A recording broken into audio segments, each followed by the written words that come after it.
Chapter 368. Looking at the hole filled with magic, Gudazi and the others couldn't help but tense up. Even Sakura Madu felt the danger inside the big hole and leaned into Anna's arms in fear. Welcome, welcome, welcome everyone. At this time, a voice came from the hole. After hearing this voice, Wu Ming instantly knew who it was. After all, the two of them had a deep hatred for each other. This voice is... Olga Marie was a little excited. Matthew and Gudazi were also surprised. Even Roman, who turned off the virtual screen to make it easier for everyone to move, appeared again. Everyone looked at the shadow. A figure came out from the shadow of the hole, wearing a green top hat, green clothes, brown hair, and a gentle smile. Lev. Olga Marie shouted excitedly. That's right, it was Lev, Lev Lenor Floros. Lev, it's great that you're okay. Olga Marie was about to walk over, but she was stopped by Wu Ming and interrupted. Calm down, Olga, he came from the enemy's base. Olga Marie looked at Wu Ming and then looked at Lev. Although her eyes were still anxious, Olga Marie had calmed down and wouldn't defect to the enemy. After Wu Ming's persuasion, Olga Marie was now very calm. If it was the previous Olga Marie, she would have rushed over when she heard Lev's voice. Lev, are you still alive? At this time, Roman asked cautiously. It's Romani. I remember I should tell you to go to the control room immediately. Why didn't you listen to me? Although Lev still had a gentle face and tone, everyone could feel the anger in his words. Lev. Romani looked at Lev in disbelief. Now, not only Roman, but also Matthew and Gudazi had seen that there was something wrong with Professor Lev. You're not a fake Lev, are you? Olga Marie asked Lev. Years of experience and habits made Olga Marie see that, as Wu Ming said, the other party was not a fake Lev. Yes, Olga, I am indeed Lev Lenor Floros. Lev smiled and looked at Olga Marie. By the way, you're also working hard, Olga. Lev said. It's okay, but I have a follower. Olga Marie smiled. She also saw that this Professor Lev was a little different from the previous Lev, but there was no doubt that this was the real Lev. However, Lev's words made Wu Ming's words. Later, as if confirming Wu Ming's guess, Lev said those words. You actually died a long time ago. Sure enough, Wu Ming frowned. Since Lev said to let Roman go to the control room, Wu Ming guessed that the explosion in the control room was Lev's doing. Now, it seemed that he was right. Hey. After Lev finished speaking, Olga Marie was a little sluggish and made a puzzled sound. I'm dead, Olga Marie said with some disbelief. That's right, Olga. I put the bomb under your feet. I didn't expect you to still be alive. No, I should say that you're still alive in the state of a spirit, Lev explained to Olga Marie kindly. The bomb, under my feet. Olga Marie's voice was a little trembling. Yes, Olga, now you can't go back to Chaldea, because your body is dead. There is only one result if you go back to Chaldea, that is, with the disappearance of your consciousness. In an instant, Lev's expression became terrible, and the corners of his mouth almost reached his ears. I am already dead, Olga Marie said with a desperate and trembling voice. Director. Gudazi, Matthew, and Roman were also affected by Lev's words, and looked at Olga Marie sadly. Pa. Suddenly, someone flicked Olga Marie's forehead. It hurts. Olga Marie covered her forehead, and looked at the guy who flicked her forehead with tears in her eyes. You lost hope because of the enemy's words. This is not what my master should be like. Wu Ming looked at Olga Marie's eyes and said helplessly. Humans are a group of creatures with short lives and afraid of death. But because of this, humans will do something when they know that sooner or later they will die. Then, Wu Ming turned to look at Lev. Let's not talk about whether this guy is lying to you or not. If we can't restore this singularity, I'm afraid that not only Olga Marie, but also Tachika, Matthew, and even Roman will die. After Wu Ming said that, everyone realized. Yes, if the singularity couldn't be restored, humans would be completely wiped out in a year, and there was no difference between dying now and dying a year later. So, even if it was for themselves, in order to save humans, they had to win. And didn't I say that I can lend you my shoulder at any time? I like you very much as a master. Wu Ming smiled. I'm sorry. Olga Marie apologized, and wiped the tears from her eyes. I am the director of Chaldea, the master of the famous clock tower Animusfire, one of the 12 monarchs, Olga Marie Asmeret Animusfire, the captain of the team who restored the singularity and saved humanity. How could I fall here? At this time, Olga Marie regained her confidence. Lev betrayed me, but I still have my followers, I still have people I can rely on, I will never fall. Seeing Olga Marie like this, Gudazi and the others breathed a sigh of relief and smiled with relief. Sure enough, assassin, you are a scourge. Looking at Olga Marie, who regained her courage, Lev looked at Wu Ming expressionlessly. Then I'm sorry, I especially like to scourge those villains, especially the fake gentleman wearing a green hat. With that, Wu Ming deliberately took off his black hat and made a noble salute. Did you know? I was going to burn down this era and give the Holy Grail to Queen Arthur. I was going to leave this era, but who told me to meet you? Lev didn't care about Wu Ming's mockery and continued speaking calmly. My idea is right, the last master of humanity can't do anything, the dead Olga Marie can't do anything, these tools, followers, can't do anything. Then, Lev showed a terrible expression. The most important thing is you. But, in an instant, Lev returned to his amiable appearance. But it doesn't matter, you're going to die anyway. I'll be merciful and forgive all the things that annoy me. You really dare to say that? Bastard. Whoosh whoosh whoosh. Poochie. Chapter 369. 4 noble phantasms pierced through Lev's body. Gu Daisy couldn't help but turn his head away. No matter what, they were acquaintances after all. He really couldn't bear to look at it. Oh, Hero King is still grumpy. Although Lev was pierced through by Gilgamesh's noble phantasms, he didn't die. Everyone looked and saw Lev's body shaking slightly.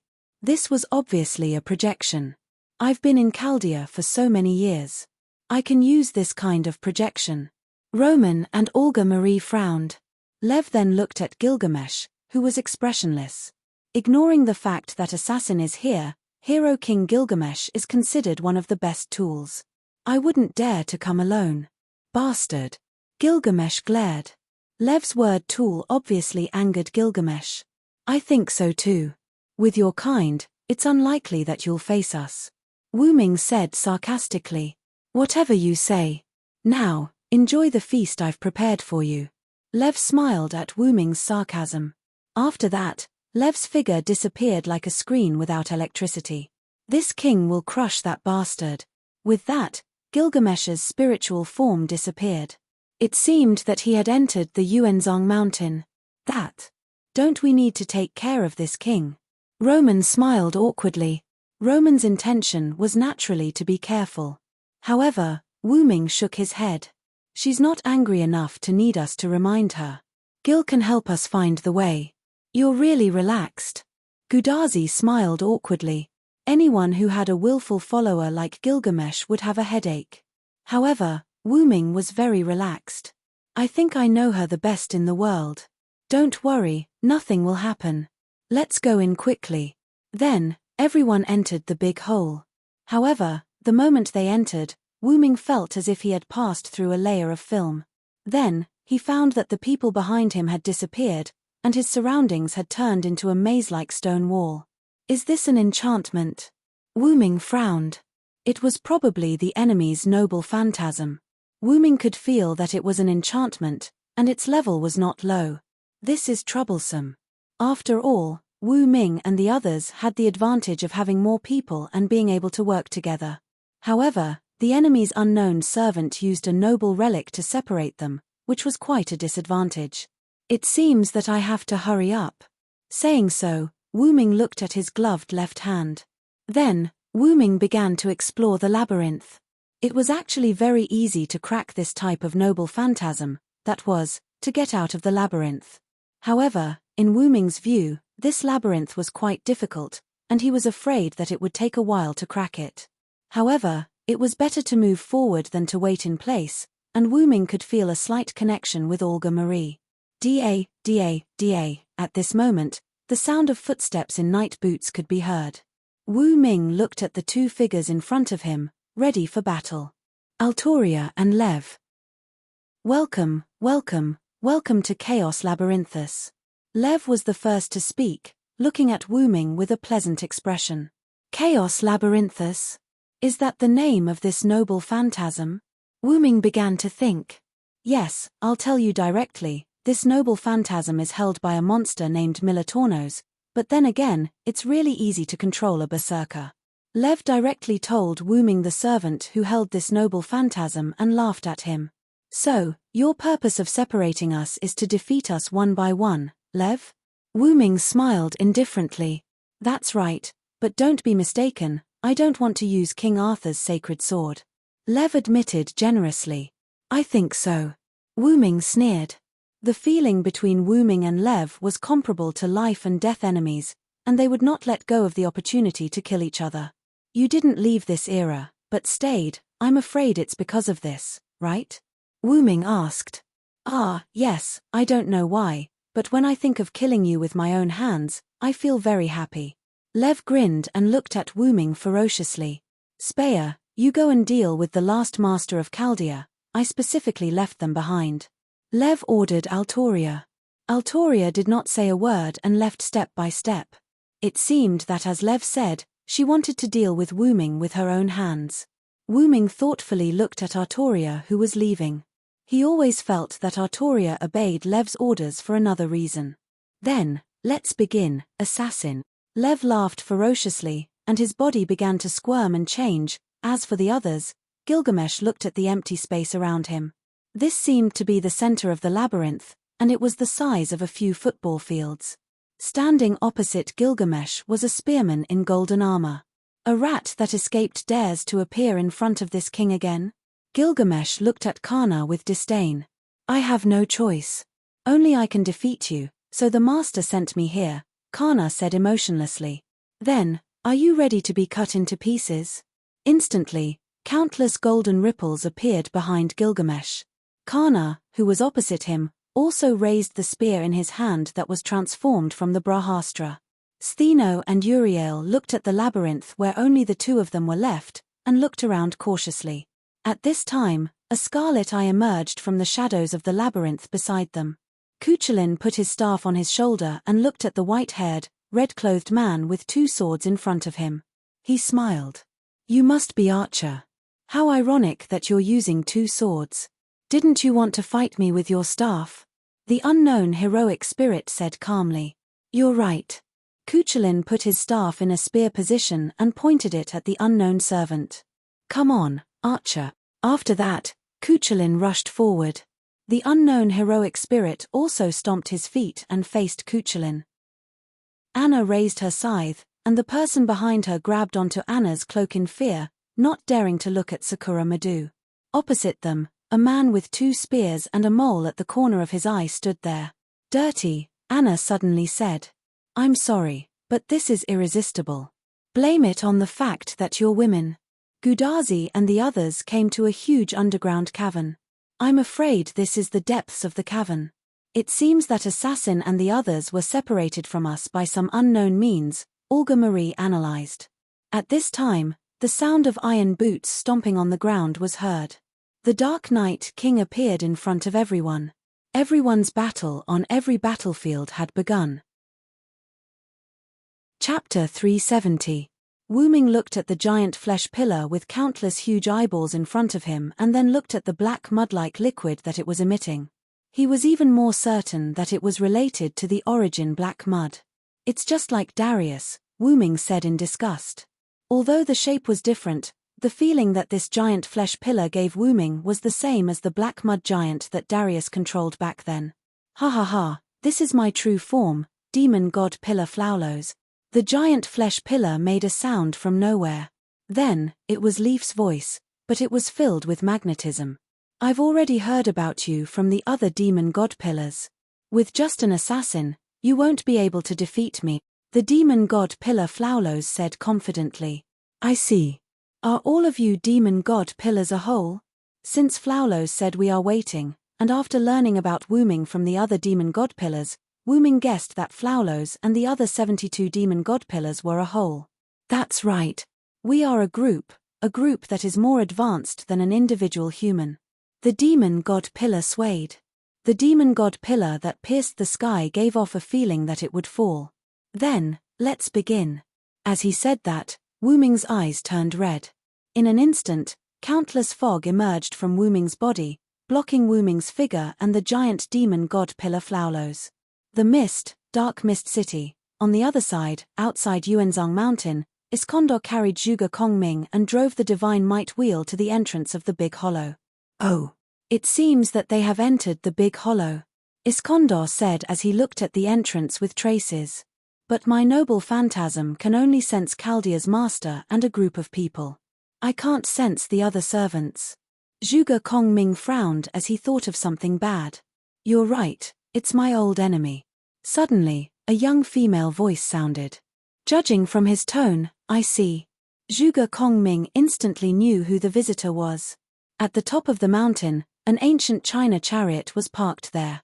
A blonde woman wearing ancient clothes and holding a feather fan stood on the chariot. Oh, is this someone you know, Kongming? Iskandar asked. My old enemy, Sima Yi. Zhuge Kongming frowned slightly as if he had thought of something. Just as you thought, Master already knew that you would betray him with the Conquest King. Therefore, he has already summoned the 7 servants. The woman named Sima Yi waved her feather fan and said with confidence. Ha ha ha, if that's the case, there's an ambush here. Iskandar was not sad but happy at the thought of an ambush. He started laughing loudly. After all, I've already thought of this situation, so there's nothing to worry about. Zhuge Kongming said calmly. Together with his handsome face, he looked like an aloof Prince Charming. Oh, is that so? Then, take this move of mine. As he said that, several tentacles suddenly shot out from the ground and wrapped around Iskandar's divine might wheel. If Wu Ming and the others were here, they would definitely be shocked because they had seen these tentacles before. Ha ha ha, just tentacles. They're not enough to suppress me, the Conquest King. As he said that, Iskandar waved the reins in his hands and prepared to use the divine might wheel's lightning to break free from the tentacles. Moo. The 2 flying-hoofed thunderballs roared and broke free from the tentacles.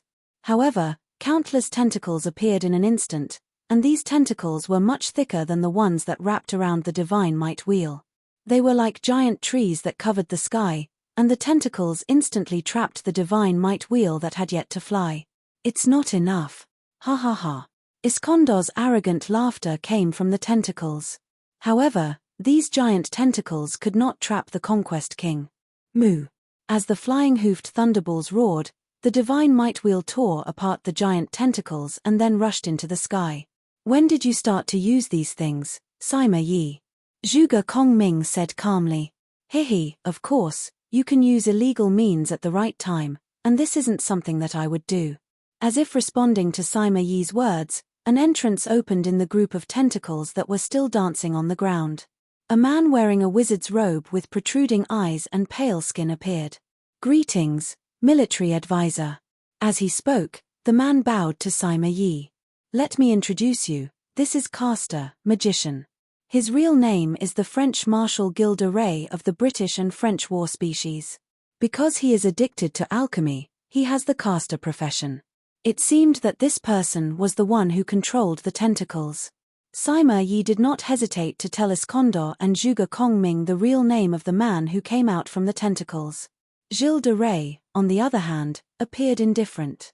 As you can see, this is the subordinate that Master assigned to me. Like a little girl who got a toy, Sima Yi smiled. And, I have more than one subordinate. As she said that, a sword light flashed. Moo. Iskandar's flying-hoofed thunderball screamed and fell with the divine might wheel. In an emergency, Iskandar grabbed Zhuge Kongming's collar, jumped down from the divine might wheel, and landed firmly on the ground. That sword is. Iskandar, who was also a king, saw that the servant who released the sword light was a king. She had long white hair, rather revealing white clothes, dark skin, and a rainbow-colored sword in her hand. The girl's figure slowly appeared. I am the destroyer of all civilizations. The girl said expressionlessly. This is the Hun Emperor who once conquered Europe, known as God's Whip, Attila. Sima Yi introduced again. I have another subordinate, but I don't think it's necessary, so I let her move freely. Sima Yi said casually. How arrogant. This is not like you, Sima Yi. Zhuge Kongming mocked Sima Yi. Hihi, other people aside, Attila with the war god's sword is enough to defeat you. Do you want to try? Sima Yi said provocatively and looked at Iskandar. Ha ha ha. That's exactly what I want. To be able to fight against the famous military commander Sima Yi, Marshal Gilles de Rais of France, and the Hun Emperor with the title of God's Whip, this is a rare opportunity. Iskandar laughed and did not look timid after losing the divine might wheel. Then, let me show you my king's road. After a few seconds, the clamor outside Yuanzhang Mountain was gone and it was completely quiet. However, the battle was still going on in a place that could not be seen. Chapter 371. On Anna's side, Anna and the guy with the dual spears were entangled together. Because the other party had promised in his name that he would never harm Sakura Madu, a young child, Sakura Madu stood in place and watched Anna and the other party fight. Delumudo Odina. Sakura Madu said with some worry. Of course, she wasn't worried about the dual spear knight called Delumudo, but she was worried about Anna. Delumudo Odina was the first knight of the Red Branch Knights. He was related to Fergus, Cuchulain, and even Sia. If Wu Ming was here, he would probably be able to recognize Delumudo. The most important thing was that the other party had dual spears and dual swords. Sakura Madu, who had read about the Red Branch Knights, knew that Delumudo's dual swords and dual spears had great power. They were engraved with special Lune runes. Judging from the current situation, Dumudo was summoned as a lancer, which made Jant Sakura heave a sigh of relief. After all, compared to dual swords, Delumudo with dual spears was easier to deal with. But it was only easier to deal with. At this moment, Delumudo and Anna were fighting using long and short spears. The red spear was called the magic-breaking red rose, Gaidig, and the yellow short spear was called the sure-extinguishing yellow rose, Gaybide. The magic-breaking red rose, Gaidig,'s ability was actually similar to the sure-extinguishing rune, Rulebreaker. It specialized in dealing with magic items and techniques, and could completely eliminate magic. The sure-extinguishing yellow rose, Gaybide, had the power to cause damage that couldn't be recovered from this spear. This was also somewhat similar to Anna's scythe, but Anna's scythe also targeted immortality, which the sure-extinguishing yellow rose, Gaybide, didn't have. But because of this, the confrontation between Anna and Delumudo made Sakura Madu nervous. Delumudo was a hero who had been famous for a long time, and Anna was an immature young Medusa. In terms of close combat, Anna was quite at a disadvantage. And for monsters, the hero Delumudo had a suppressive effect on Anna. This was a characteristic of monsters that should be defeated by heroes. In simple terms, the opponent that Lev chose for Anna was really good at restraining her. In just a few rounds, wounds that couldn't be healed appeared on Anna's body. Fortunately, Anna was cautious. These wounds were only minor and did not hinder her from fighting. Although you're a lancer, you don't have superb martial arts, and your spirit base is also quite immature. It's inevitable that you'll be at a disadvantage if you fight with me. It's better to surrender as soon as possible. Delumudo began to persuade. It could only be said that he was a knight with a profound knighthood. He was still thinking about the enemy during the battle. But this was also the reason why Anna and Sakura Madu were still children. Will you let us go if we surrender?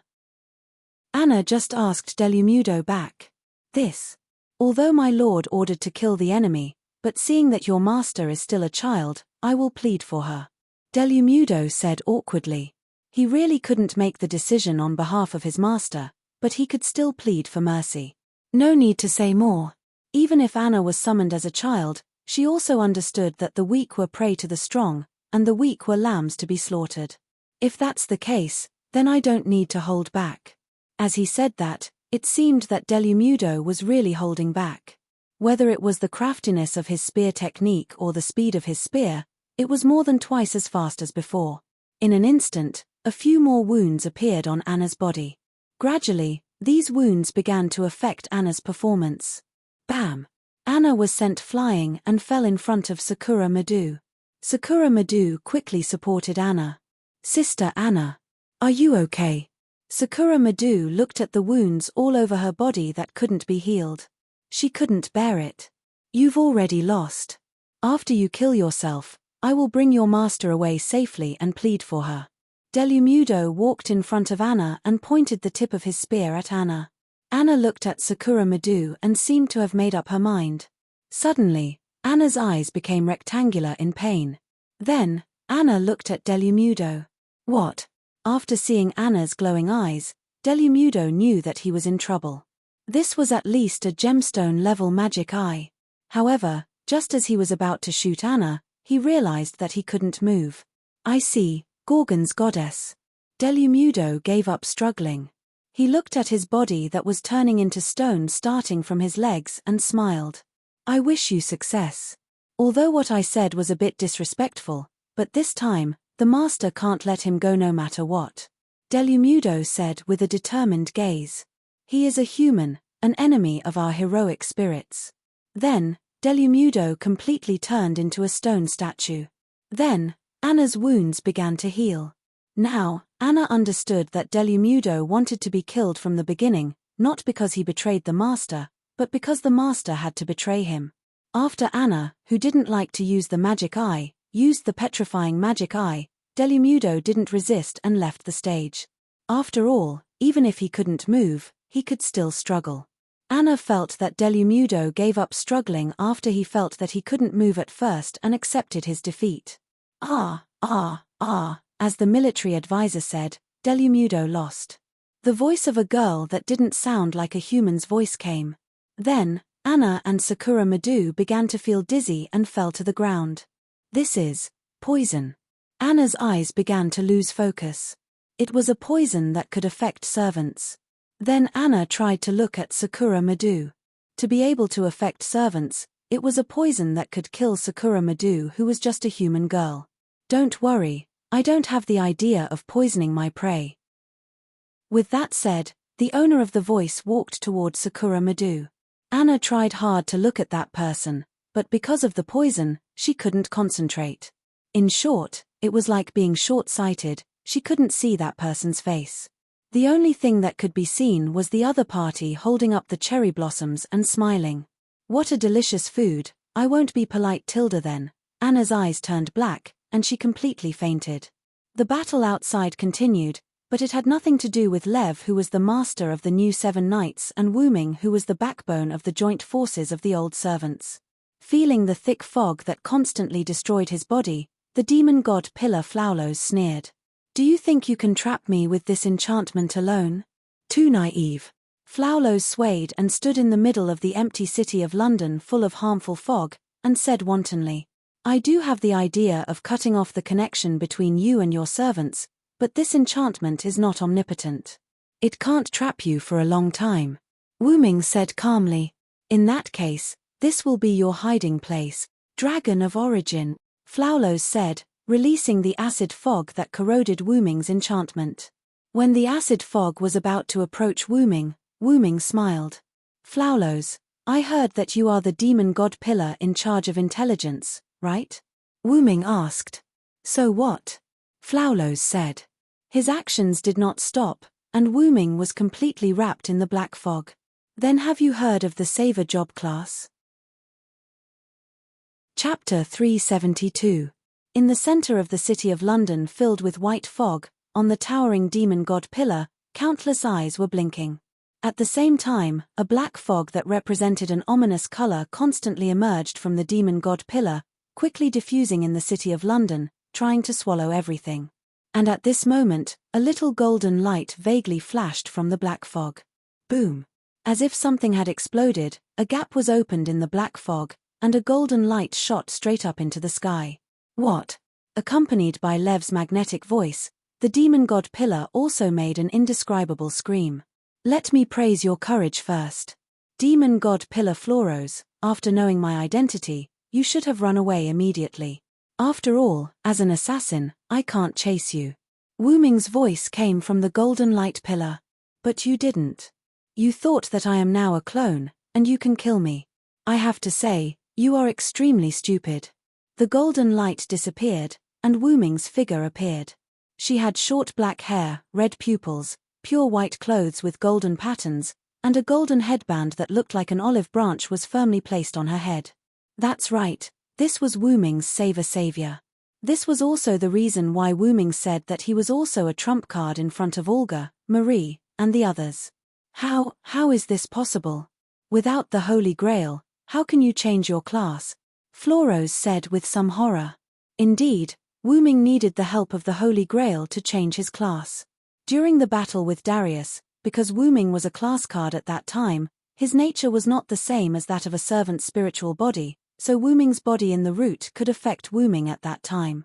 Now, because Wu Ming was a servant summoned by the Holy Grail, his spiritual base was different from the spiritual base materialized by the class card. Therefore, he still had to rely on the power of the Holy Grail, just like when he was in Tulifas. And Florose, who transformed into the demon god Pillar, knew this, so he was not afraid of Wu Ming. After all, the Holy Grail had been stuffed into Artoria's heart by him with the power of the demon god. Unless Wu Ming experienced a heart gouging, he could not change his class through the Holy Grail. Of course, Wu Ming did not do anything like heart gouging to Artoria. Wu Ming was able to change his class because of the Holy Grail. After all, Wu Ming had a portable treasury that could carry all the treasures in the world with him. Why would he need to do anything else? Gilgamesh's treasure vault, of course. This was also the reason why Wu Ming wanted to meet up with Gilgamesh first. When Wu Ming first came to Fuyuki City, the reason why he wanted to summon young Jill was to borrow the Holy Grail in his treasure house. After all, Wu Ming could totally cancel his promise with young Gil, break the promise. After all, if it were Wu Ming himself or some other powerful profession, he could have completed the mission of coming to this world alone. However, Wu Ming was an assassin, a spiritual base Wu Ming Jack the Ripper, which made things a little awkward. This could be considered as Wu Ming's punishment for cheating. However, this awkwardness was not because Jack the Ripper's spiritual base was weak, but because it was not right. Fog Knight's murder, intelligence erasure, inherent enchantment dark mist, the mist, and Mary Ripper, the lady, were all powerful skills and noble artifacts. However, in the face of something like the Black Mud, it was inevitable that it would be a little difficult to resist. It was precisely because of this that Wu Ming chose to summon young Gil. This way, he wouldn't owe young Gil anything. However, who would have thought that a woman would appear? Fortunately, this queen was easy to deal with, easy to get along with. After all, they were both Gilgamesh, and they both had the Gate of Babylon. They both had the Holy Grail in their treasure vaults, so there was no difference between them. Because he didn't expect the enemy to attack so quickly, and because Wu Ming didn't have time to ask Gilgamesh for the Holy Grail, he was sent flying by Artoria's Holy Sword light cannon, of course, because Gilgamesh's Holy Grail was not the Holy Grail of the Holy Grail War. It was reasonable to say that Wu Ming shouldn't be able to use this Holy Grail to change his profession. This required Wu Ming's command incantation on the back of his left hand that belonged to Gilgamesh. The command incantation was given by the Holy Grail of the Holy Grail War, so the two were connected. In this way, Wu Ming used the command incantation and the Uruk's Holy Grail to successfully change his profession. This was the special condition that Wu Ming told Olga, Marie, and the others before. Without these two special conditions, the result of changing his profession would not be born. As for how I successfully changed my profession, you don't need to know. Wu Ming looked at the demon god Pillar Florose with a benevolent look. It could only be said that Florose's intestines were green with regret. If he knew this would happen, he would have left quickly. However, there were no IFS in all of this, so Florose still had to bite the bullet. Damn it. You're just a servant. See how I'll destroy you. With Lev's angry roar, the demon god Pillar also made an indescribable sound. Then, countless fog rushed toward Wu Ming, followed by countless heat rays from the eyes on the demon god Pillar. Swoosh. With a flash of a sword, the attacking fog and heat rays were all scattered. The sword continued to move forward and attacked the demon god Pillar, leaving a deep burn mark, as if an undead creature had touched the holy light. What is this? Lev screamed, and the demon god Pillar kept squirming to get rid of the pain. Wu Ming, on the other hand, was holding a platinum holy sword that looked like Artoria's Excalibur. Its name is Savior's Divine Sword. How is it? It's not bad, right? Wu Ming looked at the demon god pillar in the air. The sword that just broke the fog and heat rays was from Savior's Divine Sword. Damn it. Damn it. Damn it. Lev's voice was crazy, and it began to sound a little different from Lev's voice. By the way, now you should feel the malice of the surrounding air, space, and the whole world toward you, right? As if to verify Wu Ming's words, Floro's body began to gradually collapse. Nemesis of Evil was an EX level skill, and Wu Ming also hit the demon god pillar just now. Even if Floro's had the black soil in his body, it was not easy. How is this possible? I'm the king's subordinate, and you want to defeat me as a servant? Ah! Demon god pillar Floro's began to scream, and the indescribable screams filled the entire city of London. At this time, Wu Ming raised the Savior's Divine Sword. The tip of the Savior's Divine Sword began to gather a heat source, and the heat source gradually became larger, forming a constantly growing sun. So, from the beginning, you have no chance of winning, demon god pillar Floro's. After that, Wu Ming waved the Savior's Divine Sword. Chapter 373. The place where Wu Ming and Lev were originally located was shattered, and Wu Ming appeared in the same place.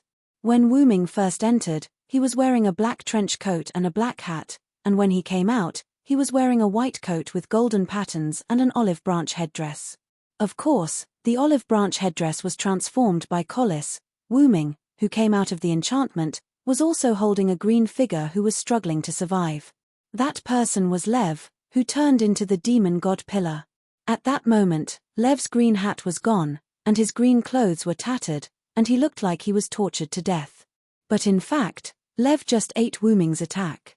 Cough. Back to the topic, Wu Ming's divine blade of salvation only knocked Leaf back to his original form. Knocking back Leaf Flowlos was the demon god pillar.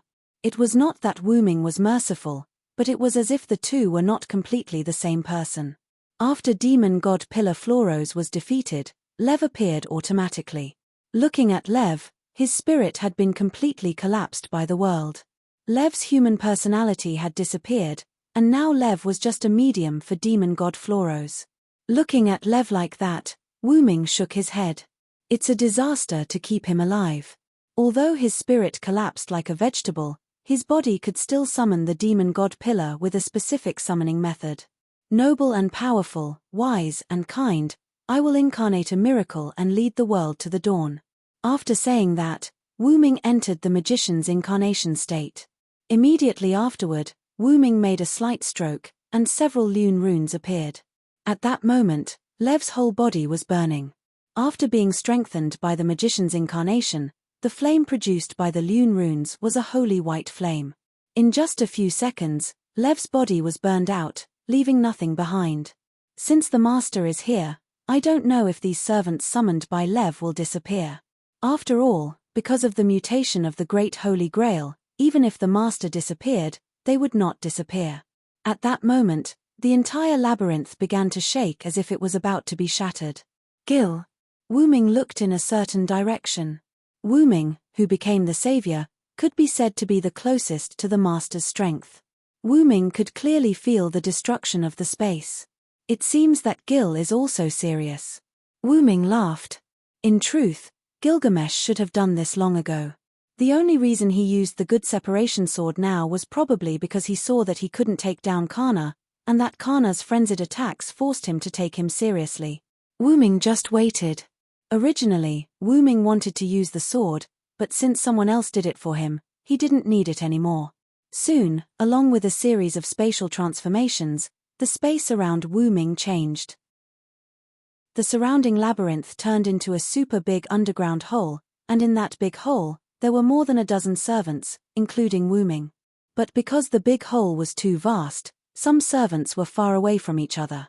Wu Ming looked at the servant group closest to him. Uriel was sitting on the shoulder of a little giant with horns, while Stheno was taking care of the unconscious Anna and Sakura Madu behind the little giant. Wu Ming naturally saw that Anna and Sakura Madu were poisoned, and it was a very powerful poison. So Wu Ming quickly went to Anna and Sakura Madu's side. "Artilda, have you finished off your opponent?" Stheno said in boredom.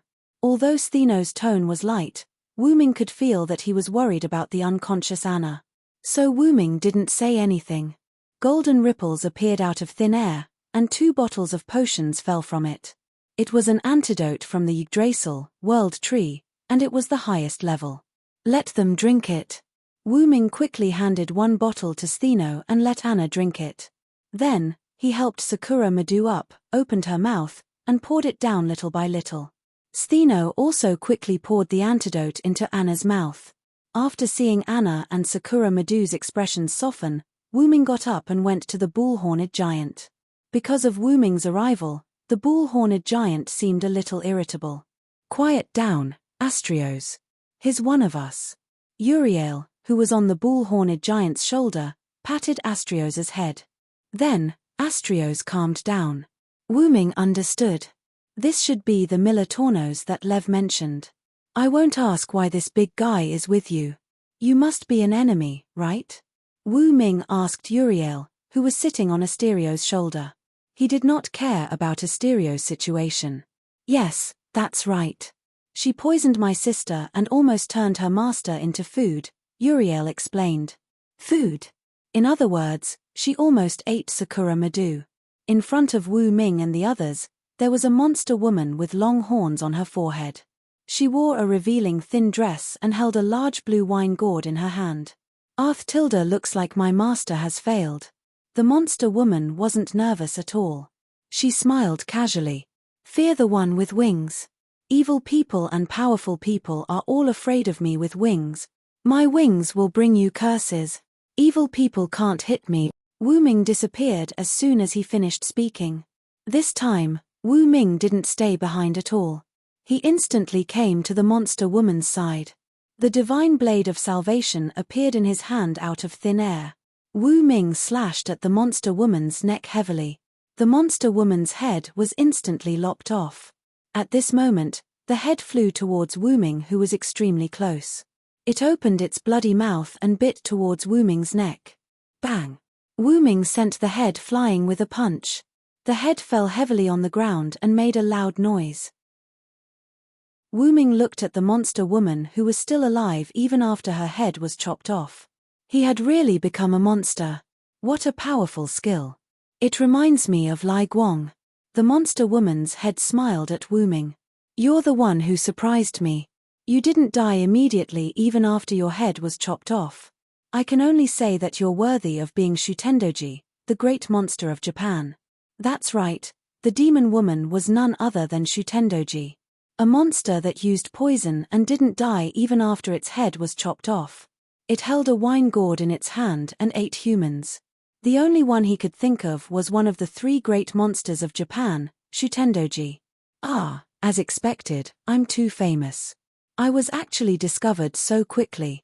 Shutendoji spoke as if she was chatting with an old friend. Wu Ming didn't do anything else because he could see that Shutendoji was struggling at death's door. She wasn't far from dying. "You're really optimistic," Wu Ming said uninterestedly. "Hehe, after all, I'm a monster. But it's a bit sad to die in the same way as you."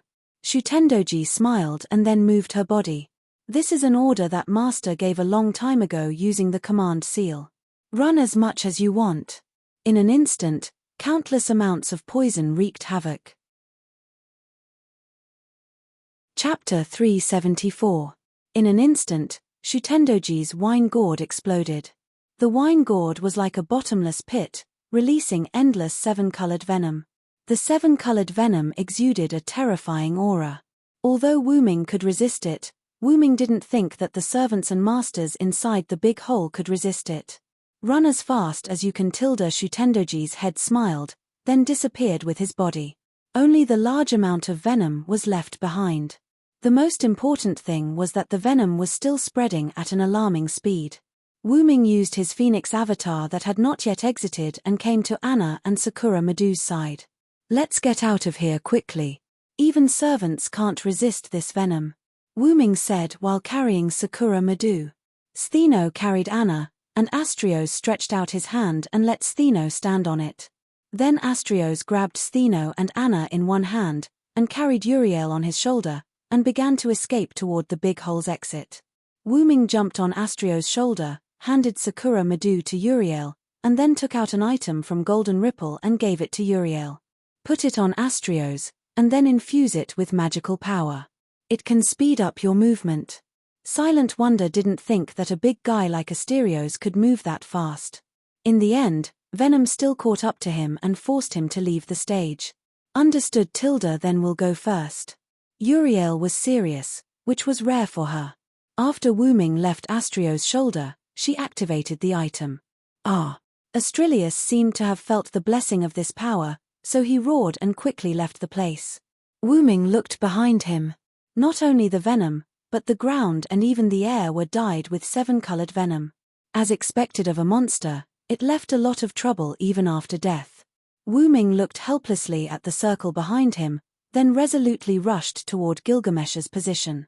Because of his Phoenix avatar, Wu-Ming arrived at Gilgamesh's side in just a few seconds. Because the source of the venom was Wu-Ming's side, Gilgamesh's side was not affected by the venom yet. After arriving at Gilgamesh's side, Wu-Ming first used magical power to burn the venom on his body. You're late, Hyun-Ryong. Gilgamesh sat on a luxurious exclusive seat brought over from the villa. He propped up his chin with one hand and rested his other hand on the seat. He tilted his head and looked at Wu-Ming. Although it was a complaint, Wu-Ming could feel Gilgamesh's happiness from his tone. Not only was Wu-Ming happy, but he was also happy to meet a strong opponent. Wu-Ming looked at Gilgamesh, who was sitting on the chair.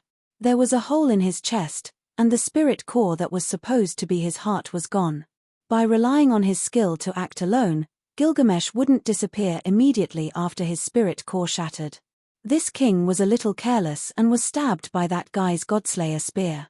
Gilgamesh smiled indifferently and waved his hand.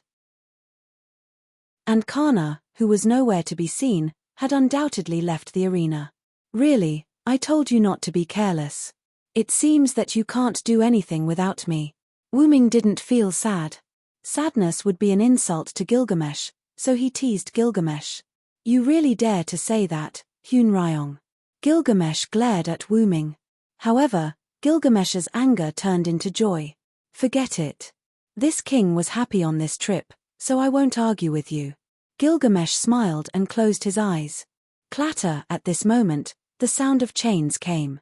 Immediately afterward, Gilgamesh felt something familiar touching his cheek.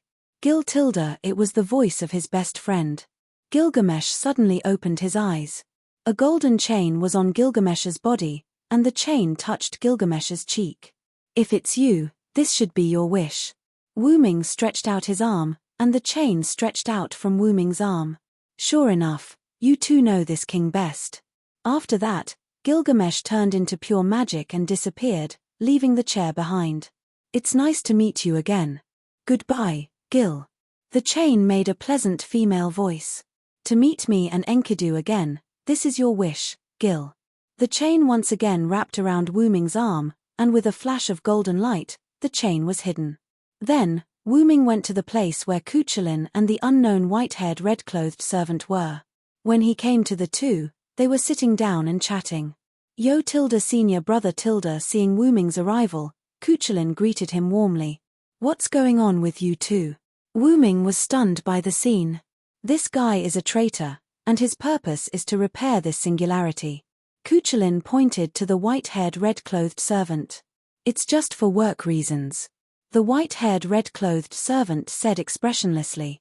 Looking at the approaching blue circle, Wu-Ming looked at the two. Are you not going to leave? He could see that the two were not going to leave and were ready to leave. You've defeated that demon god pillar, so you don't need me anymore. Also, I made a bet with this guy to see who can't hold on and leave first. Kuchulin smiled. Oh yes, this guy told me about the demon god pillar. Kuchulin pointed to the white-haired red-clothed servant. The main enemy has been killed, so I should go back. The white-haired red-clothed servant continued to say expressionlessly. What? You're cheating. Kuchulin said excitedly. H-tilde it's your fault for being stupid, Kuchulin. The white-haired red-clothed servant smiled proudly. When they came to the big hole, the white-haired red-clothed servant told Cuchulainn his purpose. He said that the enemy had been killed, and there was no need to fight anymore.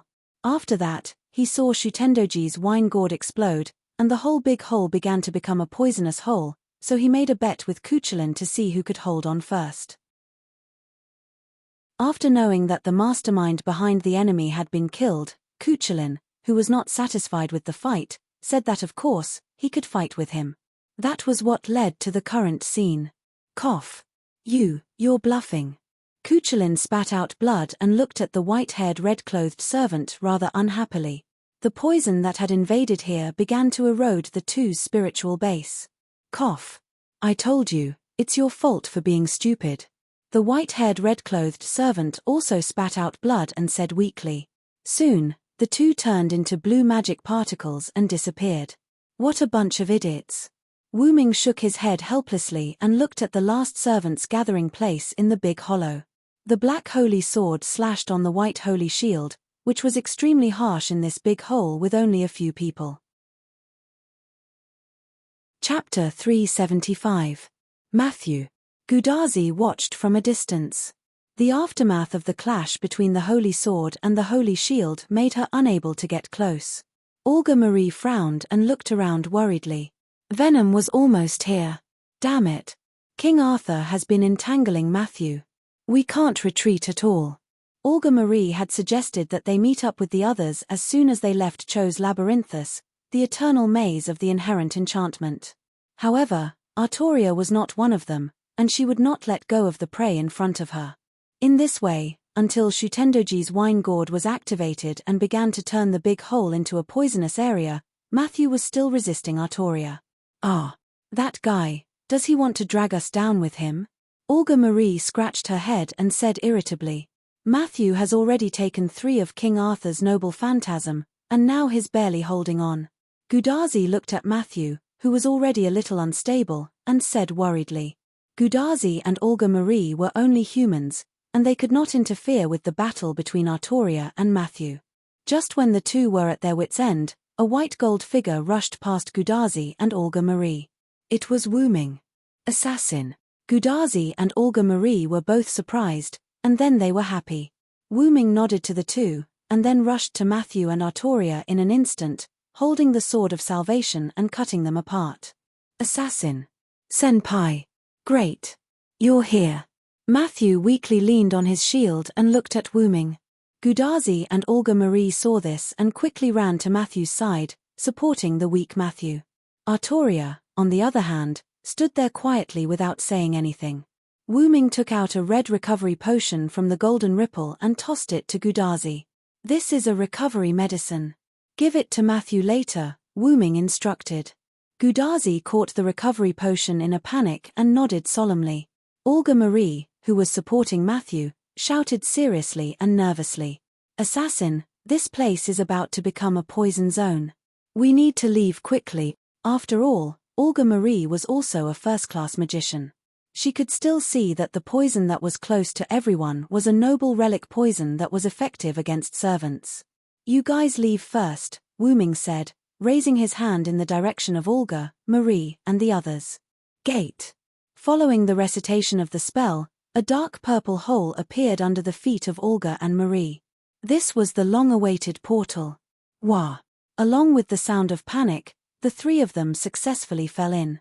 Don't worry, the other side of the portal is safe at the foot of the Yuanzhang mountain. I'll be there in a while. Wu Ming said to the portal, but he didn't know if Olga Marie and the others could hear him. Snap. Wu Ming snapped his fingers, and the portal closed. Leah, long time no see. Wu Ming smiled at Artoria. Artoria picked up the mask that fell on the ground and put it on her face. Come on, if you want to restore this era, you must defeat me. Artoria said and raised the black holy sword. Whether it was Wu Ming or Artoria, both of them knew that the Holy Grail was the key, and the Holy Grail had been placed in Artoria's heart by Lev. The Great Holy Grail in Winterwood City was not the huge female sculpture that Wu Ming obtained from the Battle of the 14 Horsemen, nor was it the cup-shaped Holy Grail in Gilgamesh's treasure vault that Wu Ming had used. It was a rather complicated technique. The reason why Wu Ming saw a Holy Grail in Artoria's heart before was just the manifestation of the Holy Grail technique. But after Lev's series of manipulations, the Holy Grail technique had turned into a Holy Grail. In short, the Great Holy Grail in Winterwood City was no longer a technique. When Wu Ming transformed into a saver, he noticed the strangeness of the Holy Grail through his connection with the Holy Grail. The Holy Grail in Artoria's heart was the product of the combination of the Holy Grail brought by Lev and the Holy Grail in Winterwood City. You obey Lev because you want to maintain this singularity, right, Leah? Wu Ming did not continue the topic of Artoria. Instead, he talked about something else. Yes, that's right, Artoria admitted frankly.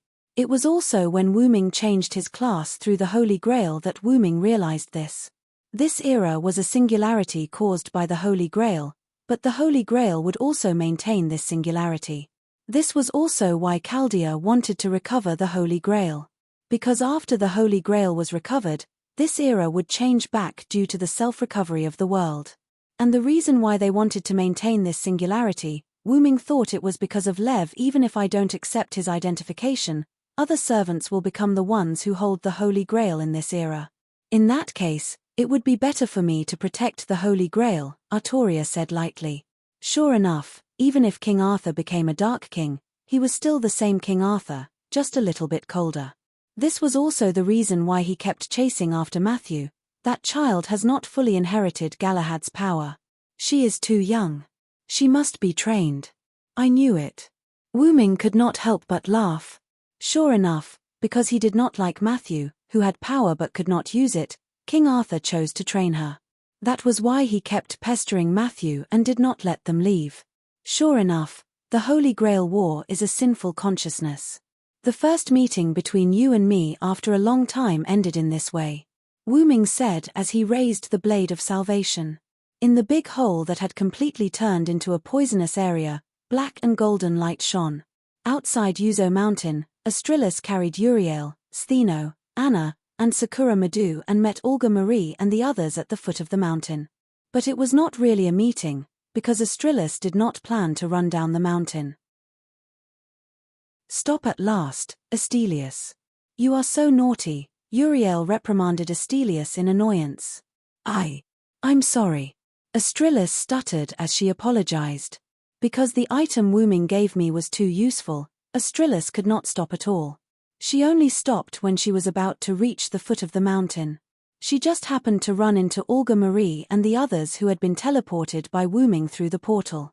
Senpai, are you okay? Matthew asked worriedly as he supported Gudazi, whose eyes were already swollen. I'm fine, Matthew. Gudazi shook her head and smiled at Olga Marie. Matthew is over there. Olga Marie pointed at Matthew helplessly. Wasn't he completely out of his mind? Matthew was even more worried now. Thank you so much, leader. Gudazi smiled awkwardly. Senpai, let's go and rest first. Sorry for being rude. Matthew bowed slightly to everyone and then helped Gudazi to a nearby rock. You guys escaped too. Is that so? Stheno got down from Astrilis and said to Olga Marie. Yeah, assassins seemed to have used some kind of spatial magic to teleport us here. Is that so? That means that man is still in the poisonous area. Calculating the time, the big hole in Yuzo Mountain had almost completely turned into a poisonous hole. Boom. Suddenly, there was a huge explosion. Yuzo Mountain exploded. Chapter 376. Boom. Suddenly, Yuanzhong Mountain exploded. From the middle of Yuanzhong Mountain to the top, it was completely destroyed by the explosion. Due to the intensity of the explosion, not many rocks fell to the foot of the mountain. Instead, most of the rocks that fell were small stones. What happened? Gudazi was shaken to the point that he was completely awake. Senior, Yuanzhong Mountain exploded. Matthew said awkwardly. Gudazi looked at Yuanzhong Mountain in a daze and realized that it had indeed disappeared. It must be caused by Assassin's battle with King Arthur. Olga Marie frowned. Wu Ming could not return safely from an explosion of this magnitude. Don't worry. His strength is far beyond your imagination. Stheno and Uriel smiled mysteriously and said to Olga Marie in unison. After all, Stheno and Uriel had accidentally found out about Wu Ming's true identity. I hope so. Olga Marie sighed. At that moment, a figure walked out from the forest at the foot of Yuanzhong Mountain. However, this figure was in a sorry state. Zhuge Kongming. Olga Marie called out this figure's name. What happened? Isn't the Conquest King with you? Seeing Zhuge Kongming's sorry state, Olga Marie had a bad feeling. The Conquest King has already left, Zhuge Kongming said calmly. Then, he told everyone what had happened. After Iskandar activated his Ionioi Heteroi, he brought himself, Zhuge Kongming, Sima Yi, Gilda Ray, and Attila into the inherent barrier. Then, with the support of Zhuge Kongming's military skills, Iskandar led his army and showed a crushing state as they crushed the enemy. Soon, in the chaotic battle, Gilda Ray and the sea demons he summoned and controlled were all killed. In any case, Sima Yi was a rider. Thus, he managed to survive on the battlefield with his chariot. Sima Yi felt bitter in his heart. It wasn't that he couldn't win, but that he didn't have an army. Although Sima Yi was summoned as a rider, she was the same as Zhuge Kongming. Both of them had strategist skills and noble relics. In other words, both of their noble relics were almost the same. However, in the face of tens of thousands of enemy troops, Sima Yi wanted to use Zhuge Kongming's empty fort strategy, but unfortunately, he didn't even have a fort. Sima Yi had no choice but to use his relic to give Iskandar's army a debuff. Subsequently, Sima Yi used the command incantation to summon Attila, who had been killing non-stop in the army, to summon the war god's sword. The enemy servant has a command spell that can control other servant. Olga Marie was surprised. Although it didn't sound nice, it was too bold to let a tool manage another tool. After all, there was a possibility of a backlash. If the servant was fed up with its master, it could use the command spell to order the servant it controlled to kill its master. After all, the command spell was in the servant's hands. The most important thing was that the servant being controlled was the European destroyer, Attila the Hun, who was known as the Whip of God. The rainbow-like lightsaber instantly wiped out almost 2/3 of the entire Ionioi's army, Zhuge Kongming said in a heavy tone. There was no doubt that Iskandar had been defeated. If it were not for the Ionioi Heteroi protecting Iskandar and Zhuge Kongming, the two of them would have returned to the Martyr's Palace when Attila released the first wave of noble artifacts. After that, before he was completely defeated, Iskandar used his own power to send Zhuge Kongming out of his inherent barrier. As soon as Zhuge Kongming came out of the inherent barrier, he discovered the whereabouts of Olga Marie and the others. Looking at the time, the Conquest King should have already left. Saying that, Zhuge Kongming took out a cigar out of nowhere, put it in his mouth, and took a deep breath. Are you the only servants left on our side? Have the Hero King and the others all left? Zhuge Kongming asked. They are still in the Yuanzhong Mountain. Looking at the current situation, I'm afraid that they are doomed. Olga Marie said in a heavy tone, looking at the destroyed Yuanzhong Mountain from time to time. Then let's leave for now. We have to think about how to deal with Attila. If that guy catches up to us, we will all leave. This singularity is completely hopeless. It had to be said that Zhuge Kongming was worthy of being a military advisor. Even if his side was in a disadvantageous situation, he didn't show a trace of annoyance. Although Zhuge Kongming's words were indeed a wise choice, whether it was Stheno's group or Gudazi's group, none of them moved. Stheno and Uriel simply thought that Wu Ming wouldn't leave. Asterios only listened to Uriel's words. Anna and Sakura Madu were still unconscious, so Stheno and the others didn't move. Gudazi and Matthew didn't want to abandon their companions who might survive. Olga Marie was also worried about Wu Ming, so Gudazi and the others didn't show any signs of leaving. Zhuge Kongming held the cigar in one hand and sighed. I really don't know what to say to you. Zhuge Kongming shook his head. He's here. Zhuge Kongming suddenly said. As if reflecting Zhuge Kongming's words, a white figure walked out of the forest. Destruction. Attila said slowly, exuding a destructive aura, and walked toward Gudazi and the others. This powerful aura. Stheno couldn't help but look at Attila a few more times. Uriel and Asterios also looked serious. Matthew immediately held his shield in front of Gudazi. Matthew, who had drunk the recovery potion, had completely recovered. It had to be said that Wu Ming's potion was very effective. Stheno and the other servants were already in such a state, let alone Gudazi and Olga Marie, who were humans. Since that's the case, allow me to stall for time. After saying those words, Zhuge Kongming turned around. You guys take this opportunity to go to Yuanzhong Mountain and see what's going on. Zhuge Kongming walked toward Attila. Everyone was silent for a while. Without caring about the people behind him, Zhuge Kongming took a puff of the cigar, then held it in his hand. Speaking of which, this body's things are really good. Then, Zhuge Kongming condensed his magic, turned it into a white feather fan, and pointed it at Attila. This is the military advisor's ultimate position. Try to break it if you can. Karazuno Jin. Chapter 377. As Zhuge Kongming's voice fell, dark clouds appeared in the sky. Bam, bam, bam, bam. Along with 8 sonic booms, 8 huge 8 trigrams pillars fell from the sky. With Attila as the center, the 8 trigrams pillars fell in 8 directions around him. In an instant, an invisible force spread out, and Attila stopped in his tracks. A formation. Although Attila had been acting like a berserker and always wanted to destroy, he was still the king of the Hun Empire, the God's Whip Attila who had conquered Europe. Attila had also dabbled in the military of the East. The unknown force of this formation did indeed stop Attila's footsteps. It's useless, destroy. Attila raised the war god's sword in his hand as he spoke. Suddenly, Zhuge Kongming's formation was broken. Have you forgotten my existence, Zhuge Liang? The blonde girl in an ancient robe rode a chariot not far from Attila. She was the rider, Sima Yi. She was the one who held Attila's command charm. On the other hand, Zhuge Kongming's Karazuno Jin was countered by Sima Yi's primordial chaos array. Sima Yi, you really are a hindrance. Zhuge Kongming knew that Sima Yi was nearby, but he did not expect her to do the same as he did. Then you can return to the martyr's palace with peace of mind, Zhuge Liang. Sima Yi said provocatively.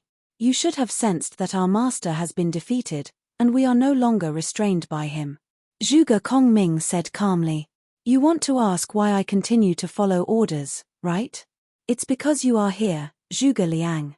Sima Yi sneered. Even if I disappear and return to the martyr's palace, it was not easy to meet you in the Holy Grail War. The shame of the empty city stratagem will be washed away here. In the name of the command charm, Saber Attila, release your noble charm. Sima Yi raised her right hand, and one of the remaining 2 command charms on the back of her hand disappeared. Attila silently raised the war god's sword in his hand. Destruction. The war god's sword began to spin, emitting a rainbow light. Zhuge Kongming took a light puff of his cigar. He was ready to leave the stage. After all, the war god's sword was not something he could withstand. Clank. Suddenly, a shield appeared in front of Zhuge Kongming. Matthew raised his shield and prepared to block Attila's noble phantasm. Are you an idiot? His noble phantasm is the war god's sword. You're not mature enough yet, so you won't be able to block it. Zhuge Kongming shook his head helplessly. But we can't abandon our companions. Gudazi walked to Zhuge Ming's side. Anyway, we're in the attack range of the opponent's noble phantasm. Since we can't escape, then let's not escape. Olga Marie crossed her arms and said proudly. I don't believe them, but that man. Stheno smiled. If it's that man, I'm sure he'll be able to save me in times of danger, just like Astelius. Uriel stroked Astelius's horn. Oh, that man. I'm looking forward to it as well.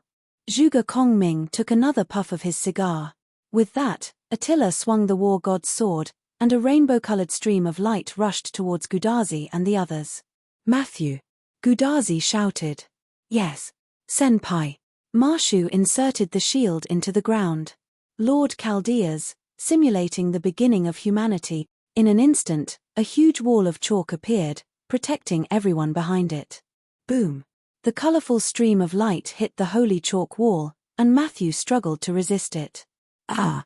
Her teeth were clenched, her body was trembling, but she didn't move. She was sweating profusely. All of these represented Marshu's difficulties at the moment. Thinking about Olga Marie's words, Gudazi walked to Matthew and held his hand. Hang in there, Matthew. Block the enemy's noble phantasm. 2 of the 3 command charms on the back of Gudazi's hand disappeared. Looking at Gudazi's determined eyes and feeling the endless power that came from nowhere, Matthew smiled and nodded heavily. Ah! Along with Matthew's shout, the chalk wall became more real and complete, and the shape of the outer wall was faintly visible. Boom! The power of the war god's sword reached the end, leaving a regretful sound on the chalk wall that it did not break. The 7-colored radiance was blocked, and the god's whip was blocked by the holy chalk wall. How is it possible? Sima Yi looked at the shield that blocked the war god's sword in surprise. If that's the case, let's do it again, Sima Yi said, raising the back of his hand again. That's it. Suddenly, Wu Ming's voice came. Fart. The sound of flesh being pierced by a sharp blade sounded, and Sima Yi's heart and soul core were pierced. Fart. Sima Yi spat out a mouthful of blood, looked at the platinum blade that went through his body, and turned to look at the assassin. I see, King Arthur lost. Sima Yi's body began to glow, and little blue particles were emitted from Sima Yi's body, which was a sign that he was about to leave. Damn it! What a pity! Zhuge Liang. Saying that, Sima Yi turned into magic and disappeared. Wu Ming put away the sword of salvation and looked at Attila. Destroy! Attila said, and ran toward Wu Ming. But in the process, Attila's body began to dissipate, and Attila was about to leave. Attila looked at Wu Ming's left hand and understood. I see, so the Holy Grail War is over. Wu Ming's left hand held a small golden cube that looked like a Holy Grail. It was the Holy Grail that Wu Ming defeated Artoria. Attila was forced to return to the Martyr's Palace. Attila, God's whip, it's time for you to go back. Go back to your Martyr's Palace and continue to dream. Wu Ming said something strange, and raised the Holy Grail. Attila did not say anything, and waited quietly. With Wu Ming's unknown manipulation, Attila's body instantly collapsed, and he turned into pure magic and disappeared.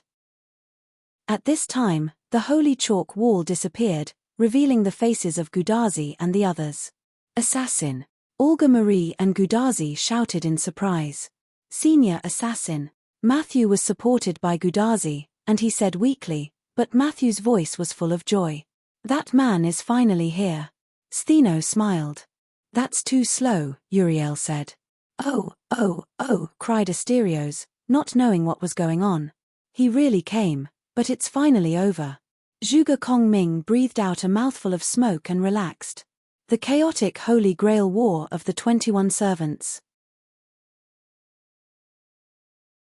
Chapter 378. Indeed, out of the 22 servants, only 7 of us are left. Saver Wu Ming, Shielder Matthew, Assassin Stheno, Archer Uriel, Berserker Asterios, Lancer Anna, and Caster Zhuge Kongming. Wu Ming walked to the side of the crowd, holding a glowing golden Holy Grail in one hand. This glowing object is the Holy Grail that caused the chaos in this era. I temporarily used the Holy Grail to stabilize this singularity, so this singularity has not been repaired yet. In other words, you can control this singularity at will. Zhuge Kongming said lightly. Wu Ming became the guy who controlled this singularity. Zhuge Kongming meant that if Wu Ming wanted to, he could become the king of this era. Of course, not to mention Stheno and Uriel, even Gudazi and the others didn't think that Wu Ming would choose to become the king of this singularity. Zhuge Kongming was not familiar with Wu Ming, so he deliberately said that. If Wu Ming didn't mean that, then everyone would be happy, and Zhuge Kongming would be relieved. If Wu Ming had such intentions, he was now the king of this singularity anyway. Zhuge Kongming did not have the ability to defeat Wu Ming, so there was no harm in saying a few words before he died. I'm not interested in becoming the king. You think too much, military counselor. Wu Ming shook his head lightly. Now, looking at Wu Ming holding the Holy Grail, whether it was Olga, Marie, and the others, or Roman, who was projected on the screen, they were all relieved. After all, if Wu Ming really wanted to do that, they really couldn't do anything. That's great, then our mission is complete. Roman had a lazy look on his face. You better cheer up, Roman. Even if all the enemies are destroyed, you can't be so lazy. Olga Marie instantly reprimanded Roman. Roman could only nod speechlessly. Yes, yes, yes. I know, Director. Did Mr. Kuchelin and the others also leave? Matthew asked Wu Ming. Yes, whether it's Kana, Gilgamesh, or Kuchelin, they all left. Really? I haven't thanked them yet.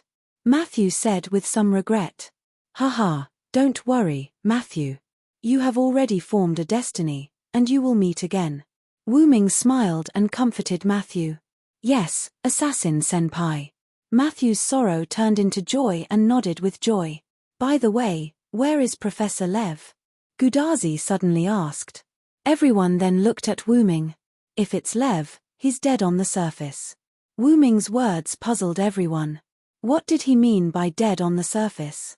I'll show you the image directly. With that, Wu Ming raised the Holy Grail, and instantly, the light shone brightly, drowning everyone. When everyone opened their eyes because it was too dazzling, the scene in front of them changed, from the forest at the foot of the mountain to a maze of tall pine trees and rocks. Is this an image? Olga Marie saw Wu Ming's trick and didn't panic. Hey, image. Gudazi scratched the back of her head. That's right, it's a projection. I've recreated the scene of my battle with Lev after Silent Wonder finished speaking. A towering pillar appeared behind everyone. This thing is a demon god pillar, right? Zhuge Kongming looked indifferently at this huge pillar of flesh that was filled with eyes and said in detail. Demon god pillar? Roman was a little surprised. What's wrong, Doctor? Matthew looked at Roman, who was unnatural on the screen. Nothing, I just learned about this thing through learning magic. I didn't expect the mythical product to reappear. Roman smiled slightly and quickly adjusted his state. However, Wu Ming glanced at him indifferently. As early as Wu Ming saw Roman for the first time, Wu Ming felt a little unnatural from Roman. Now that he had become a saver, silent cry saw through Roman's nature. This demon god pillar is the demon god Floros, the 72 demon gods under the command of the demon King Solomon. It appeared in the form of a demon god pillar. Wu Ming didn't say anything, but began to explain the origin of the demon god pillar. Demon King Solomon. Olga Marie looked at the pillar of flesh in distress, and couldn't help but suspect that the real mastermind behind the scenes was the heroic spirit Solomon. Immediately, Wu Ming's figure appeared in front of everyone, but Wu Ming's figure wasn't the current golden white clothes, but the black windbreaker and black hat from before. Then, the demon god pillar began to release the demon mist to attack Wu Ming. However, everyone found that they couldn't hear the sound. At such a close distance, the sound of the demon god pillar is a little too strong for humans, so I omitted the sound. Wu Ming explained. Although Zhuge Kongming and Roman didn't seem to believe it, they didn't say anything. Wu Ming did this for a reason. The conversation between Wu Ming and the demon god pillar involved the issue of Wu Ming's identity. Gudazi and the others had already suffered a lot, so Wu Ming felt that it was better to tell them later. Because Wu Ming omitted the scene of his conversation with Lev, Wu Ming had already used the inherent barrier. As the scene changed, everyone's surroundings turned into a foggy city. Ah, this is Assassin's inherent barrier. As someone who had been here before, Gudazi explained to everyone. I know you've been here before. Take a good look. Olga Marie violently pressed Gudazi's little head, and said rather unhappily, ouch, ouch, ouch. After that, the demon mist swallowed Wu Ming, and Wu Ming used the Holy Grail and command incantation to change his class. In the end, he used the sun condensed from the Blade of Salvation to defeat Lev. After the projection ended, everyone returned to the foot of the Yuanzhang mountain. Even if Lev had committed a heinous crime, he was still Chaldea's former companion, so Wu Ming didn't let them see the scene of Lev's body being burned to ashes by Wu Ming. Just like that, Lev died, but Floros didn't. Wu Ming shrugged. So that's how it is. Lev's apparent death means that the demon god pillar is still alive. Zhuge Kongming nodded. According to the demon god Floros, their demon god pillar is a hole, so I think Floros is still alive. Since demon god Floros is still alive, Lev is very likely not completely dead. After all, Lev is the personality of demon god Floros' human body. Wu Ming said solemnly. In other words, Olga Marie thought of something. In other words, we are likely to encounter Lev in our future operations. Roman said what Olga Marie was thinking. There's no other way. Romani, you're responsible for contacting the people of the Magic Association, and let them support us. Olga Marie said as if she was entrusting an orphan. Leader, it couldn't be helped. Even if they were comforted by Wu Ming, everyone still didn't think that Lev was lying when he said that Olga Marie was dead. The fact couldn't be changed, and Olga Marie had begun to accept it. At least, she had to do what she had to do while she was alive. Excuse me, even if Olga Marie can return to Chaldea, you can't contact the Magic Association in the outside world, because the world outside Chaldea has been completely burned. Chapter 379. What? Upon hearing Wu Ming's words, not only were Olga Marie and Roman shocked, but even Gudazi and Matthew, who weren't nervous at all. You guys don't know? Wu Ming asked in a confused tone. How would we know? Hurry up and explain it to me. Olga Marie walked up to Wu Ming agitatedly and pulled on Wu Ming's collar. Ahem. Calm down, calm down. Wu Ming tried to break free from Olga Marie's grip, trying to calm her down. Leader, please calm down. Matthew pulled Olga Marie's arm and tried to calm her down. Olga Marie glanced at Matthew, calmed down, and let go of Wu Ming. Ahem. Let me explain. Wu Ming adjusted his collar and began to explain what he had just said. Just like Winterwood City, the world outside Chaldea has all been burned down. The reason why Chaldea detected that all humans were wiped out in 2018 is because all humans were burned down at that time.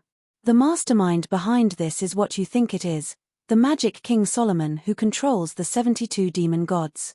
Stheno, Uriel, and Anna brought Sakura Madu and Asterios to stand behind Chaldea's group. This was related to Gudazi and the others, so as servants, it was better for them to step back and listen. If that's the case, I guess the world outside this city has also become a sea of fire.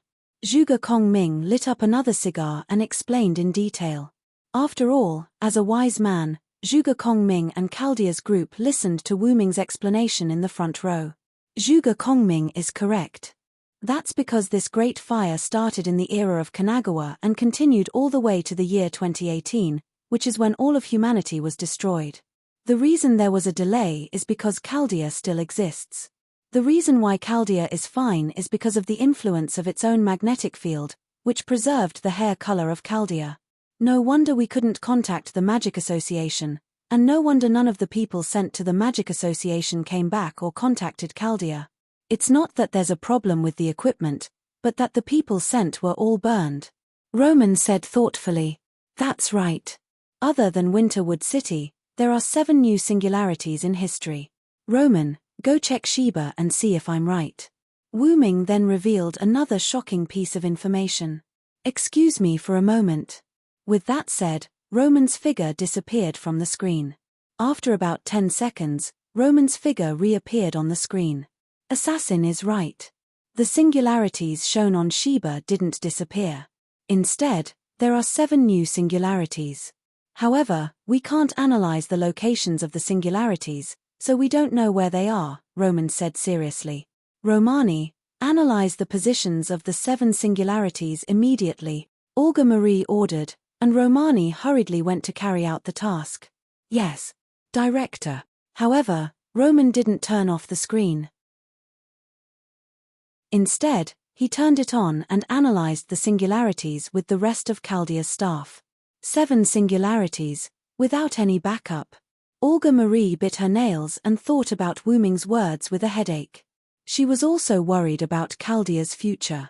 No one chose to doubt Wu Ming's words. Roman found evidence on Sheba, and it clearly showed that there were 7 singularities. What's wrong? Are you scared by just 7 singularities? Wu Ming mocked. Gudazi and Matthew were a little surprised.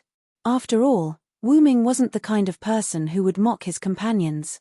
Olga Marie was like a barrel of dynamite. She would explode at the slightest provocation. She angrily refuted Wu Ming. Needless to say, Olga Marie's provocation worked very well. You bastard. Who's scared? It's just 7 singularities. I'll let Tachika and Matthew fix it for you. What about you two? Wu Ming looked at Matthew and Gudazi. I'll do whatever Senior says. Matthew looked at Gudazi with trust. Seeing Matthew like this, Gudazi was touched. I'll take Matthew to open the 7 singularities. We definitely will, Gudazi said energetically. Wu Ming smiled. In that case, I have nothing to worry about. Then, it's time for us to return to the Martyr's Palace, Zhuge Kongming said, looking at Wu Ming. After the Holy Grail War ended, Attila returned to the Martyr's Palace, but Zhuge Kongming, Stheno, and the others still wouldn't return to the Martyr's Palace. Without a doubt, this was Wu Ming's doing. Hey! Returning to the Martyr's Palace after the Holy Grail War ended? By the way, when did it end? Gudazi was indeed a newcomer. She really didn't understand at all. The Holy Grail War ended. The surviving Martyr's Palace, of course, will return to the Martyr's Palace. The Holy Grail War ended after Wu Ming defeated King Arthur and obtained the Holy Grail, Olga Marie said helplessly. Is that so? He. Gudazi smiled awkwardly. As expected of Zhuge Kongming. Wu Ming praised Zhuge Kongming. Then, Wu Ming raised the Holy Grail. The moment it lit up, Zhuge Kongming, Stheno, and the others' bodies began to glow. Then, summon me when you need me, the last master of Chaldea. Zhuge Kongming finished speaking and disappeared into blue magic particles. Goodbye, Master of Chaldea. Stheno smiled. I hope you won't be so rude the next time we meet. Uriel also smiled, but this sentence was directed at Wu Ming. I apologize for my rudeness. Wu Ming was speechless. Sister Anna, are you leaving? Sakura Madou looked at Anna and said reluctantly. Yeah. Anna only hummed softly. She still didn't like talking to humans, even if it was her master. However, Anna was smiling. She was glad to have such a master. Then, goodbye, Sister Anna. Thank you for saving me. Sakura Madou smiled and waved at Anna. Then, Anna disappeared in silence. On the other hand, Astrilius disappeared without saying anything. Then, Tachika and Matthew quickly retrieved the Holy Grail and returned to Chaldea. Roman, are you ready for the ray shift? Olga Marie saw that all the servants had left and said to Roman. The preparations were done a few minutes ago, but... Roman showed a sad expression. Gudazi and Matthew were the same. Ah, death, I know. What Lev said was true. Now that I think about it, I did die in the explosion of Chaldea. Olga Marie said in a confused tone. Hey, didn't I say that I wouldn't let Olga Marie die? Wu Ming suddenly said. Hey. Gudazi, Matthew, Roman, and even Olga Marie were shocked. You didn't say that. Chapter 380. Even if Olga Marie can return to Chaldea, that's what I said. Wu Ming smiled. This left everyone dumbfounded. I thought you were just making an analogy. Roman smiled shyly. That assassin, can you really save the director? Gudazi asked excitedly. Of course, Olga Marie is my master. The Grim Reaper doesn't have the guts to take my master's life from my hands, Wu Ming said domineeringly. That's great, director. You don't have to die. Matthew said happily. Haha. Why do I feel that this sentence is particularly strange? Olga Marie laughed. Although Wu Ming said that Olga Marie was his master, Olga Marie had already noticed when Wu Ming changed his class. Her contract with Wu Ming was broken. This was why Olga Marie was so nervous at the foot of Yuzhang Mountain. Olga Marie thought that Wu Ming had left. Assassin had indeed left. Wu Ming was now Saver's savior. Olga Marie and Wu Ming both knew this, but they didn't reveal it. So, Assassin, how are you going to save the director? Roman asked. When Roman said this, not only were Gudazi and Matthew curious, even Olga Marie was quite curious. You may not know this, but I can make puppets. Wu Ming smiled and began to answer. Puppets. Everyone was confused. Are you talking about those wooden puppets? Gudazi raised her small hand and asked. No matter how you think about it, it's impossible. Matthew complained. It's like this, Wu Ming said. The golden ripple opened, and a figure was taken out by Wu Ming. Why was he taking it out? Because it was a puppet. Is this really a doll? Roman said in disbelief. The others were also stunned. A handsome man with golden hair and fair skin appeared in front of everyone. He was wearing an ancient white robe and had his eyes closed. That's right, this was the male version of Gilgamesh that Wu Ming had made in Uruk. Isn't this a real person? Are you sure you didn't kidnap her from that place? Olga Marie couldn't believe it. Everyone nodded. They couldn't tell that it was a puppet at all. I knew you guys would say that. Wu Ming smiled. Then, he raised his hand and reached into the blonde man's robe. Rip. Following the sound of skin tearing, Wu Ming stretched out his hand and a complete piece of human skin appeared in Wu Ming's hand. Olga, Marie, and the others were startled, retreating in fear. Then, Wu Ming lifted up the blonde man's shirt. A complete piece of skin was missing from the abdomen of the doll, revealing the internal structure. Countless mechanical parts were placed in the blonde man's abdomen, proving that this was a mechanical doll. This really is a mechanical doll. Although Roman was from the medical department, he was also a little involved in other aspects. Naturally, he could tell that this was a doll, not a human. Do you still need to look at the brain? Wu Ming smiled kindly. No. I don't think so. Marshu smiled awkwardly. Gudazi, Olga, and Marie also nodded.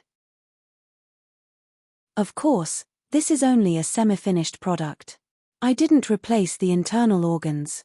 I only made it to control its movements by projecting my mind into it. With that said, Wu Ming opened another golden ripple. This time, a person that looked exactly like the previous doll came out. As for this doll, it's my finished product. Be it its internal structure, sensory nerves, or magic circuits, they're all top-notch. The materials were all synthesized by me using rare magic plants and rare magic ores, the golden-haired doll said as it walked around before stopping. Putting a spirit into a body like this is no problem at all. His consciousness returned from the blonde doll to the servant's body. Wu Ming patted the motionless doll and praised it. Sigh. If there is no other way, creating a body like this would be fine. Olga Marie said rather helplessly. After all, who would want to die for no reason if they could live? But I'm not going to create a body for Olga Marie. Wu Ming suddenly said. Do you want me to use this body? Olga Marie was scared. Of course not. Wu Ming shook his head and didn't know whether to laugh or cry. After that, Olga Marie was relieved. Gudazi, Matthew, and Roman were also relieved. I'm going to use this. Wu Ming said as he took out a cup from the golden ripple. Its shape was very similar to the Holy Grail. Is this the reaction of the Holy Grail? Roman looked at the data on the display and said with some surprise. Of course, that wasn't the Holy Grail that Wu Ming took from Gilgamesh's treasure house. That Holy Grail had turned into magic power and integrated into Wu Ming's Saver spirit base. This is the Holy Grail I got in another parallel world, and this Holy Grail has been made a wish. After that, I slightly modified it. Wu Ming smiled. Have you heard of Heaven's Feel? Wu Ming asked. Could it be? Roman looked scared. The third method. Olga Marie continued Roman's words. The third method. Matthew was slightly surprised. What is the third method? Gudazi said that she didn't know anything. The materialization of the soul is not something that can be done by human beings. It's a higher level than magic. It's called magic, and the materialization of the soul is the third method. Olga Marie explained Heaven's Feel. Oh. It feels so strong. Gudazi's face was full of surprise. This Holy Grail was made a wish by a somewhat extreme saint. The wish was to materialize the souls of all human beings in the world. Wu Ming said. How is that possible? Even the Holy Grail can't materialize the souls of all human beings in the world. That's the product of the third method, Roman said with some surprise. If the Holy Grail was really that omnipotent, then Lev just needed to make a wish to exterminate human beings. If the Holy Grail was really that omnipotent, then the crisis in Winterwood City would affect the whole world. Of course, that saint has other ways to cheat. If we let it go, it may really materialize the souls of all human beings in that world. Wu Ming didn't elaborate, then looked at Olga Marie. Through my modification, this activated Holy Grail can no longer affect the surroundings. I decided to let Olga Marie take this Holy Grail and materialize the souls. Wu Ming's sentence completely surprised everyone. Hey! Chapter 381. Legend has it that the 5 great spells in the world could only be inherited by 5 people. As long as someone inherited one of the great spells, then the others would not be able to inherit that inherited spell. The previous successor of the first spell had died, and his descendants were said to be under the protection of the Magic Association. The second spell belonged to the Marshal of the Demonic Path, known as the Gemstone Man, Kixia Zelik Zubain Ogu, who was also Wu Ming's old friend. The user of the third spell had died long ago. The House of Einstein Berens, one of the 3 families who developed the Holy Grail War ritual, were the descendants of the user of the third spell. The Holy Grail War could be said to be an incomplete third spell. The existence of the fourth spell was acknowledged by the users of the other spells, but what it was itself was still a mystery. The user of the fifth spell was the Aozaki family, and the current head of the family was Aozaki Okoko. It was said that the fifth spell was hidden in the magic seals passed down from generation to generation in the Aozaki family. Not to mention whether the 5 great spells were strong or not, they were definitely rare. Among the known users of the fifth spell, Zelik and Aozaki Okoko could be said to be very powerful figures. Although Aozaki Okoko had not Wu Ming before, Zelik Wu Ming had seen a lot of them. Using the second method, Zelrich merged all the versions of himself from the parallel worlds and maintained his uniqueness. He also had the legendary battle record of defeating the Moon King. Although he was turned into a death apostle by the Moon King, he was still impressive. Although Aozaki Okoko was unknown, she was still active in the magic world with the fifth spell, which was enough to show her strength. This showed how powerful magic was, and the abilities related to magic were also incomparably powerful. Because Wu Ming said that he wanted Olga Mary to hold the Holy Grail that released the third spell, and let Olga Mary's soul, as a spirit, materialize. Naturally, everyone was quite surprised. Don't be so surprised. Although Olga Mary's soul will materialize, that is only the result of relying on the third spell, the Holy Grail. Once it leaves the Holy Grail, Olga Mary will become a spirit again. Wu Ming's words calmed everyone down. To put it simply, the Holy Grail was the spirit behind this human who had no consciousness. It was entrusted to the Holy Grail and maintained its own life. But, even so, there is no limit to the number of things that are related to magic. Roman had an envious expression on his face. Romani, what's with that expression? It's disgusting. Olga Marie used her poisonous tongue again. Roman is right. If Olga Marie has the ability, it's very likely that she'll be able to master the third magic spell. At that time, not only will Olga Marie be able to leave the Holy Grail and truly live on, she'll also be respected and feared in the magic world. The Animusphere family will also become a family of magic users. Wu Ming's last words made Olga Marie's eyes brighten.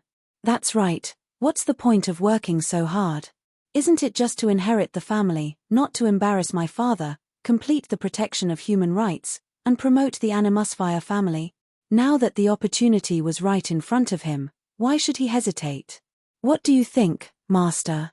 Do you accept my suggestion? Wu Ming smiled at Olga Marie. Although it was a question, Wu Ming could already see that Olga Marie was quite moved. I don't want to choose the materialization of the soul, it's just that I hate puppets. She spoke with incomparable pride. Yes, I understand. Then let's not delay any longer, let's start now. Then, Gudazi and Matthew stepped back, leaving an empty space for Wu Ming and Olga Marie. Olga Marie stood nervously in place, looking at Wu Ming in front of her, and swallowed her saliva. Wu Ming raised the materialized Holy Grail in his left hand, and raised it in front of himself. Then, the Holy Grail flew up, and came to Olga Marie's front, and without a pause, it merged into Olga Marie's body. Hey! That's it. On the screen, Roman shouted in disbelief. Be quiet, Roman. Olga Marie angrily glared at Roman. But, this is the third method. How can the Holy Grail that merged with the third method be so casual? Please calm down, Doctor. Matthew awkwardly smiled, although he was also very curious. Actually, I also thought there would be some kind of light that broke through the sky. Gudazi whispered. Not to mention that Gudazi and the others were so surprised, Olga Marie naturally needless to say, but she didn't ask. But unfortunately, it's that simple. Did you think there would be any supernatural phenomenon? Wu Ming shrugged, looking helpless.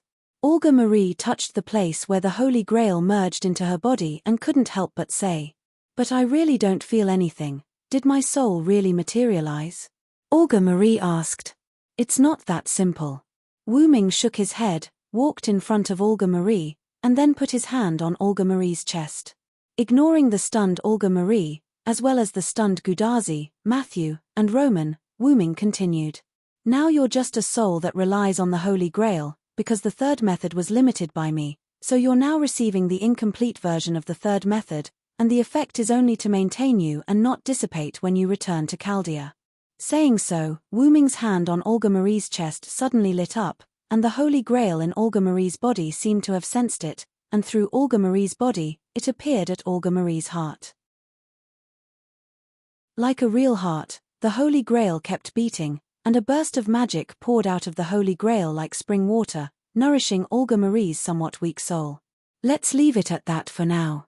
As long as the Holy Grail exists, Olga Marie will be an immortal existence. Wu Ming calmly said something that many people longed for. I say, you should have touched enough. Olga Marie lowered her head, and her bangs covered her face, so that Wu Ming couldn't see her clearly. However, from her tone, there was a trace of murderous intent. It's about time. Saying so, Wu Ming moved his hand that was pressed against Olga Marie's chest. By the way, Olga Marie, you're quite something. Wu Ming looked at Olga Marie with a smile. Slap. Wu Ming let go of the hand on Olga Marie's chest, and grabbed Olga Marie's hand that was slapping his cheek. Looking at Olga Marie's shy and angry face, Wu Ming calmly smiled. Well, just kidding, just kidding. Wu Ming let go of the hand, and quickly pushed it away, leaving Olga Marie standing there with her arms crossed in shame. You remember. Olga Marie gnashed her teeth, and said with shame and anger. In that case, I'll help you summon a servant for free. Chapter 382. Wu Ming's words surprised everyone. Summon a servant. Everyone was surprised. After all, I can't follow you back to Chaldea. I still have my mission. But it's not just Winterwood City that's burning. Wu Ming's words made everyone silent. Yes, there were 7 other singularities. If I'm not by your side, let Olga Marie's personal servant number 2 protect you. Olga Marie's personal servant. Number 2.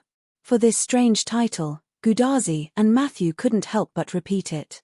I don't need a second servant. My only servant is you. Olga Marie directly rejected Wu Ming's proposal. The atmosphere at the scene became somewhat depressing. You know, you're the director of Chaldea. Matthew is Tachika's master. He can't protect you all the time, and I have other missions. I can't stay by your side. Wu Ming persuaded Olga Marie. Leader, I think Assassin is right. If you return, as the backbone of the organization, you will need a bodyguard. Roman tried to persuade him. Roman didn't dare to tell the other Chaldea employees that Olga Marie had died. Chaldea employees were also very relieved because the director was personally carrying out the mission in the singularity. Chaldea employees knew that there were still 7 singularities, and that all the humans outside had been burned. Almost everyone had a trace of abnormality. Fortunately, the director is still here. That's right, that's right. The director can solve any problem perfectly. With the director around, there will be no problem. Although it was basically Lev who helped. Well, let's work hard and clear the 7 singularities together. This was the conversation of less than 20 employees. It had to be said that Olga Marie was indeed quite dignified in Chaldea. She could be regarded as the spiritual support of the remaining employees. Olga Marie looked at Roman, and then looked at Gudazi and Matthew, who nodded at her. She made a decision. "All right, I'll take your advice." For once, Olga Marie wasn't so proud. Wu Ming smiled. "Then, let's get ready." Although Yuanzhang Mountain had exploded, the spirit veins beneath it weren't affected much. Wu Ming and the others arrived at the ruins of the Yuanzhang Mountain, which was a basin filled with piles of broken rocks. Due to the clash between Wu Ming and Artoria's noble phantasms, there was a huge hole in the middle of the Yuanzhang Mountain. From the side, it looked like the Yuanzhang Mountain had disappeared. Looking from above, it looked like a basin surrounded by mountains. But because of Shutendoji's noble artifact, this large hole had turned into a poisonous hole. Splash! The sound of flowing water was heard. Countless streams of water flowed into the basin from unknown places. However, the strange thing was that the poison did not corrode the water flow. Instead, it slowly retreated as if it was afraid. If one took a closer look, the water was dark red in color. Soon, the water enveloped the entire basin. Vanish. As Wu Ming's voice came, countless streams of water seemed to have reached the boiling point and began to boil. Countless purple smoke evaporated from the boiling red water flow, and the moment it touched the air, it turned into pure magical power and dissipated. Hualala! The sound of flowing water was heard again, but this time, there was no water flowing in, it was the boiling water that existed in the cave that flowed out. The scene changed, countless streams of water flowed back to Wu Ming's palm, and Wu Ming's palm was like a bottomless pit, endlessly absorbing the water flow. Until the last trace of water disappeared. "It's done, I've purified Shutendoji's poison." Wu Ming turned around and said to everyone behind him. Wu Ming just activated his flood and annihilation avatars, and the water of destruction completely eliminated Shutendoji's poison. "By the way, assassin, you're no longer assassin, right?" Looking at Wu Ming's series of actions, Gudazi said thoughtfully. Roman and Matthew also nodded. After all, the supernatural ability just now was definitely not something an assassin could do. "I can't detect assassin's current class either." Roman was a little puzzled. For some reason, the instrument couldn't detect Wu Ming's current class. "My current class is Savior." Wu Ming answered everyone's doubts. Savior. I've never heard of that before. Roman shook his head. "Maybe it's because my current class is a class that no one has ever held before, at least for now." Wu Ming explained. Wu Ming really didn't know who had held the Savior class, so he said for now. "Although I don't know anything, it's still amazing." Gudazi touched the back of her head awkwardly. "I used this class to deal with my enemies, and there are very few servants who can hold the Savior class. Chaldea's system probably didn't record this class information." Then, Wu Ming acted. "Let's not talk about this for now, let's summon the servants." Everyone didn't think about it anymore and followed Wu Ming into the big hole. As soon as they entered the big hole, they found that nothing happened here. The ground was clean, as if the previous battle was just a dream. "I used my water to clean this place," Wu Ming explained. Then, Wu Ming felt the magic power of the earth, seemingly casually walked to a place and squatted down. Just when everyone was wondering what Wu Ming was doing, suddenly, a magic circle appeared under Wu Ming's feet. "This is a magic circle used to summon servants, you should know how to use it." Wu Ming walked out of the magic circle and looked at Olga Marie. In short, Wu Ming asked Olga Marie if she could chant the spell. "Of course, I have no problem, I saw the summoning spell in Chaldea," Olga Marie said and walked to the front of the magic circle. "Declare. Thy body is under me, my fate is in thy sword." Then, Olga Marie raised her right hand without the command seal. At the same time, the magic circle began to emit a violent magic power. "Leader, you don't want to directly summon a servant, do you?" Roman was a little dumbfounded. Without a lot of preparation for the summoning ritual, especially without a holy relic, the success rate is very low. Even Chaldea only summoned 3 servants, and Galahad was one of them. Rest assured, this is a summoning circle that I have strengthened. Even if it drags, a servant will be pulled out from the Hall of Valhalla. Wu Ming said with confidence. Moreover, without a holy relic, it depends on the compatibility between the servant and the master. I believe that such a servant will be able to bear the burden of becoming Olga Marie's servant. Looking at Wu Ming, who seemed to be very reasonable, Gudazi and Matthew nodded thoughtfully. Even Roman was in a state of thinking. The compatibility between the master and the servant. At this time, Olga Marie's summoning spell came to an end. Entangle the 3 spirits of words for 7 days. Come from the wheel of inhibition, guardian of the Libra. Bang! As if something fell to the ground, the magic reached the maximum value and suddenly exploded, causing a lot of smoke. Vaguely, everyone saw a petite figure in the smoke. So, you're my master, Tilda.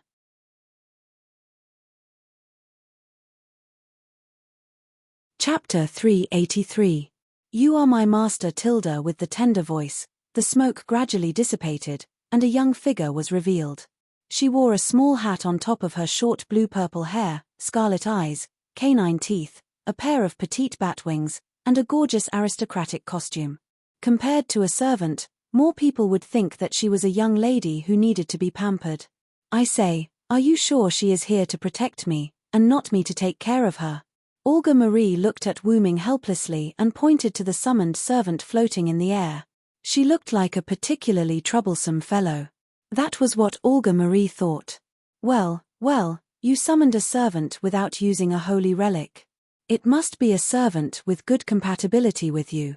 Wu Ming did not directly answer Olga Marie's question, but teased her. I don't think I have a good compatibility with her. Olga Marie looked at the young lady and shook her head.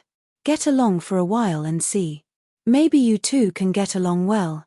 Wu Ming continued to smile. Hey, what are you doing? I am Pamilia Teeps, the last descendant of the Teeps family. How dare you ignore me? The young lady who called herself Pamilia roared in anger. Teeps. So that's how it is, a vampire, but it is dangerous to let a monster stay with a human. Wu Ming thought without leaving a trace. Ha! What Teeps family? I have never heard of it. I am the head of the Animusfire family, one of the 12 monarchs of the Clock Tower, Olga Marie Yasmeret Animusfire. Show me some respect. Olga Marie crossed her arms and stared at Pamilia angrily. Ha! What a joke. You are just a human. It is already a great mercy to let you be my master. Obediently offer your blood. The last descendant of the Teeps family needs to replenish her energy. Pamilia's petite wings flapped and flew to the front of Olga Marie, maintaining the same height. Pamilia looked at Olga Marie proudly. Although I don't know why thou, who has no master qualification, can summon a servant and form a contract with me, it doesn't matter. From now on, thou is the servant of I, Pamilia Teeps. Serve me well. Being able to summon a servant without master qualification, of course, this was the effect of the magic circle set by Wu Ming. After Pamilia finished speaking, Olga Marie's forehead showed a well. Olga Marie's pain of not having master qualification. Then Olga Marie seemed to think of something, and put one hand on her other hand. So that's how it is. Because she died a long time ago, she's the last of the line. How pitiful. Olga Marie looked at Pamilia provocatively. What? You bastard. Are you provoking me? It had to be said that Olga Marie was right. The reason why it was the last descendant was because Pamilia had already died. Olga Marie and Pamilia stared at each other, as if they were mortal enemies. The two of them are really good together. Roman looked at them arguing like they were best friends and smiled unexpectedly. You shut up. Olga Marie and Pamilia stared at Roman and said in unison, scaring Roman off his seat. The two of them are really good together. Gudazi and Matthew looked at each other and had to admit this. Wu Ming looked at this scene, and the worry in his heart disappeared. She was provoked to this extent, but she still didn't kill the human. Although Olga Marie was her master, it was also possible to see the character of this vampire named Pamilia.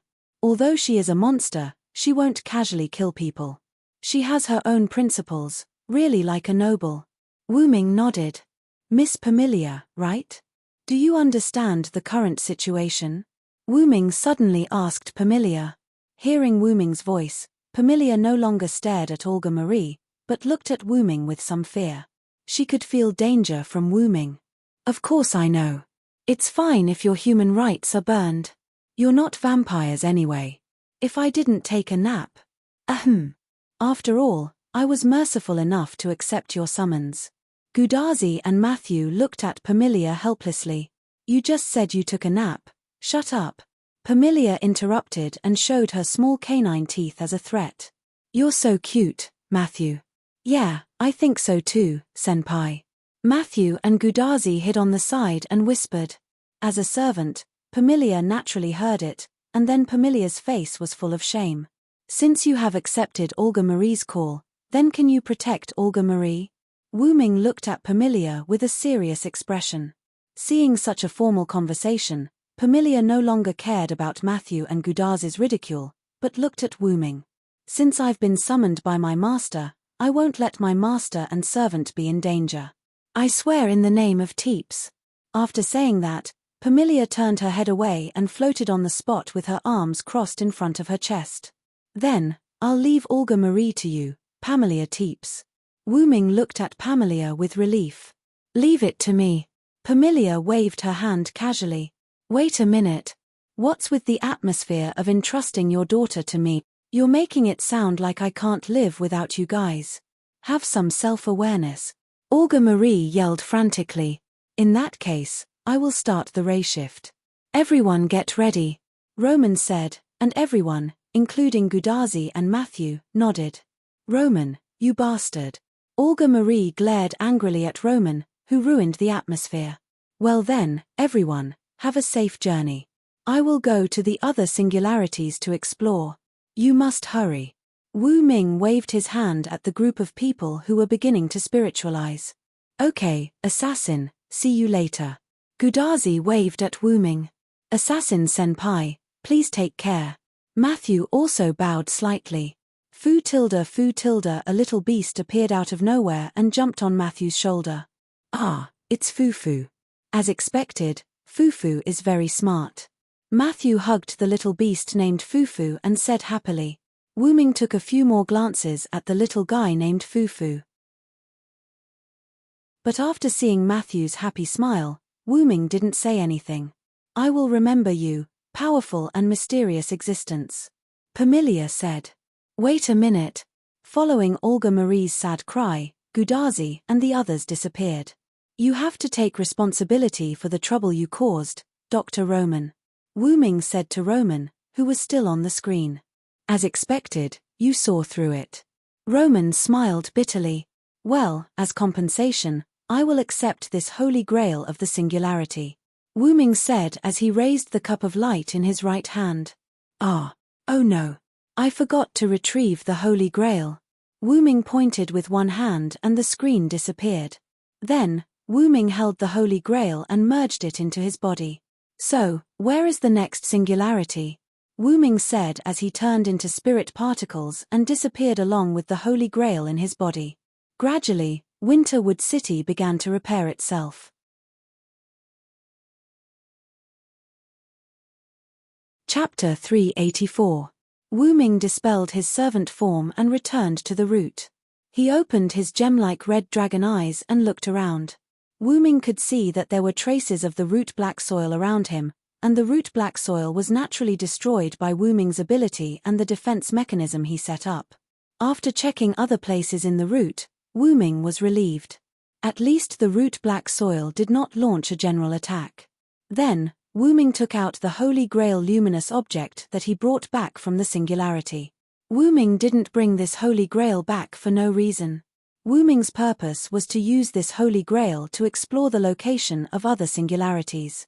After all, this Holy Grail was arranged by the culprit behind the burning of humanity.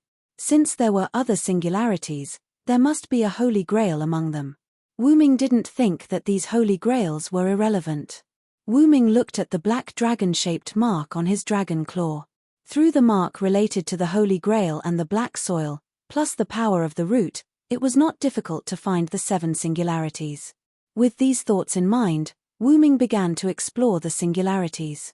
Wu Ming grabbed the Holy Grail luminous object with his dragon claw, closed his eyes, and began to search for the specific location of other singularities. After a long time, Wu Ming opened his wine-red eyes. So that's how it is. They want to destroy the important nodes in human history to achieve the purpose of destroying the entire human race. Wu Ming had already explored the specific location of the other 7 singularities. After knowing the significance of these eras, Wu Ming understood the purpose of the culprit behind the scenes. If Europe did not undergo ideological enlightenment, what would Europe be like in the future? If the fleets that opened up new routes to the world did not complete the opening of new routes and circumnavigation of the world, what would be the impact on the world in the future? If humans were extinct in the pre-Christian era, would there still be humans in the future? This time, the enemy possessed by the Black Mud had such an idea. They chose 7 particularly important eras for mankind and sent them the Holy Grail, disrupting those eras in order to destroy mankind. But then again, Uruk was also chosen by that guy. Among the singularities Wu Ming observed, Gilgamesh ruled Mesopotamia's 5th Uruk dynasty. After all, that was an era where God and man were separated. As a turning point for mankind, it was indeed an important one. Speaking of which, I do miss it. Let's take this opportunity to go back and take a look. Then, Wu Ming's huge dragon head looked at its own dragon arm. That's what you think too, Xiao Yan. After Wu Ming finished speaking, a complicated golden chain appeared on Wu Ming's dragon arm. Yes, Lord Wu Ming, I miss Uruk too. Although Wu Ming could travel through the various eras of the world at will, Wu Ming did not choose to do so often. Even if Wu Ming had perfect resistance to time and space and the world would not affect him, it would still leave an impression on the world itself. A calm lake could withstand the fall of a stone, but if it was hit by too many storms, the lake would not be able to remain calm and would take a long time to recover. The same was true for the world. If Wu Ming left traces in various eras, it would have an impact on later generations. If the impact was too much, the world would collapse. Take for example, if Wu Ming established faith in an era, then after Wu Ming left, this faith would gradually be hidden by the world. And if Wu Ming continued to leave faith in every previous era, then thousands of years later, the world might be filled with humans who believed in Wu Ming. If it was serious, it was very likely that humans would become extinct. Because of Wu Ming's time and space characteristics, if he interfered with the world too much, the world would not be able to repair itself. The mastermind behind the burning of humanity also used this method to successfully make all humans extinct in 2018. But in the case of singularities, Wu Ming's complete version did not have to worry about affecting later generations because after the singularities were repaired and eliminated, all the effects caused by the singularities would be repaired by the world. For example, if someone in the singularities was killed by a servant, then the world was likely to repair that person to be killed by a gangster. Therefore, Wu Ming chose to go to the singularities with ease. Then, let's get started. With that said, a time and space wormhole appeared in front of Wu Ming. The Holy Grail was lifted by an invisible force and sent into the time and space wormhole. Then, the time and space wormhole closed. Wu Ming, on the other hand, nodded in satisfaction. Then, he slowly laid down and fell into a deep sleep. The celestial lock wrapped around Wu Ming's dragon arm also fell silent. 2600 BC, Mesopotamia, Uruk City, Hunryong's sacrificial altar. A group of priests dressed in simple and unadorned attire stood in front of a magic array. Sidui-sama, have you really decided? The priest who seemed to be the representative of the other priests looked at the woman in front of him. She wore a green priest's robe, a white cloak with a hood, and a thin veil covering her face. Only her eyes were exposed, revealing a determined gaze. Yes, I have decided, even if I have to sacrifice my life, I will bring back the departed Hunryong-sama. Yes, this group of priests gathered at the sacrificial altar to summon the gods, which was difficult even for Kanzaki. The departure of the gods is inevitable, and it is natural for Hunryong-sama to leave. It is basically impossible to summon the departed gods back. The representative priest was still trying to persuade her. Yes, Sidui-sama, even if you persuade King Gilgamesh to acquiesce to your request, it is impossible to summon Hunryong-sama back. At this time, the other priests were also trying to persuade her.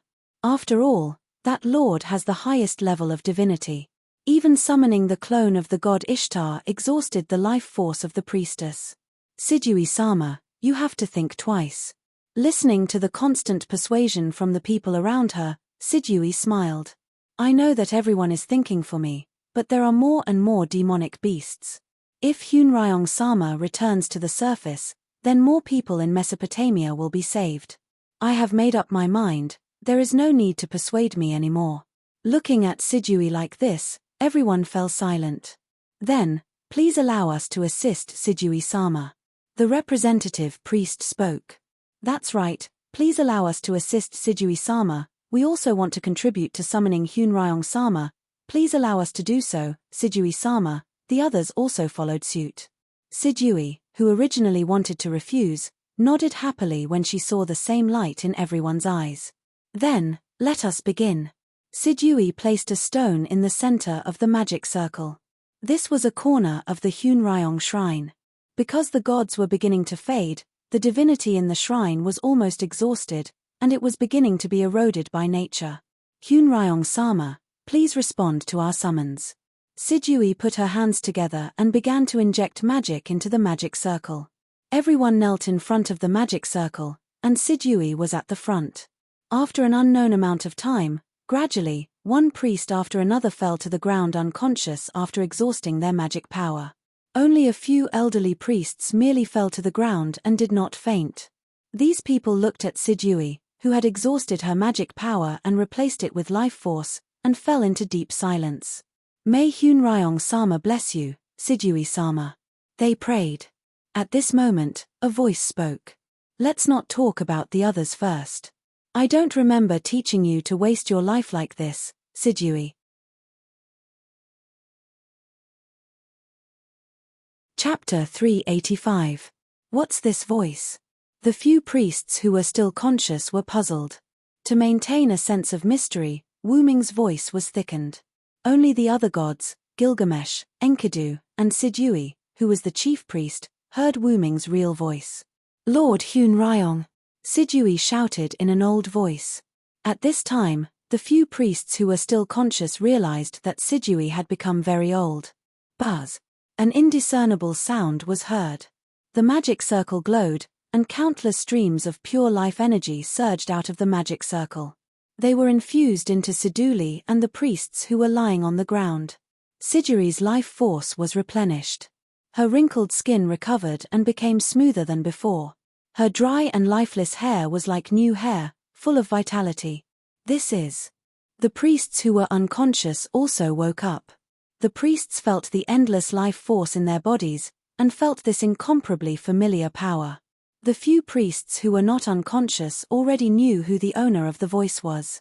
It was the Hunryong that Sidui mentioned, the god that they were desperately hoping for.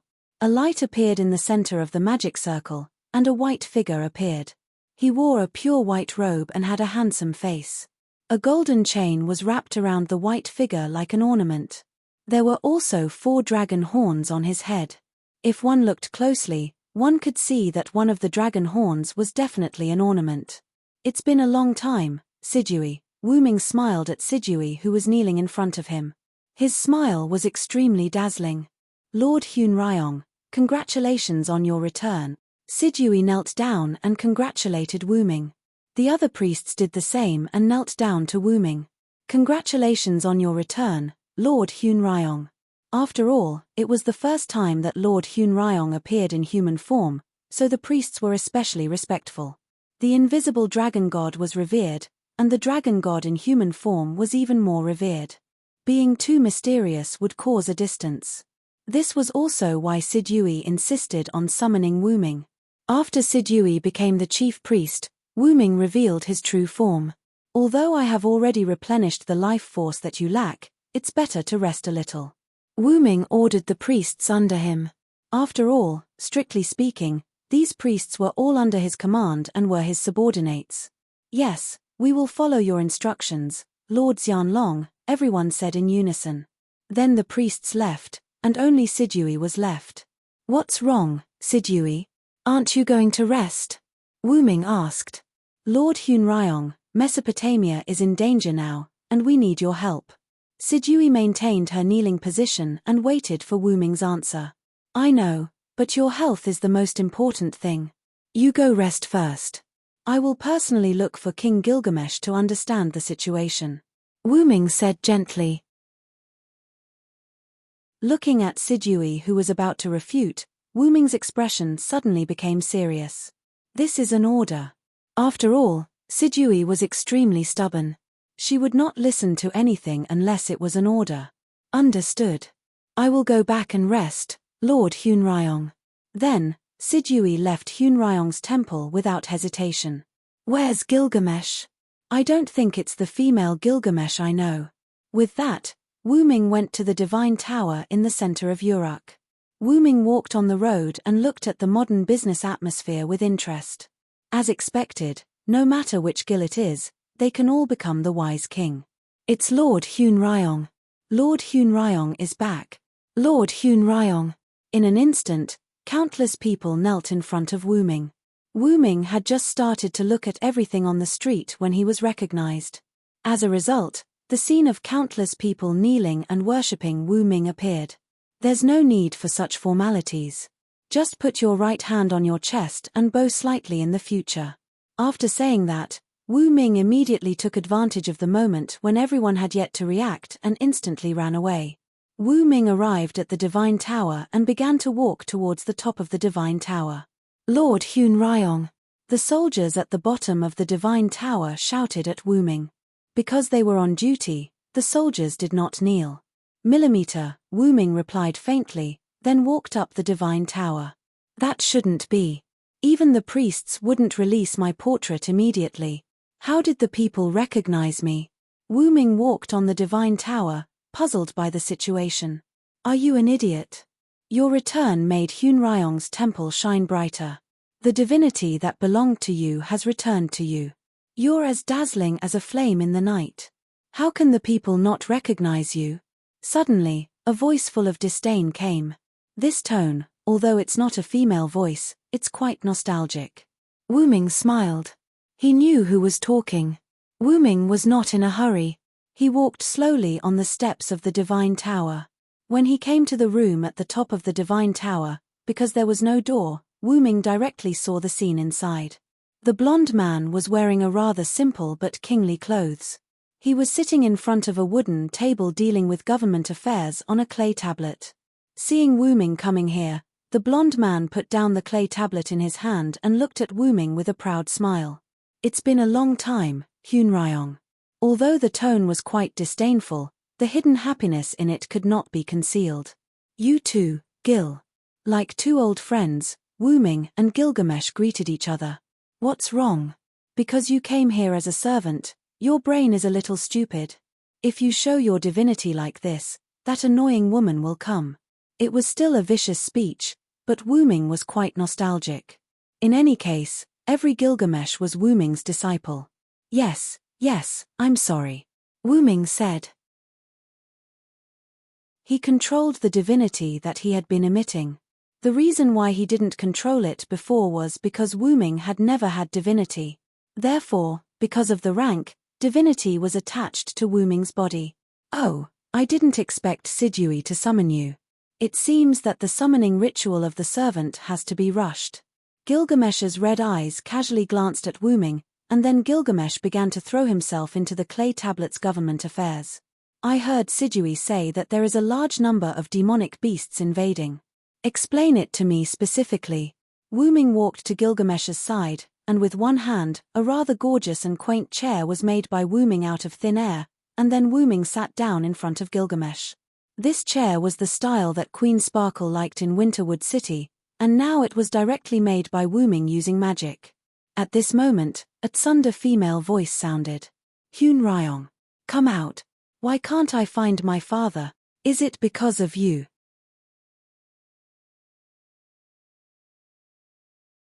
Chapter 386. Boom. Suddenly, a golden light broke through the roof of the tower, creating a large hole. The person who came was revealed. She had 2 black ponytails, red eyes, and an elegant headdress.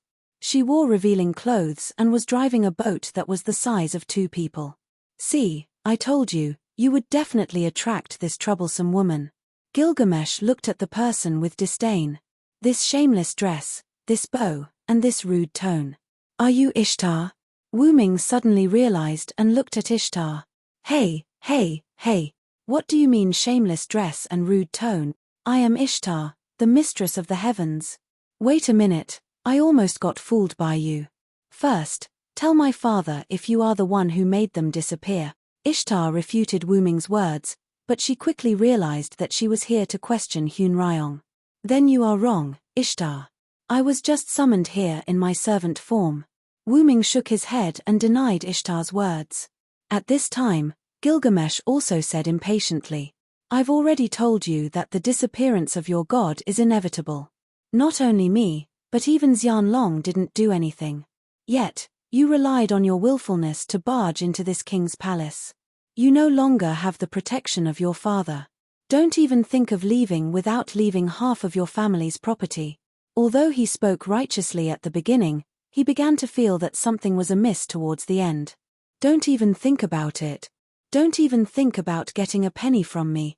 Ishtar stepped back in panic and looked at Gilgamesh and Wu-Ming vigilantly. "I am not interested in money or treasures. Don't look at me." Wu-Ming raised his hand helplessly. "That's right, you are always like this. You are not interested in money or treasures. You only care about protecting humans." Ishtar looked at Wu-Ming with disdain. It was as if she was looking at a money bank with no money. "Me. Since it has nothing to do with you, then goodbye. I don't want to stay here for a second longer," Ishtar said as she flew out of the roof with her horse Anna. "That's why I hate that woman. She's so old, yet she doesn't even know how to walk through the door." Gilgamesh said rather irritably. Well, that's Ishtar's personality," Wu-Ming said as he drew a few Lune runes in the air and filled the hole in the roof. In just a few seconds, the hole in the roof created by Ishtar was repaired. "Oh, you can still use Lune runes? You are now descending as a rider." Gilgamesh looked at this scene with interest. "Of course I can. After all, even if I am a rider, I am still a Uruk Hun Ryong. As your teacher, how can I not know how to use my magic?" Wu-Ming explained. That's right, Wu-Ming descended as a rider this time. But Wu-Ming didn't want to descend as a rider. He wanted to descend as a saver. The reason why Wu-Ming descended as a rider was because of Sid Yui. Wu-Ming sent the Holy Grail to this era and was about to descend as a saver, but he heard Sijui's call. "She's too reckless." This was Wu-Ming's evaluation of Sid Yui at that time. That's right, Sid Yui wanted to summon Wu-Ming as a god. In short, she wanted to summon Wu-Ming's original body. And she also knew that even when the priestess summoned Ishtar, she instantly exhausted her life, and only summoned a clone. If Wu-Ming didn't happen to be in Uruk, Sid Yui would have become a mummy by now. After that, Wu-Ming directly linked the Holy Grail to the summoning circle. Through Sijui's summon, Wu-Ming appeared as a rider and saved Sijui's life. After all, he was someone he knew. If he wasted his life in vain and failed to summon Hun Ryong, it would be a little cruel. But you're really funny when you descend as a rider. What do these 2 pairs of dragon horns mean? Are they funny decorations? If that's really the case, you've undoubtedly succeeded. This king is very happy. Gilgamesh smiled as he looked at the 4 horns on Wu-Ming's head. Wu-Ming helplessly touched his horns. Collis was considered a decoration, but there was a pair of horns on Wu-Ming's head. After all, Hun Ryong appeared as a rider, so it was normal for him to have horns. Wu-Ming shrugged. By the way, Ishtar descended as a rider, right? Ishtar's current appearance was obviously not the original appearance of Ishtar. Wu-Ming had seen similar examples not long ago, such as Zhuge Kongming and Sima Yi. During the Battle of the 14 Riders, Ishtar also descended as a rider. Ah, that's right. The stupid priestess summoned the Uruk city god, Ishtar, without this king's permission. As a result, not only did the priestess die suddenly, but the woman also came to the Uruk in an incomplete rider. This king is very happy to see that woman in such a sorry state. When Gilgamesh thought of Ishtar coming to Uruk and not being able to find her father, even the gods who doted on her, she was so anxious that she was on the verge of tears. Gilgamesh was quite happy. "You really have a bad taste," Wuming complained, although he was also very happy. "So, what is the crisis in the Uruk? Tell me about it in detail." Wuming became serious. "Now I kind of miss those idol gods. At least they don't want to destroy the human race because they have nothing better to do," Gilgamesh said sarcastically. Then, Gilgamesh explained to Wuming what happened. Enkidu died, and Hunryong also disappeared because of Kanzaki's retreat. Gilgamesh, who had lost a good teacher and a good friend, was physically and mentally exhausted. So, he abandoned the Uruk and went to search for the elixir of immortality. After some twists and turns, the elixir of immortality that he found was stolen by a snake. At this time, Gilgamesh also came to a sudden realization. This king, who has seen the past and the future, doesn't need to continue living. King Gilgamesh returned to the Uruk, which was about to be abandoned, and as a virtuous king, he regoverned the Uruk and made the Uruk even more prosperous than before. At this time, all kinds of magical beasts that seemed to be Tiamat's children came out of nowhere and attacked the Mesopotamia. Gilgamesh stayed in the Holy Tower and organized the army to protect the Mesopotamia. And now that Wu Ming was summoned, it was a few days after the demonic beasts began their attack.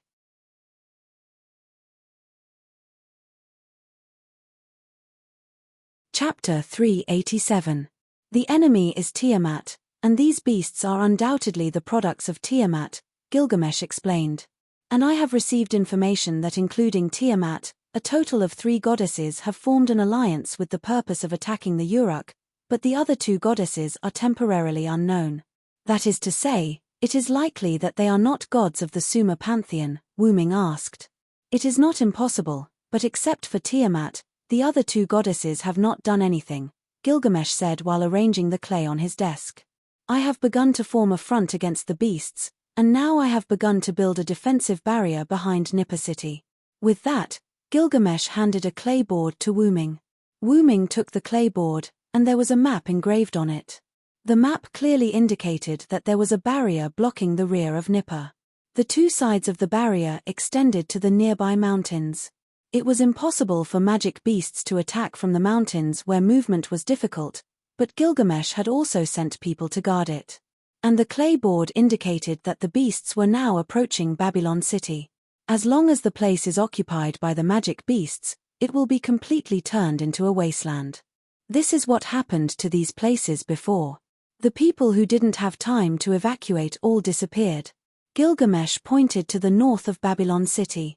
Those were places that had been crossed, and those cities had become abandoned cities, which meant that they had been captured by the beasts. So, in the current situation, Gil, what do you think? Wuming looked at Gilgamesh.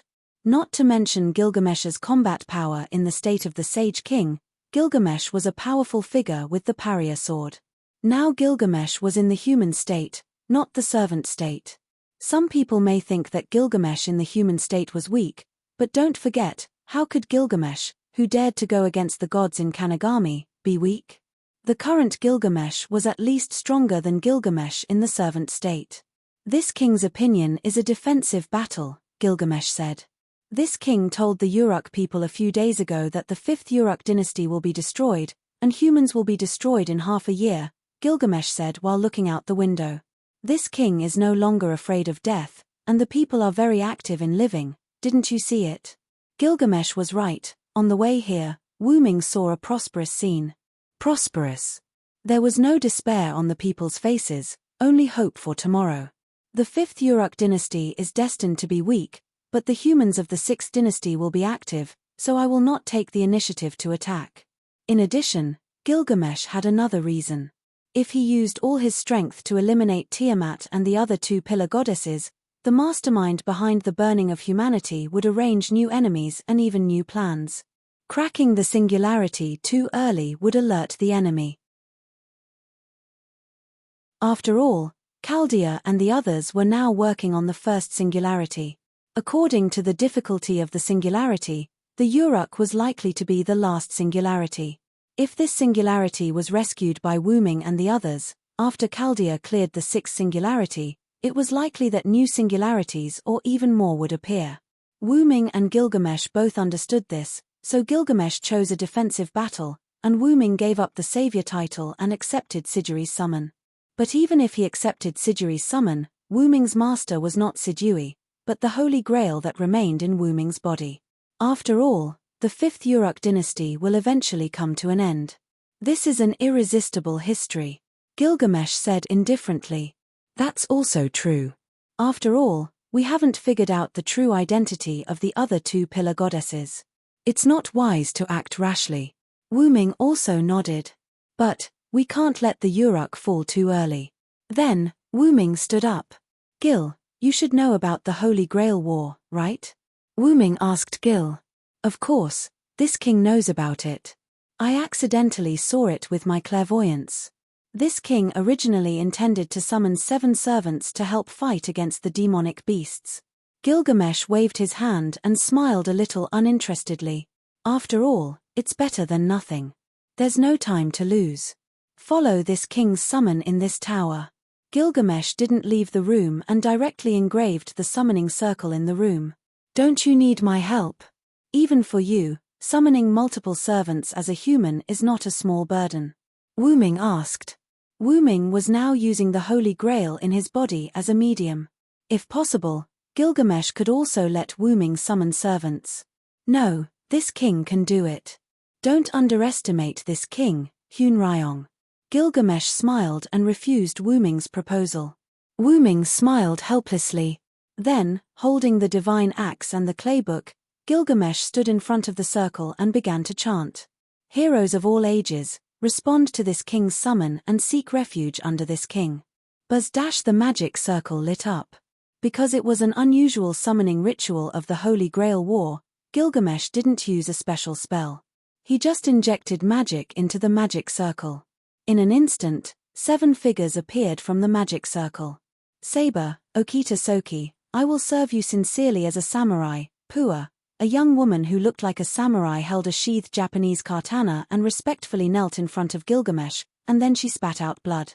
Lancer, Sparta King Leonidas, my king, use me as you wish.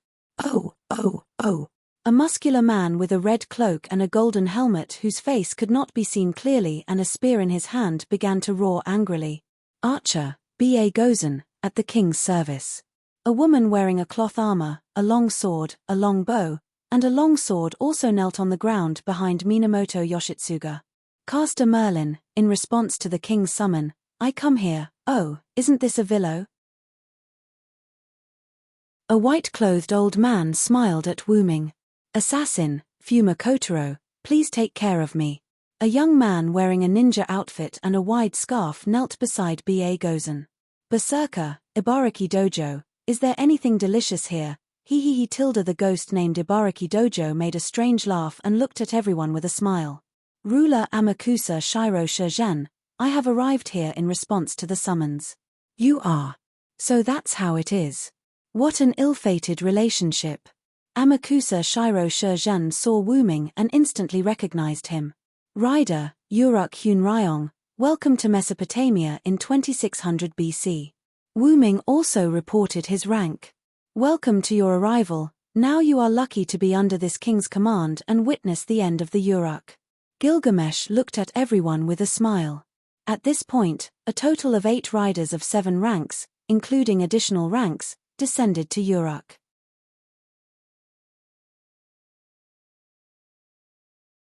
Chapter 388.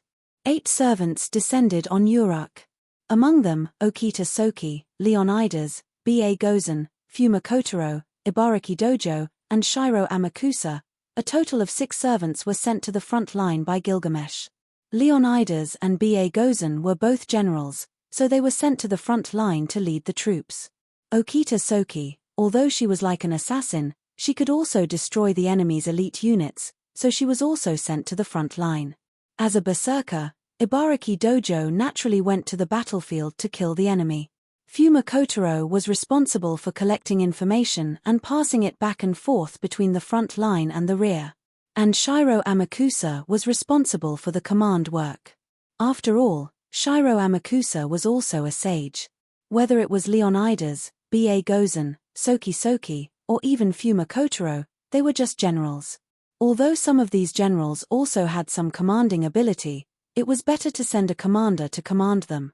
Furthermore, if it was Shiro Amakusa, it would be quite easy for him to lead a group of local generals.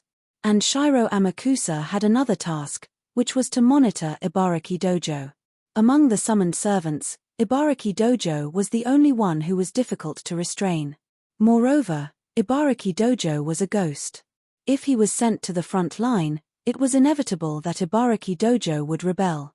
Therefore, Shiro Amakusa's task was to monitor Ibaraki Dojo in addition to integrating the team's situation. As heroes, they did not refuse. After all, saving humans was something they were happy to do. In this way, Merlin, Wu Ming, and Gilgamesh were left in the rear tower. Today, this king is going to deal with the accumulated government affairs. You two stay here for the time being. If you're bored, you can go shopping. With that, Gilgamesh left. Later, Merlin and Wu Ming were driven out of the tower and went to the street to start their shopping trip. After using a technique to reduce their presence, Merlin and Wu Ming leisurely strolled through the streets, watching the bustling scene around them. I didn't expect you to come as a servant. Did you have enough of Avalon and want to come out? Don't tell me you came here because you want to save humans, Wu Ming teased Merlin. Merlin didn't have such thoughts. As a half-human, half-nightmare existence, although he could feel the pain of humans, he couldn't understand the meaning of this pain. This was the nature of Merlin. How could that be? I'm very worried about the crisis of mankind. If mankind is destroyed, I will also be affected. Although I can't understand human feelings, I still like a happy ending. Merlin smiled slyly as he looked at his friend. Since Merlin was summoned, he had been looking at Wu Ming with a sly smile.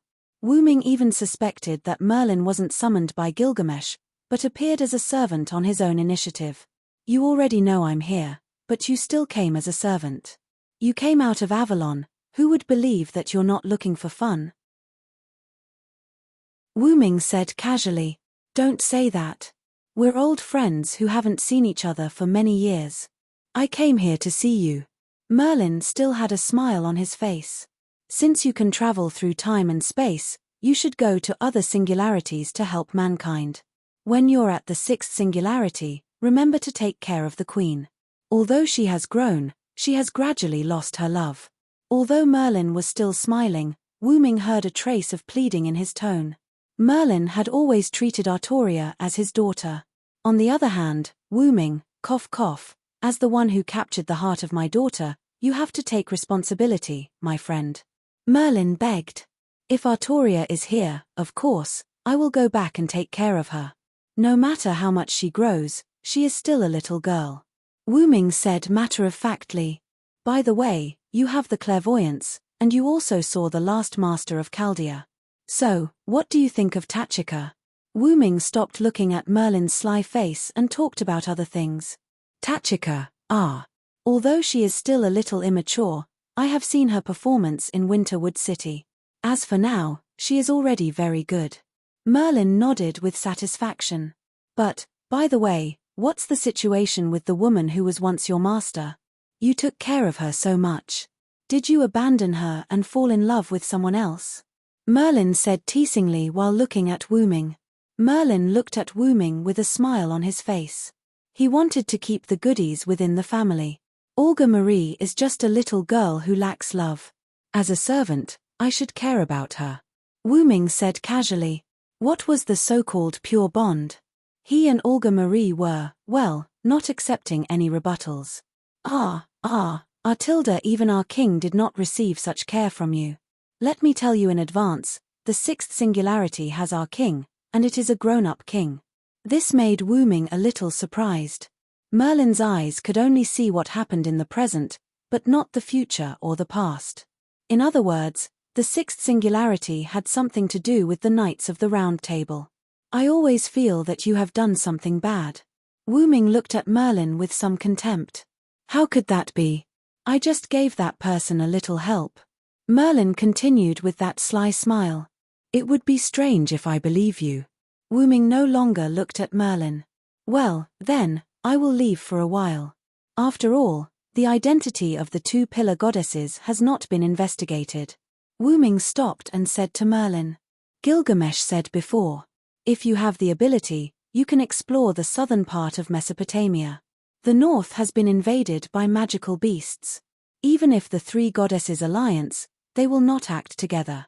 Then goodbye, I'm almost done shopping. I will go find King Gilgamesh first. I don't want to do the hard work of running. Merlin said lazily. Don't want to run, I think King Gilgamesh will soon give you a task. Wu Ming smiled mischievously. Thank you for your kind words. Then, Merlin walked in the direction of the tower, and Wu Ming also walked out of the Uruk city. Outside the city, Wu Ming looked at the north. At present, there is only one kind of magical beast, and for the time being, there is no need to worry about Tiamat's attack. For some reason, Tiamat did not appear. It seemed that she was constantly producing a magical beast army. Then, I will go to the south and take a look. With that said, Wu Ming's figure swayed, and then, a giant dragon soared into the sky.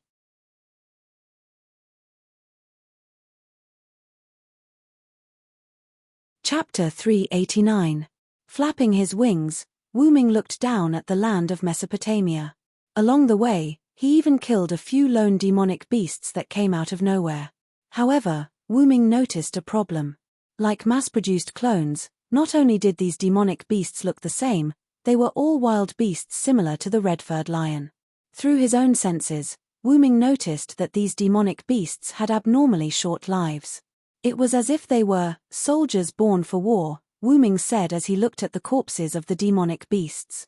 How sad. Has Tiamat fallen to this extent? Although Wu Ming was not really a descendant of Tiamat, because of the connection between them in the legend, Wu Ming still cared about Tiamat. After shaking his head, Wu Ming no longer thought about anything else. He transformed into a giant dragon again and flew into the sky, towards the south. What a nostalgic scene, Wu Ming said. Back then, he came to Mesopotamia by accident. Later on, he became the protector of the Uruk and Gilgamesh's teacher. Although there were many gods in Mesopotamia back then, these gods were quite obedient. Only a few gods like Ishtar liked to cause trouble. Now that the gods had disappeared, the demonic beasts had begun to wreak havoc in the north. Although it was not that the people had no way of making a living, it was not much better. Just like the few lone demonic beasts that Wu Ming encountered earlier, only God knew where they came from to the rear of the Uruk.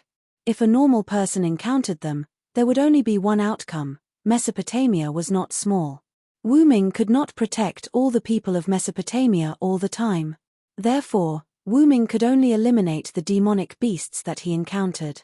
After arriving at the southern city of Mesopotamia, Wu Ming noticed something unusual. Forest. That's right. There was a forest before Wu Ming.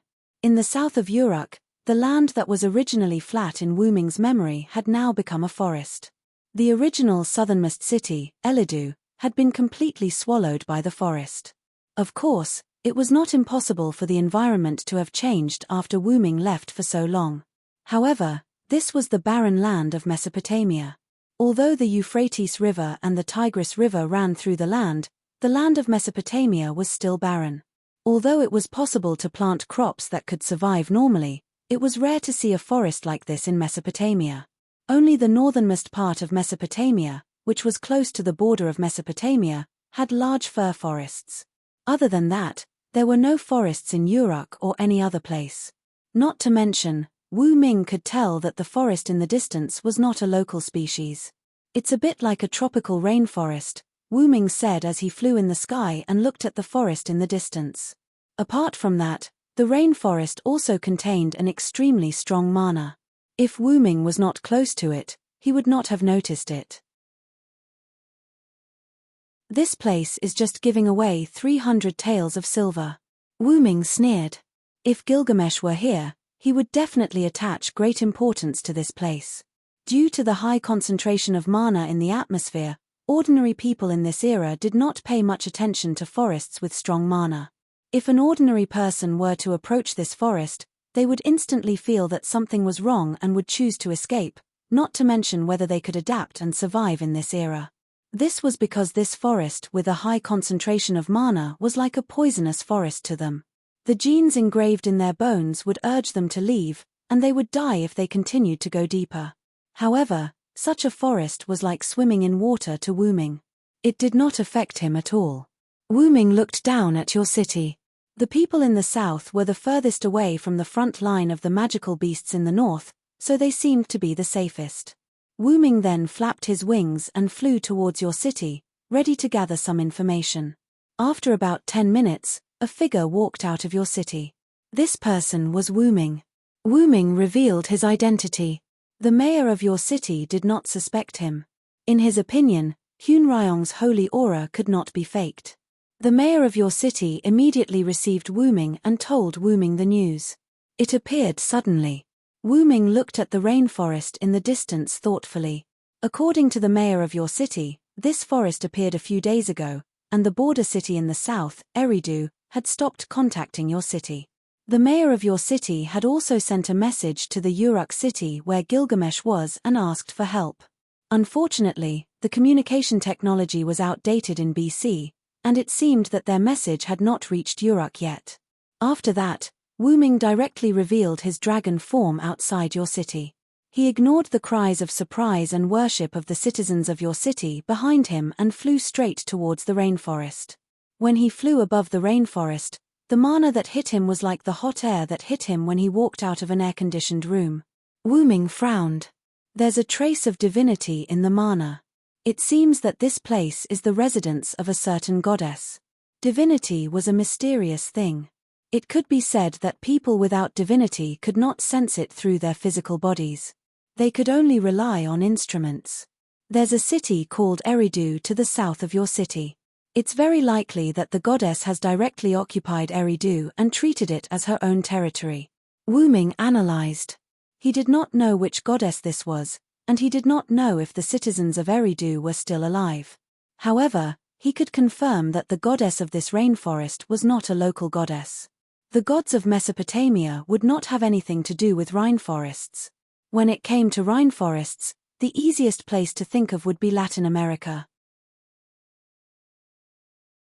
Could it be a god from the Mayan divine system or the Aztec divine system? Wu Ming pondered. With that thought, Wu Ming decided to just barge in and take a look.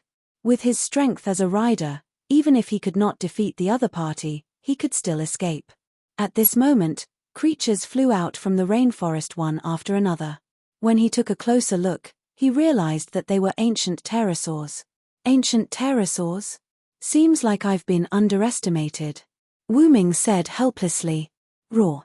Countless ancient pterosaurs roared angrily and rushed toward Wu Ming, who was many times larger than them. These pterosaurs had sharp mouths and sharp claws that shone with a cold light. They looked extremely dangerous. However, to Wu Ming, who had grade A durability, they were no threat at all. Clang, clang, clang. The group of pterosaurs collided with Wu Ming, producing countless sounds of metal colliding. They're not afraid of me. It seems that these are all controlled by that goddess. To Wu Ming, who could influence and control fantasy breeds, these pterosaurs had ignored his suppression and attacked him. There was no doubt that they were controlled by someone. Roar. In an instant, Wu Ming roared angrily and released his dragon power, directly killing this group of pterosaurs. Then, Wu Ming looked at a certain spot in the forest and flew over.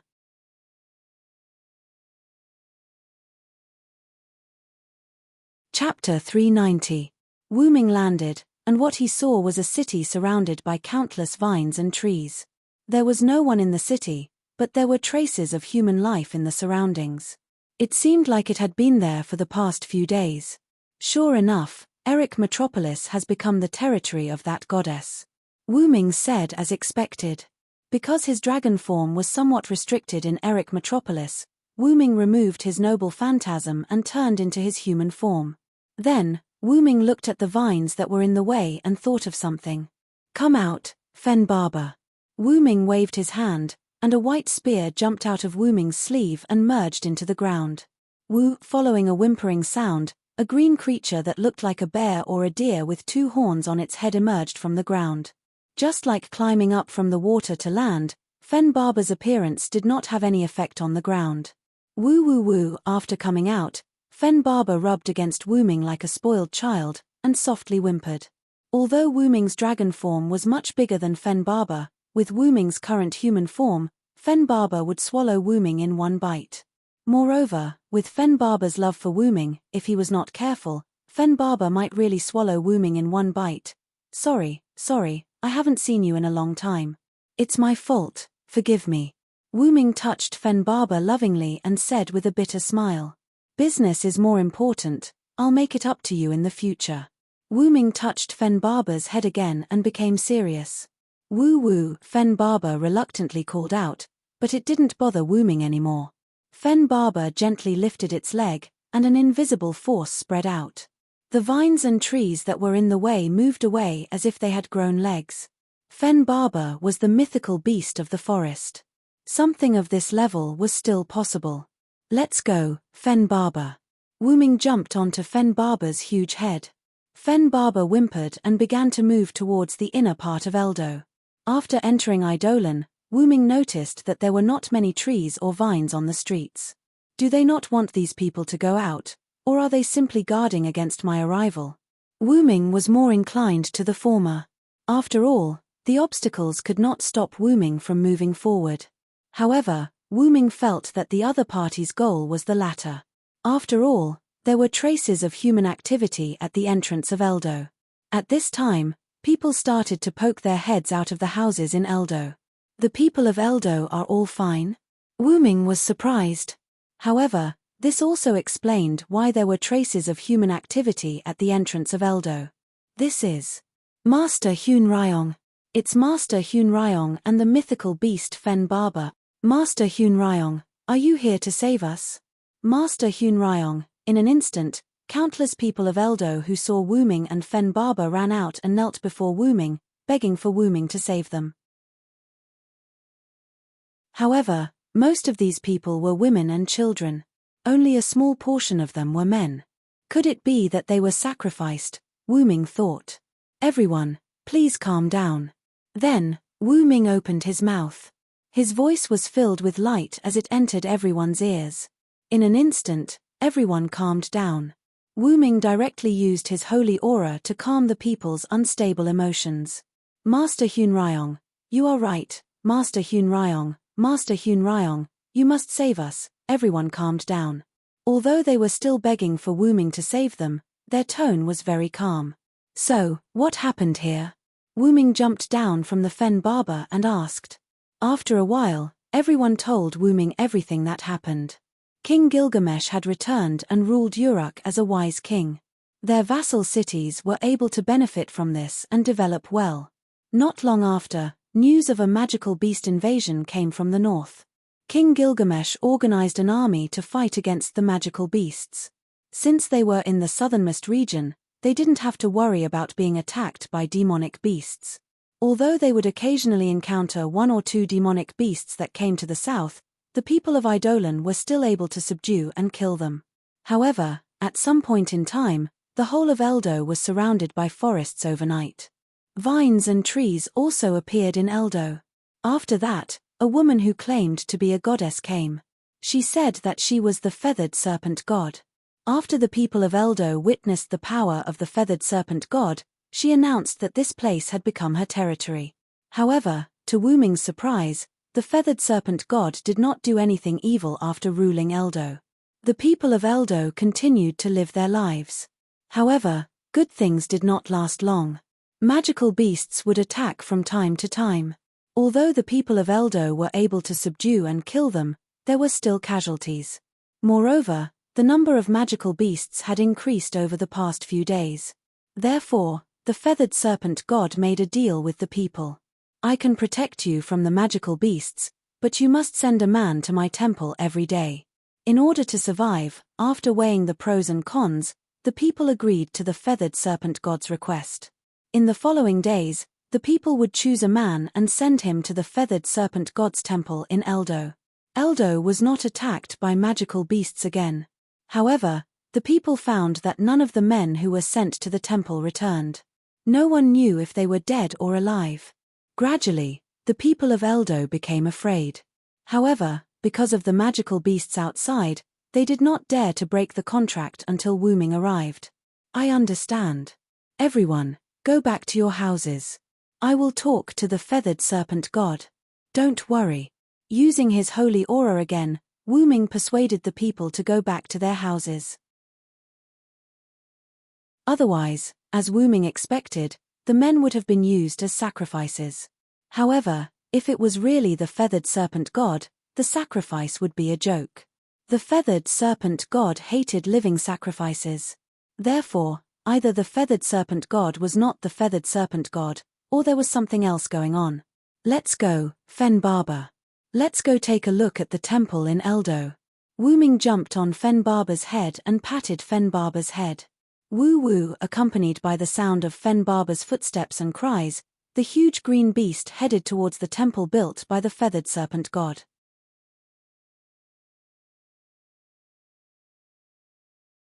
Chapter 391. Because Fen Barber was not small, Fen Barber quickly brought Wu Ming to the temple located at the edge of Edo. The Mayan pyramidal building towered in front of Wu Ming, surrounded by a mysterious and lush forest. Fortunately, the temple and the forest were located at the edge of Edo. If the temple and the forest were placed in the center of Edo, the entire city would have become a forest.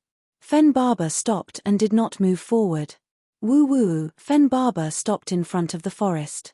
After trying for a moment, it shook its head and let out a whimper. This time, it was really whimpering.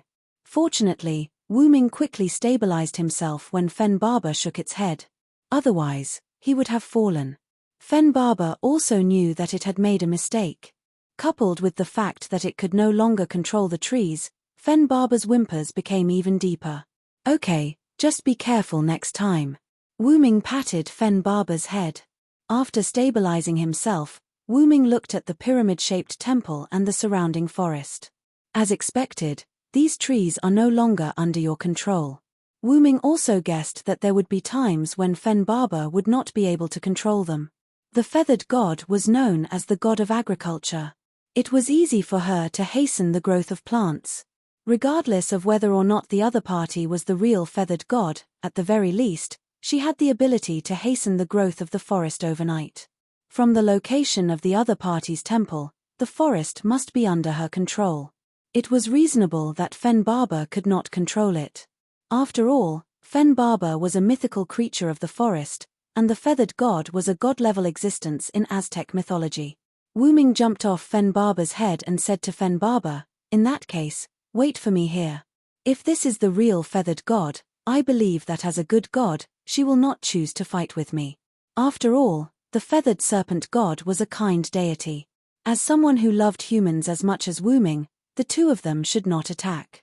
However, he couldn't rule out the possibility that the other party wasn't the feathered serpent god, or that even if the other party was the feathered serpent god, the feathered serpent god wouldn't hesitate to attack.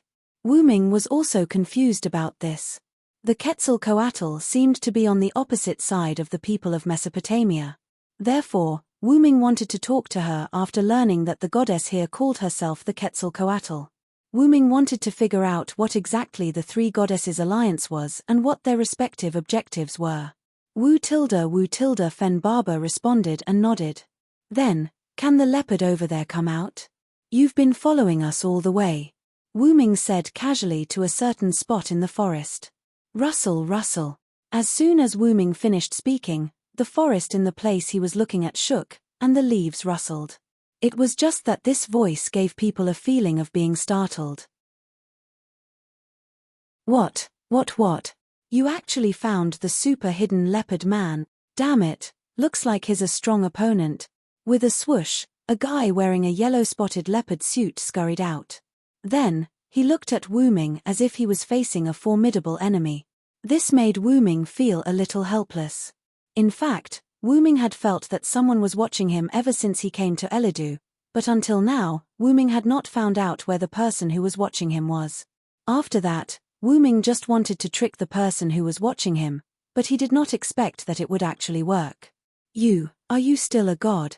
Wu Ming looked at the guy who called himself the Leopard Man with some surprise. Wu Ming could feel divinity from this guy who called himself the Leopard Man, which meant that this guy was a goddess. However, this guy seemed like a joke no matter how he looked at it. A goddess wearing a leopard coat. Please forgive Wu Ming for not knowing what a goddess likes. Wahahaha tilde, I didn't expect you to have such a good eye. That's right, this goddess is the Leopard Man. Wahahaha tilde, the Leopard Man who thought that Wu Ming was scared by his identity laughed proudly. But this way, he was even more inconsistent with the word goddess. After thinking about Ishtar, and looking at the leopard in front of him who was laughing shamelessly, Wu Ming helplessly covered his face. Woo woo. Even Fen Barber could not accept it. How could a goddess be such an existence? Fen Barber, she's yours. Wu Ming did not even look at her, and directly pointed at the Leopard Man who was still laughing. Woo woo. Fen Barber replied, then lightly stomped his feet, and several vines rose from under the Leopard Man's feet. What? The Leopard Man was shocked, and quickly jumped out of the vine-catching area.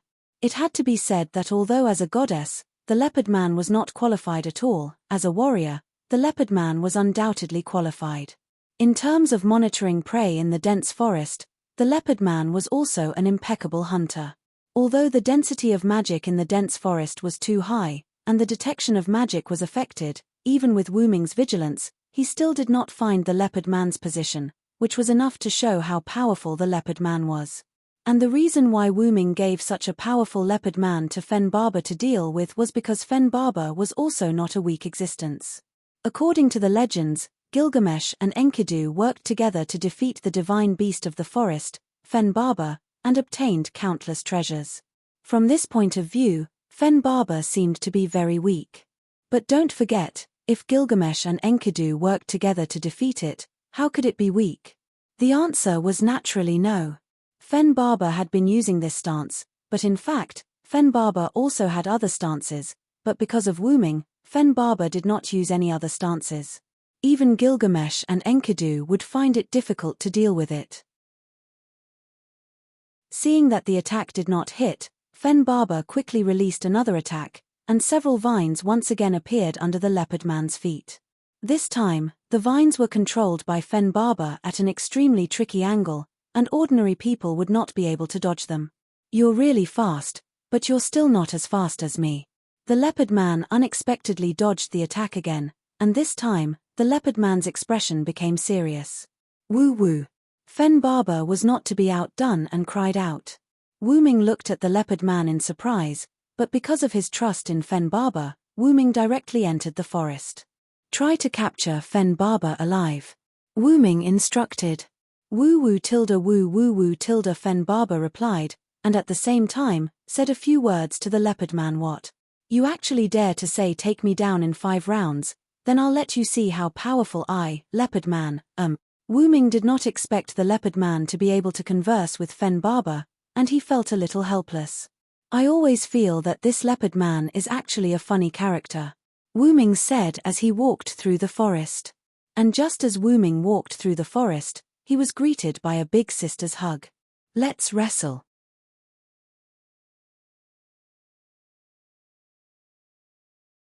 Chapter 392. Let's wrestle. Accompanied by a burst of unusually happy laughter, a seemingly weak arm extended towards Wu Ming. However, this arm gave Wu Ming a very dangerous feeling. If I'm caught by this arm, I'll be finished even if I don't die. Wu Ming was shocked. In an instant, the blonde lady grabbed Wu Ming and fiercely threw Wu Ming over her shoulder. Boom!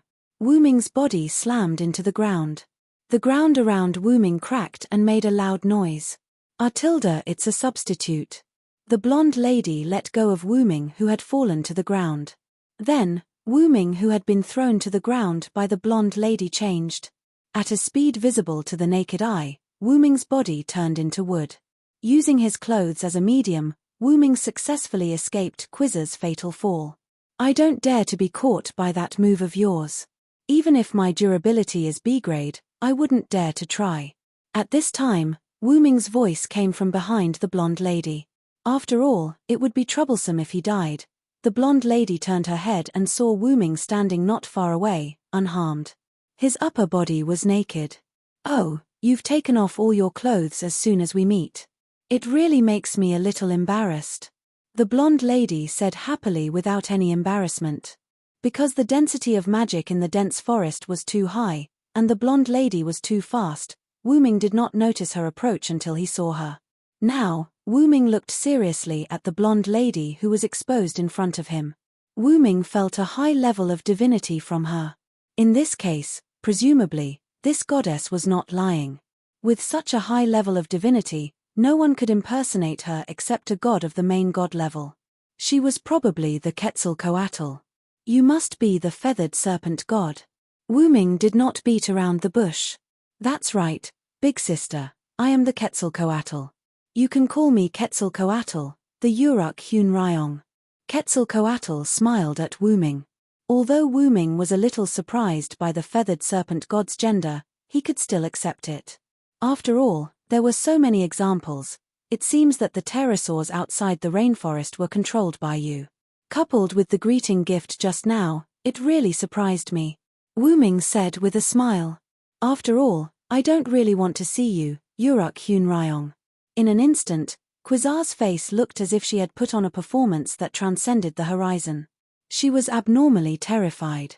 Looking at Quetzalcoatl, who looked more like an evil god than a good god, Wu Ming was very calm. I want to know about the three goddesses' alliance and your respective goals. That's why I'm here. Wu Ming acted as if he did not see Quetzalcoatl's performance and asked directly. Also, the residents of Adu told me that a man is offered as a sacrifice to you every day. I want to know what's going on. However, Quetzalcoatl smiled. Didn't I say, Uruk Hun Ryong, I don't welcome your arrival? If you leave now, I can let bygones be bygones. But if you continue to stay, I'll have to use my super wrestling skills. Quetzalcoatl's smile reached her ears as she looked at Wu Ming with an abnormally terrifying expression. I understand. Wu Ming closed his eyes, looking as if he had understood. Wu Ming opened his eyes abruptly and said seriously, then, let's have a fight. The winner will listen to the loser.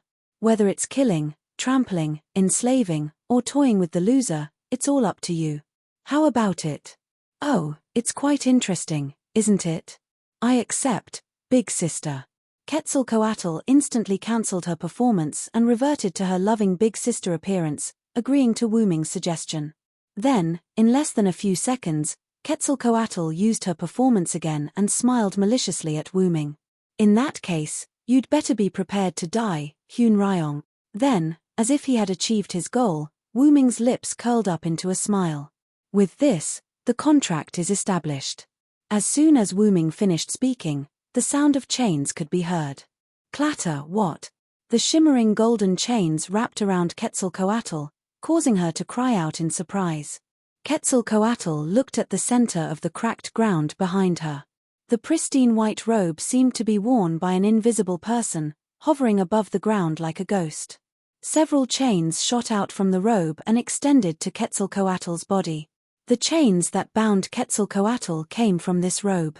Without a doubt, this was the doing of her enemy, Hun Ryong. You bastard! How dare you sneak attack me? Quizzard glared at Wu Ming as if she was being treated unfairly. Little did she know that she was the one who had started the sneak attack. I've already said that the contract is established. From then on, our battle will begin. Why, is Lord Quetzalcoatl going back on your word? Wu Ming crossed his arms and looked at Quetzalcoatl with a smile. You despicable bastard. Watch me break these chains. Quetzalcoatl displayed her irritable Yang Yi and said rather angrily. Then, she began to struggle in vain. By the way, let me tell you something. As long as you're a god, you can forget about breaking free after being bound by this chain. Even if Tiamat came, she wouldn't be able to break free either, Wu Ming said rather arrogantly. Quetzalcoatl ignored Wu Ming and struggled to break free of the chains. However, no matter how hard she tried, she could not break free from the shackles of the golden chains. That was not all. Quetzalcoatl found that her magical power, divine power, and other powers were all bound by these golden chains and could not be used at all. Damn it! Where the hell did you get these chains from? Not only can I not break free, but my powers are also sealed. Even the Enkidu isn't this perverted. Quetzalcoatl gave up on struggling and said irritably, "What? You're not going to struggle anymore?" Wu Ming laughed. Of course, Quetzalcoatl could not break free of the Enkidu. The Enkidu was something used to control the god of law, so it was impossible for Quetzalcoatl, who had extremely high divinity, to break free. If it was the original version of Enkidu, Quasar would still be able to break free from the shackles of Enkidu by relying on his own attributes, but only by a little. Her strength had not reached A rank, so it was impossible for her to break free of the Enkidu's shackles through pure strength. Moreover, Wu Ming's Enkidu was the manifestation of the Enkidu that was attached to the main body of the Great Origin, Wu Ming. Once a god like Quetzalcoatl was trapped by the Enkidu that was no longer what it used to be. With the current Enkidu's ability, even Tiamat would not be able to do anything about it. I failed. I admit defeat. You win. Can you let go of me now? Quetzalcoatl removed her facial expression and revealed the look of a big sister again. She smiled gently and looked at Wu Ming. And so, the battle between Hun Ryong and the feathered serpent god ended with Hun Ryong insta-killing the feathered serpent god. After hearing Quetzalcoatl admit defeat, Wu Ming released the shackles of the Enkidu on Quetzalcoatl. Then, let's start with the questions.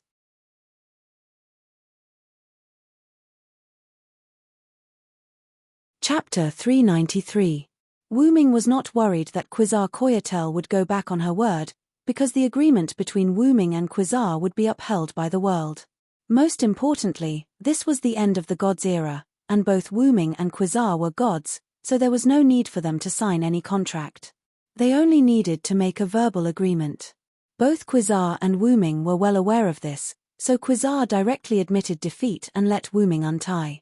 Wu Ming did not hesitate in the slightest. "So, what do you want to ask?" Quasar asked casually. Quasar, who had become Wu Ming's slave, was not worried that Wu Ming would do anything to her. She looked very relaxed.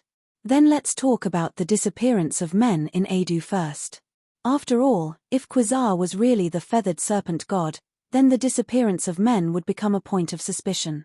After all, the feathered serpent god hated living sacrifices.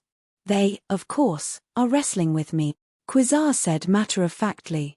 "Because none of them can take a single hit from me, I chose to have the residents of Adu sacrifice a man every day. They are all resting in my temple now, and when they have recovered, they will wrestle with me." Quasar looked rather distressed that no one was wrestling with her. Wu Ming did not expect that Quasar would ask the residents of Adu to sacrifice a man every day just to have someone to wrestle with.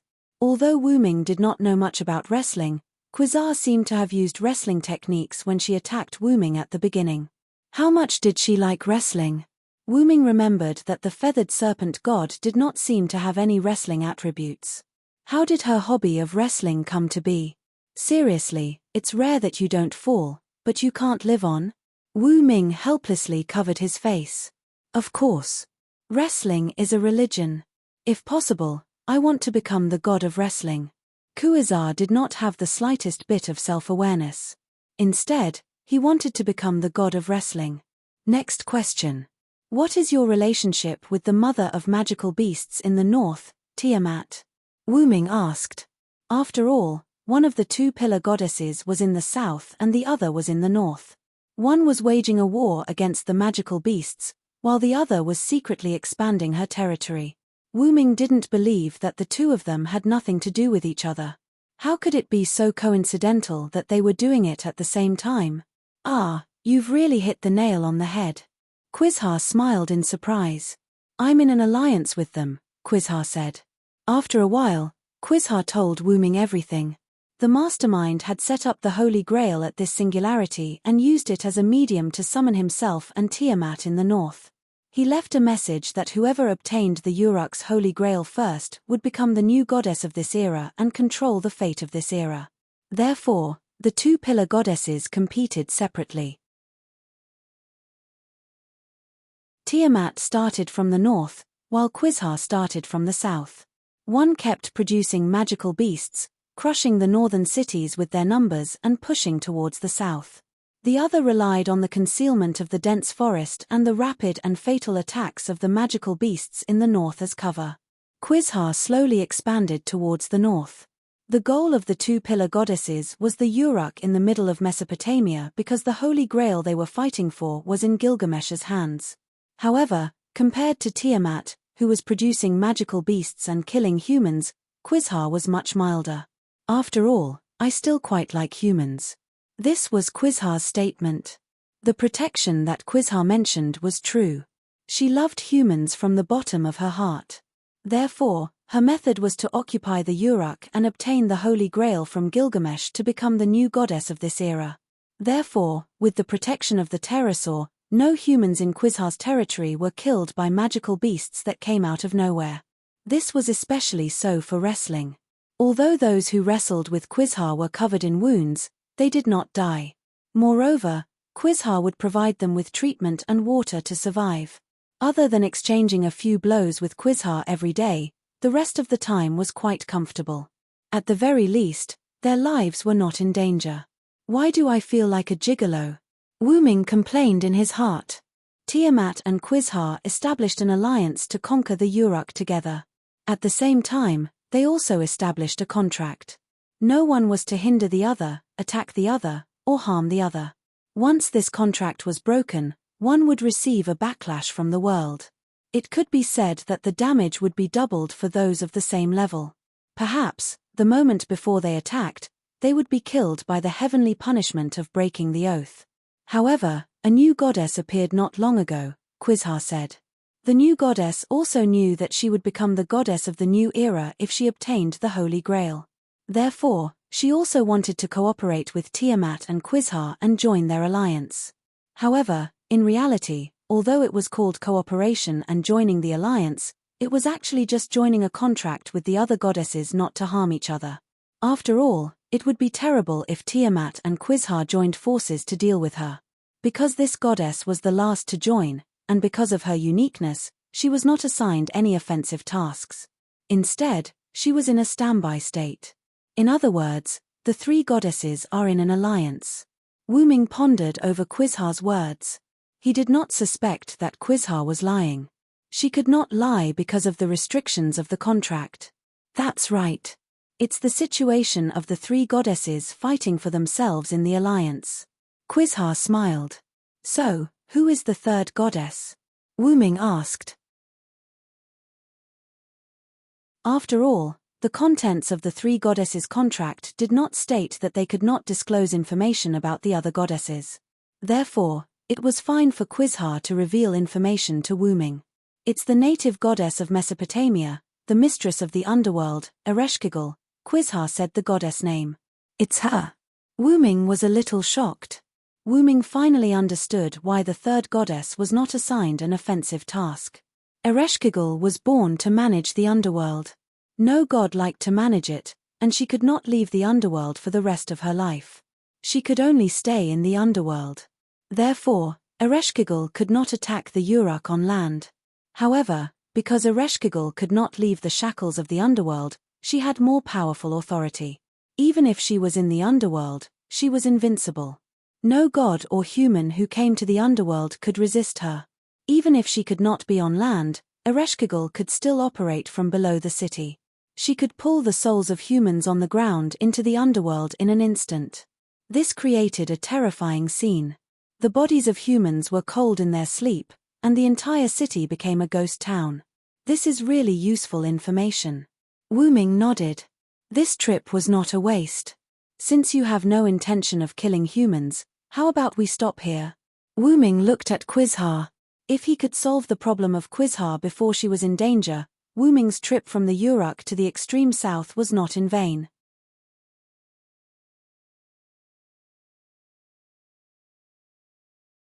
Chapter 394. Apart from that, Wuming had another idea. After all, Quizhar was also a goddess. Even if she could not attack the other pillar goddesses, she could still keep the other goddesses in check. She could also deal with the magical beasts. After all, Quizhar was already doing that. She was protecting the people in her territory from the magical beasts. After all, The restriction of the contract was that he could not attack the goddess. Therefore, Wu Ming wanted to rope Quizha into his side. Wu Ming believed that with Quizha's addition, the Uruk side would be like a tiger that had grown wings. Even if it did not work, it would be fine as long as Quizha did not expand her territory and attack the Uruk. Sure, Quizha said with a smile. You agreed so decisively. Wu Ming was a little surprised. After all, I was defeated. Even if it was a sneak attack, I would still admit defeat. That's what it means to be inferior. Looking at Quizha like this, Wu Ming could not help but think of the legend of the feathered serpent god. Due to being drunk by other gods with ulterior motives, the country under her rule was ruined by the other gods. After the feathered serpent god woke up, she blamed herself for her mistake and decided to leave this place to reflect on herself.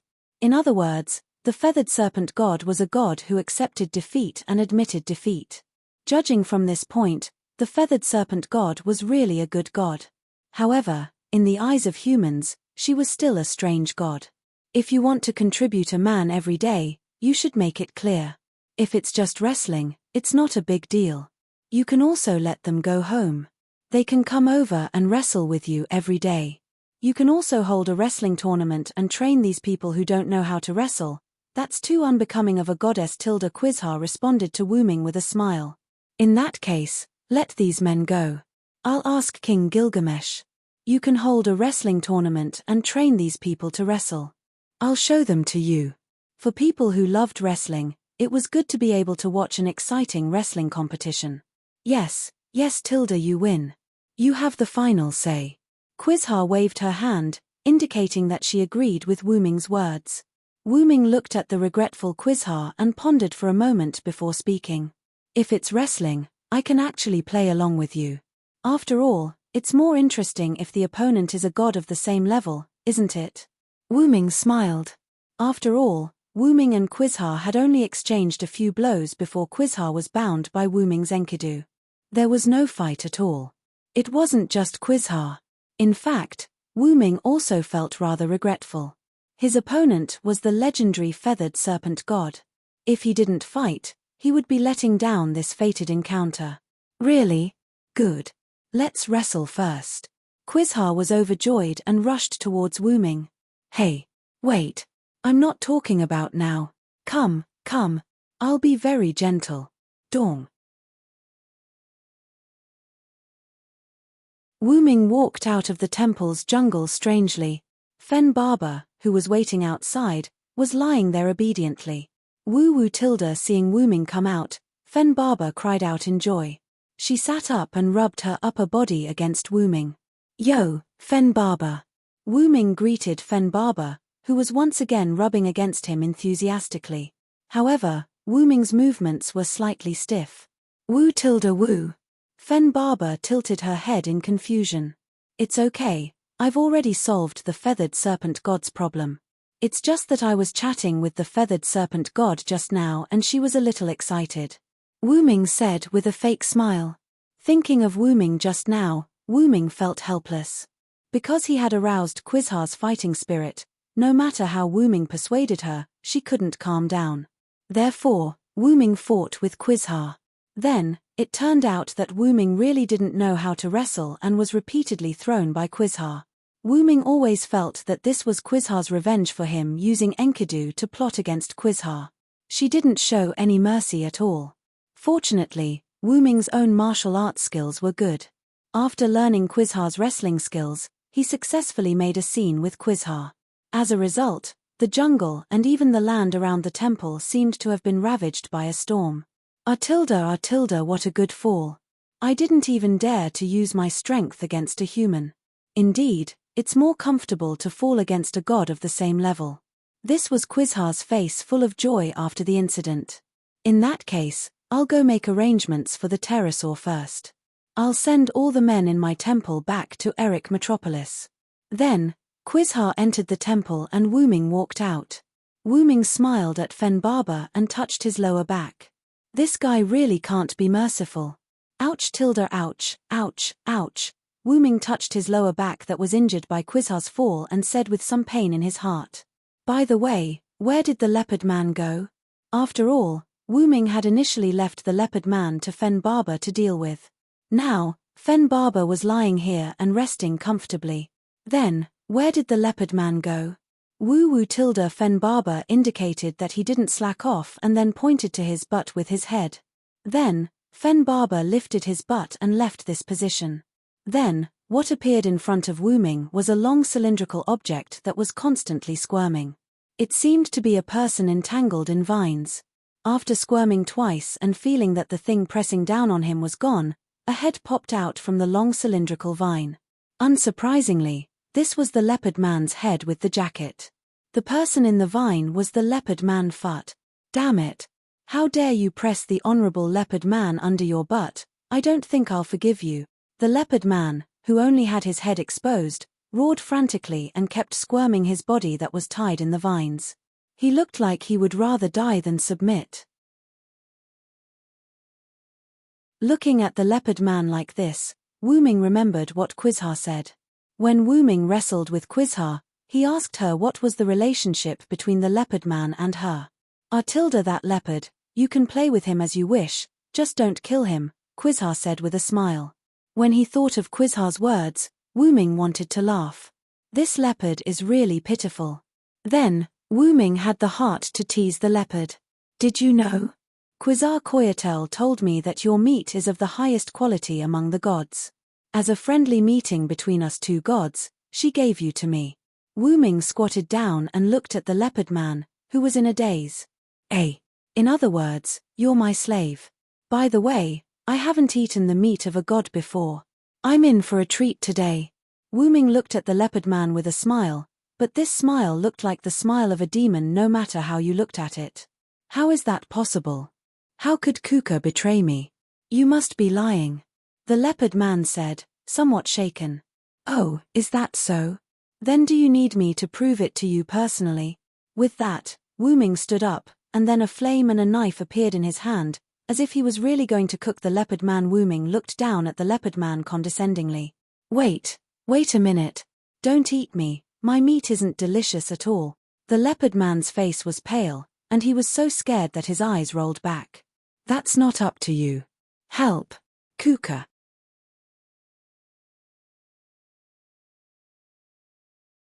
Chapter 395. Wu Ming and Fen Barber left Adu. Wu Ming told the residents of Adu the truth and promised that the Quetzalcoatl god would return the males who were sacrificed as sacrifices. He also promised that the residents of Adu would be able to go out and interact with other cities. However, in exchange for their protection, a wrestling tournament would be held every once in a while. Naturally, the residents of Eidolon agreed wholeheartedly.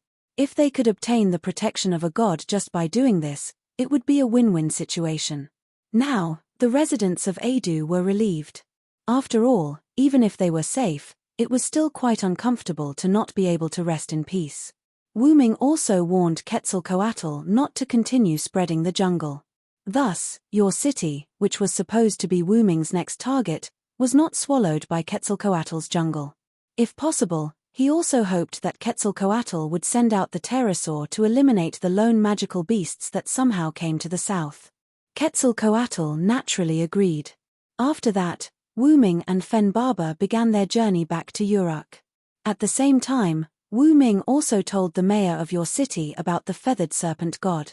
After that, because Wu Ming slightly neglected Fen Barber and the magical beast's attacks in the north were not that strong, Wu Ming decided to ride on Fen Barber and have a good chat with Fen Barber before returning to Uruk.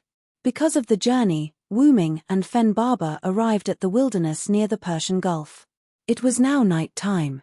Wu Ming sat in front of a fire. A pot floated above the fire. Wu Ming leaned against Fen Barber's huge and soft body and drank a bowl of meat soup with a satisfied expression. Not far from him was the corpse of a magical beast. It was a magical beast that Wu Ming encountered along the way. It was ambushing passers-by and was killed by Wu Ming and made into meat soup. After all, no one said that magical beasts could not be made into food. I'm starting to miss that adventure. Wu Ming held a bowl of broth and recalled the days when he had just returned from the demonic realm, where he had learned from Scarher and was training alone outside. During that period of time, Wu Ming was like a chivalrous hero. When he was tired, he would use the sky as his blanket and the earth as his bed. When he was hungry, he would pick wild fruits and hunt animals. When he was thirsty, he would drink spring water or dew before heading to Connaught. In Wu Ming's eyes, Scarher was more like a teacher than a warrior. Not only did he teach Wu Ming combat and magic, but he also taught Wu Ming some principles of being a human being and all kinds of small knowledge. After all, Wu Ming was an old lady who had lived for a long time. Cough, cough. Queen. Naturally, she knew a lot after living for a long time. In addition, Scarher saw Wu Ming as his younger brother, so she taught him a lot. That included survival in the wild. However, it was not very useful for Wu Ming. Therefore, Wu Ming had never fallen sick and could sleep anywhere. On the other hand, Wu Ming's stomach was beyond the stomach of a fantasy breed and could not digest anything. Therefore, survival skills in the wild were just icing on the cake. Paying attention to the dangers in the wild was a lifelong benefit for Wu Ming. After all, even the most powerful person would make mistakes one day. Even the most powerful tiger would take a nap. Now, Wu Ming had Fen Barber by his side. With Fen Barber's divine beast temperament, no wild beasts or robbers came to attack Wu Ming. As for those who were related to God, they were only followers and dependents. For example, Wu Ming and Fen Barber, Quasar and the pterosaur, Tiamat and the magical beasts. However, if there was really an attack, Wu Ming would not be afraid. After all, he had the strength. Although Wu Ming did not need to sleep, it was rare to spend a night in the wild. Wu Ming did not want to spend it all on the road. Moreover, the one who would be tired was Fen Barber. Therefore, Wu Ming was going to stay in the wild with Fen Barber for a night. You think so too, Fen Barber? Woo tilde Fen Barber also cried, indicating that it also agreed. It was the wish of every Fen Barber to be able to sleep with its master. After drinking the broth, Wu Ming tied it up and then went to sleep with Fen Barber. After that, Wu Ming began to dream. He had a strange dream. Wu Ming came to a black abyss. It was as if he had fallen into a swamp. Wu Ming's movements were particularly difficult, and he could not see anything clearly. Only a sad song echoed. Wu Ming could feel the sadness in this song. A mother was helpless and sad to be abandoned by her children. Wu Ming could not help but be attracted by this song. He gradually looked for the owner of the song in the dark space, trying to drive his body back to his mother's arms. At this moment, Wu Ming heard Fen Barber's cry, and then he was awakened. Woo. Wu Ming suddenly opened his eyes and looked at the bright sky. His head was a little dizzy as he looked around. Fen Barber put down its foreleg that hit Wu Ming's head, and then rubbed its head against Wu Ming's head. Its originally anxious appearance calmed down. Wu Ming didn't know if it was because he was hit by Fen Barber or because of the dream, but now his head was quite dizzy, as if he didn't sleep well. That was definitely not a dream. Wu Ming said with some fear. If it wasn't for Fen Barber hitting Wu Ming hard, I'm afraid that Wu Ming would really fall into the arms of the owner of the song, and once that happened, Wu Ming had a hunch that he would never wake up again. After all, his consciousness was transferred from his main body to his servant's body. If his consciousness was captured, then Wu Ming's servant's body would disappear, and his main body in the root would become an empty shell with only a body and soul, but no consciousness. Simply put, he would be in a vegetative state. Thank you, Fen Barber. If it wasn't for you, I'm afraid I would have died this time. You've helped me a lot. Wu Ming said to Fen Barber gratefully. Woo tilde because of being praised by Wu Ming, Fen Barber happily rubbed against Wu Ming. Wu Ming touched Fen Barber's head and thought thoughtfully. I've never encountered such a situation before. It seems that I have to protect this point. Wu Ming's body, soul, and consciousness were all born from the root, and compared to the body, Wu Ming's soul was more powerful. Simply put, negative mental effects such as charm would not work on Wu Ming. But this time, Wu Ming almost fell into the enemy's trap while sleeping. More importantly, the pitch-black, immovable space was the interior of the origin black soil. For some reason, Wu Ming couldn't feel the root of the black mud in his dream at all. Maybe it was the enemy's trick. There's also that singing voice. Wu Ming did not recognize it even in his dream. Wu Ming had heard that singing voice before. It was the singing voice he heard when he crossed over to the mirror world in Ilya's world. This familiar feeling. Wu Ming was silent. For a moment, Wu Ming shook his head. In short, the enemy is not simply the three goddesses' alliance.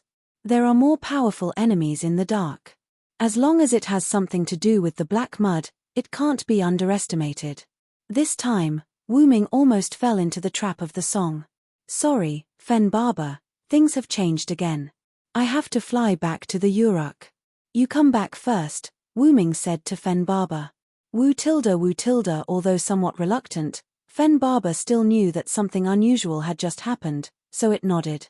Then, Fen Barber turned into a white spear and integrated into Wu Ming's body. Then, Wu Ming transformed into a huge flying dragon and flew to the Uruk. After Wu Ming left, a sad song sounded on the surface of the Persian Gulf, but it disappeared instantly like an illusion.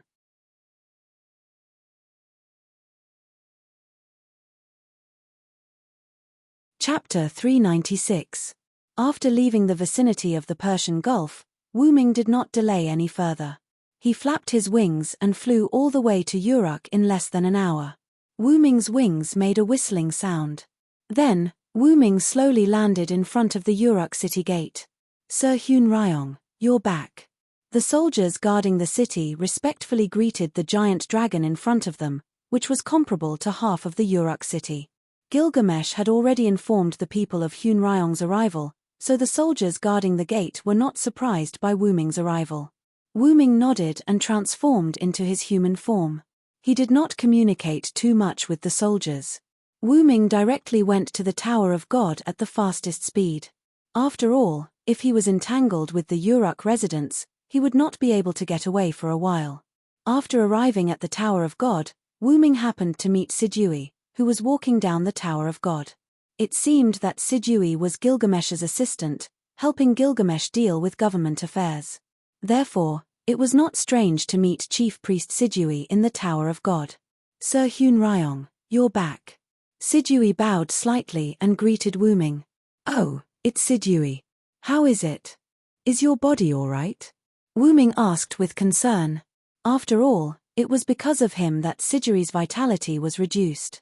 It's no longer a big problem. I'm really sorry, Sir Hyun Ryong. As your priest, not only did I not help you, but I also caused you trouble. Sidui really deserves to die. Sidui shook her head, indicating that she was fine. Then, Sidui began to blame herself again. It had to be said that Sidui was a little too respectful to Wu Ming. Before Wu Ming left here, Sidui was also like this. She was clearly told not to be too respectful, but Sidui still believed that she should treat God with respect. Especially Hyun Ryong, who protected the Uruk and allowed the Uruk to develop. Especially after Enkidu's death, Sidui replaced Enkidu as Wu Ming's personal priest. In Sidui's opinion, she could not be compared to Enkidu at all. This thought made Sidui respect Wu Ming even more. In addition, not long after Sidui became Wu Ming's priest, Wu Ming left the Uruk. This made Sidui have an illusion that did I disappoint Hyun Ryong and leave the Uruk? All of this made Sidui respect Wu Ming very much. Sidui, I don't like humans being too respectful to gods. This includes myself. Wu Ming instantly looked at Sidui seriously. Sidui also remembered what Wu Ming said to Sidui after she became Hyun Ryong's priest. The reason why Hyun Ryong protected humans was because he hoped that humans would not have to rely on other gods and gradually become independent. There was no need to treat gods as high and mighty beings. It was okay to have an appropriate amount of respect, but too much respect was wrong. Yes, I'm very sorry, Lord Hyun Ryong. Sidui became even more respectful and was about to kneel down. I say, you don't have to be so respectful to me. Wu Ming did not know whether to laugh or cry as he supported Sidui, who had not completely knelt down. Yes, Lord Hyun Ryong. Sidui said sadly. That's why you can't become Enkidu. Wu Ming's words shocked Sidui. She felt as nervous as when the teacher found out that she was copying homework. Her heart began to waver. Yes, Sidui knew that it was because of Enkidu that she was able to serve Hunryong better now that Enkidu had left. But, this is Sidui, isn't it? Wu Ming looked at Sidui with a smile, then let go of her and walked towards the god's tower. Sidui remained in a half-kneeling position as she stood rooted to the ground. I am myself. Sidui thought about Wu Ming's words and said meaningfully. Wu Ming came to the top floor of the god's tower and walked directly into the room on the top floor. Oh, you're back, Hunryong. Gilgamesh put down the clay tablet in his hand and looked at Wu Ming, who walked in. Yes, I encountered a lot of things in the south. Wu Ming said tiredly. This king can guess from your tired face.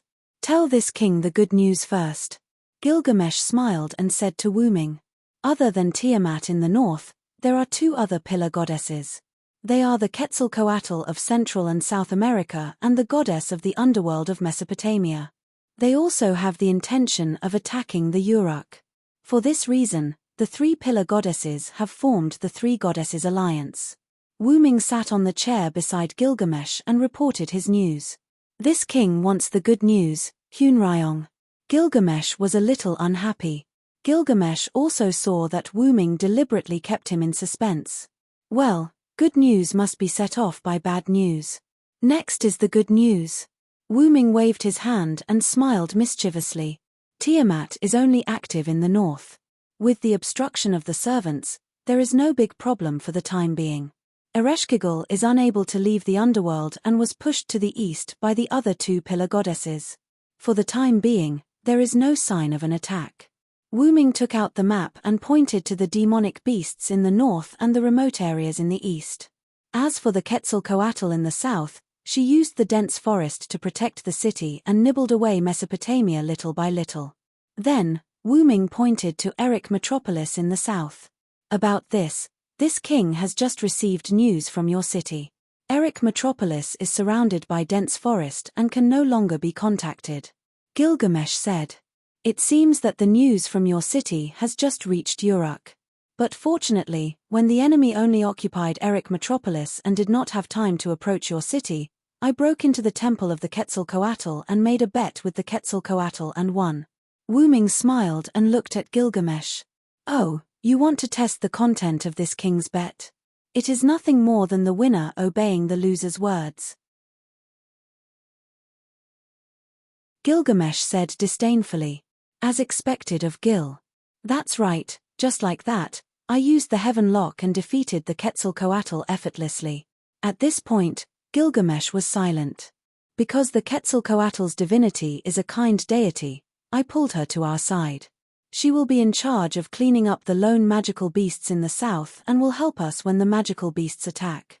Gilgamesh had just received the news about the lone magical beasts. Gilgamesh had already begun to set up patrols on the main roads of the city. This is still considered good news. Then, did the Quetzalcoatl make any requests? Even if she was a deity, she was still an existence with dignity. Gilgamesh did not believe that she would obey them unconditionally. She only has one request, and that is to let Erech Metropolis hold wrestling competitions at irregular times. Wu Ming smiled awkwardly. Wrestling competitions? What a strange fellow. This king agrees. Gilgamesh frowned, but still agreed to this strange rule. But, it seems that you have other things to report to this king, Hunryong. Gilgamesh did not think that such a small matter would make Wu Ming tired. Wu Ming was silent for a moment, then spoke. Hey, Gil, I think I am dreaming of Tiamat.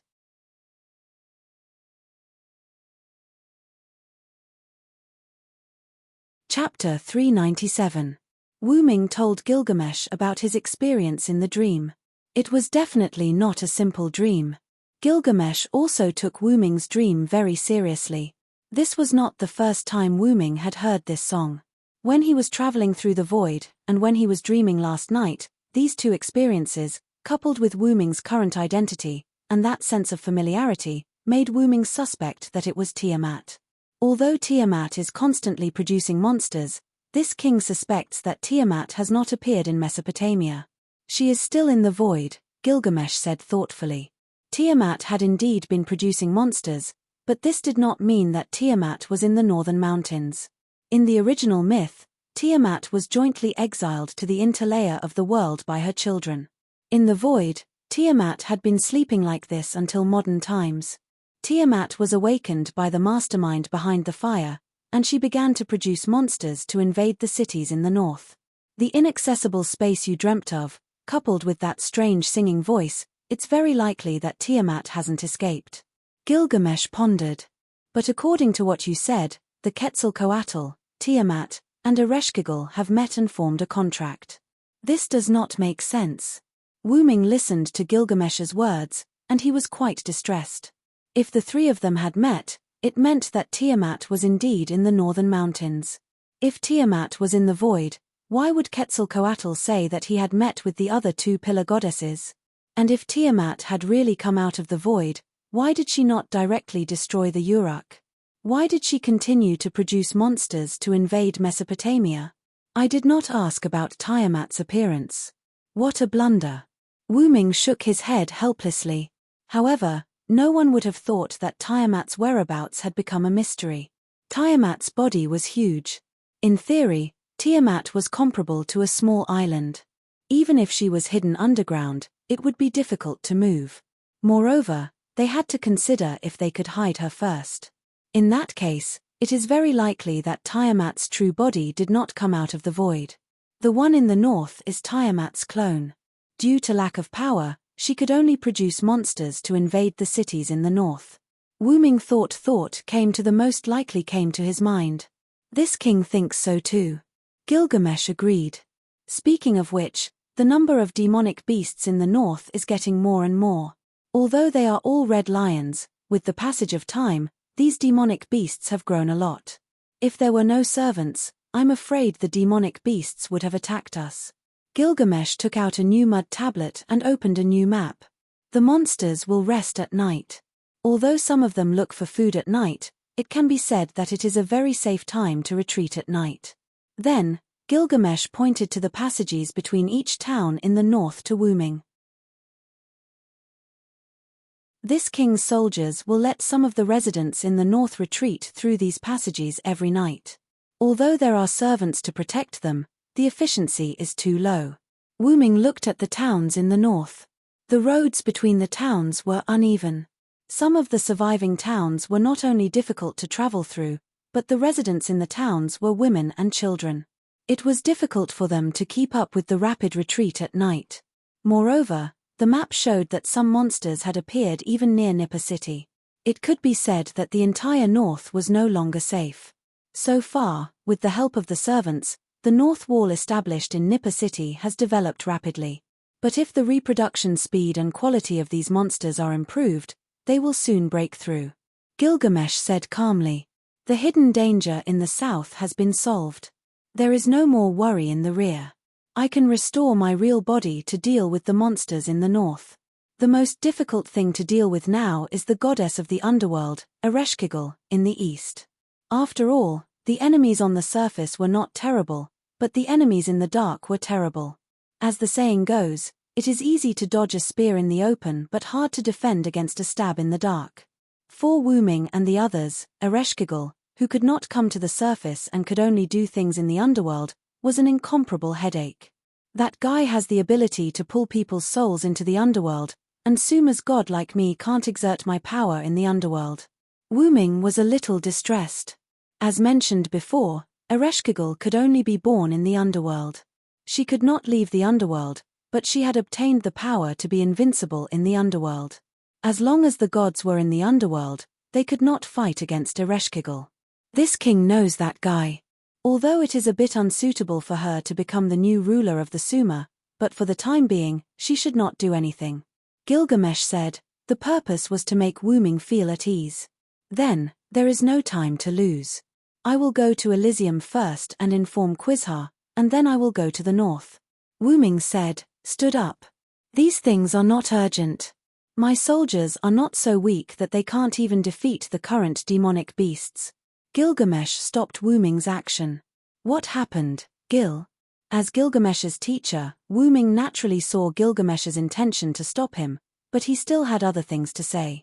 Actually, according to the news from the north, a hostile servant has appeared, green hair, a perfect face, white clothes, Gilgamesh did not continue, and Wu Ming naturally knew who he was talking about. Enkidu? Wu Ming frowned. Even the chains on Wu Ming's clothes trembled slightly. The other party has the same combat ability as Enkidu. Although this king does not believe it, this king deliberately went to check Enkidu's tomb, and the body inside has disappeared. Gilgamesh said with some annoyance. His good friend's body was stolen, and it was very likely that Enkidu's personality had been replaced. Thinking of this, Gilgamesh felt a burst of anger. I will go and check, don't worry, Gil. Facing such a thing, Wu Ming was also a little angry. Although this world was a parallel world, Enkidu was still the Enkidu Wu Ming knew, and his nature would not change. Then, Wu Ming looked at the clay tablets around Gilgamesh. You should rest early, I will take over these clay tablets for you today. As soon as Wu Ming said this, Gilgamesh was very unhappy. This king does not need your help, this king can take care of these clay tablets. I don't want future records to say that Gilgamesh is the first king in history to die from overwork, that would be too embarrassing. Wu Ming looked at Gilgamesh with a teasing smile. Do you think this king can do whatever he wants just because he sealed the Gwari Li sword? You're really bold, Hun Ryong. Gilgamesh looked at Wu Ming wantonly. Then give these documents to me, it's not like I haven't taken care of them for you before. Wu Ming showed a kind smile. Don't mention that to this king, get out of this king's sight immediately. Yes, Tilda, if this is what King Gilgamesh wants, then I won't say anything else. Me. You and Merlin are the same kind of people, pay attention to Enkidu for this king, and immediately leave the Uruk for this king and go to the north to support him. Then, Wu Ming was kicked out of the Uruk by Gilgamesh.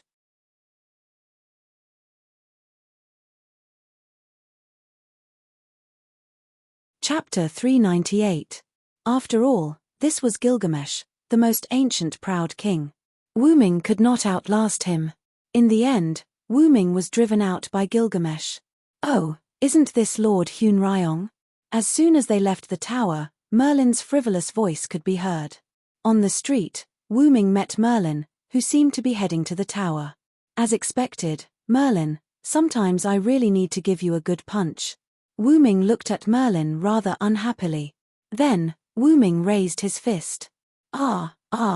Tilda, that's bad, I'm not someone who can take a punch from you. Merlin faced Wu Ming's fist and smiled calmly.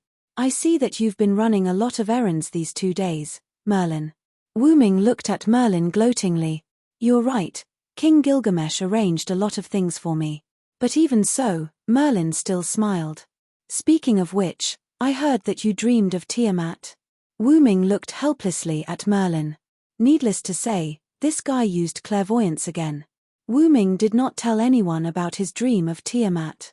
As soon as he returned, he told Gilgamesh. The only way Merlin could know about this was through the current clairvoyance. However, since Merlin mentioned it, then there must be something to say.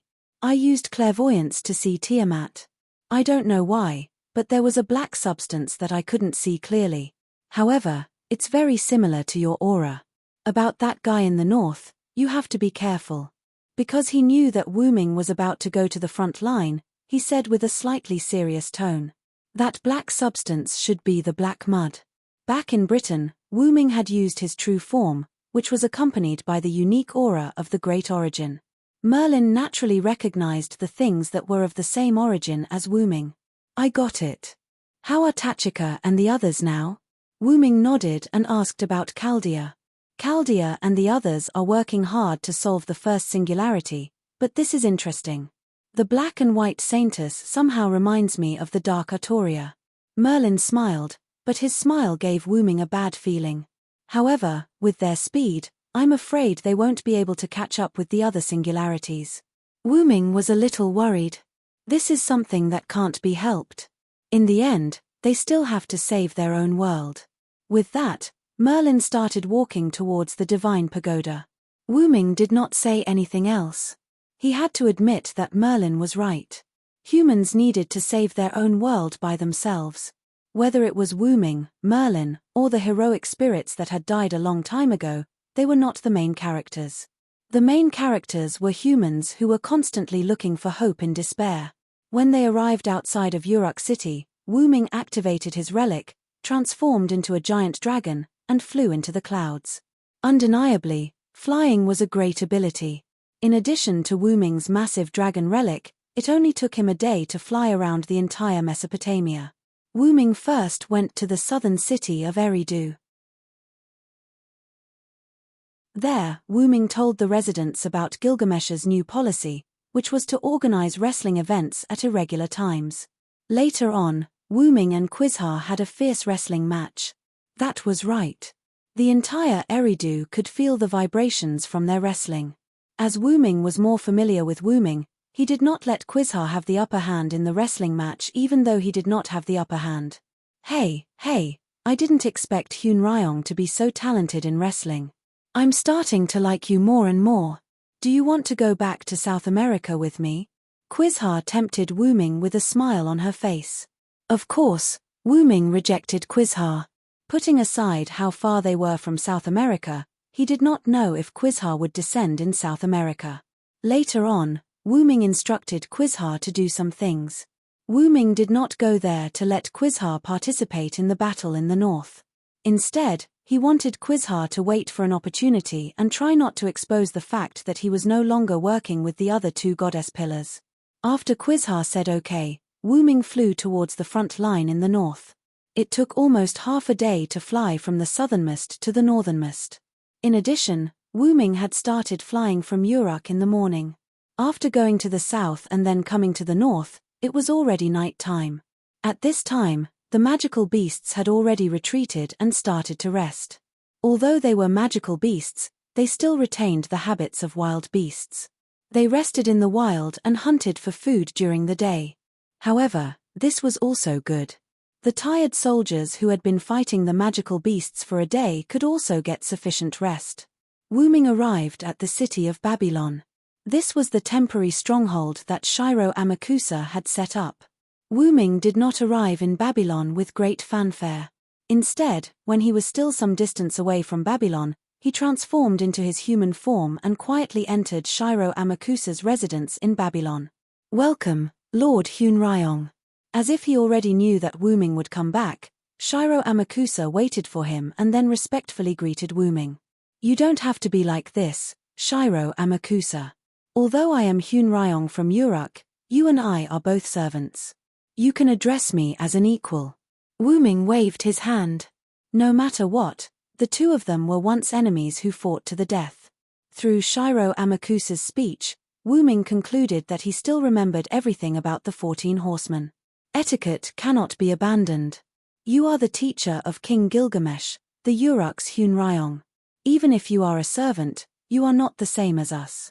Shiro Amakusa calmly shook his head.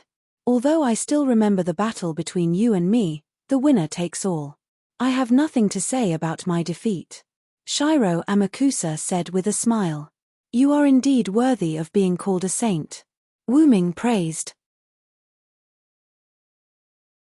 It had to be said that Shiro Amakusa was indeed worthy of being called the Saint of the Far East. He spent 60 years on his wish, but it was destroyed just like that. It was useless for him to hate Wu Ming. Let's not talk about this for now. Actually, there is one thing I haven't had the time to report to King Gilgamesh. Shiro Amakusa smiled casually, then his expression began to become serious. Ibaraki Duji betrayed us. Wu Ming frowned.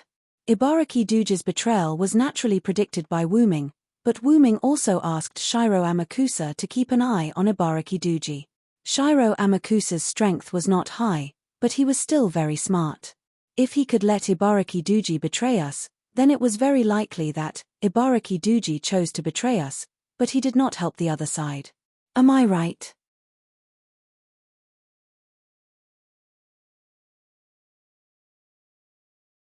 Chapter 399. Shiro Amakusa had been monitoring Ibaraki Dojo. If Ibaraki Dojo went to help the other side, Shiro Amakusa, who noticed that something was wrong, would order the multiple servants present to kill Ibaraki Dojo together, but he was afraid that they would fail. Ibaraki Dojo was the only remaining ghost who was able to escape from the battle with Abe Sami, Lai Hiroshi, and Watanabe Tsuyoshi. The reason why Gilgamesh couldn't control her with the command seal was because Gilgamesh's summoning method wasn't the standard Holy Grail war summoning method. Therefore, Gilgamesh didn't have command seals on the back of his hand. Then, Shiro Amakusa nodded with a smile. You're right, because Ibaraki Dojo didn't go to the enemy camp, I didn't choose to stop her. Then, Shiro Amakusa pointed to a mountain range not far from Babylon. That guy escaped to the mountain. According to Fuma Kotaro's report, Ibaraki Dojo joined forces with a group of people to become bandits. Don't think that there were no bandits in Mesopotamia. There were always people who didn't conform to discipline, who had no choice but to kill, let alone in this era of more than 2000 BC. Speaking of which, Shiro Amakusa smiled helplessly. She was clearly a powerful ghost, but now she was playing like a child, running to the mountain to become a bandit leader. Wu Ming was also surprised by Ibaraki Dojo's casual nature after hearing this news. Then let's leave her alone for now.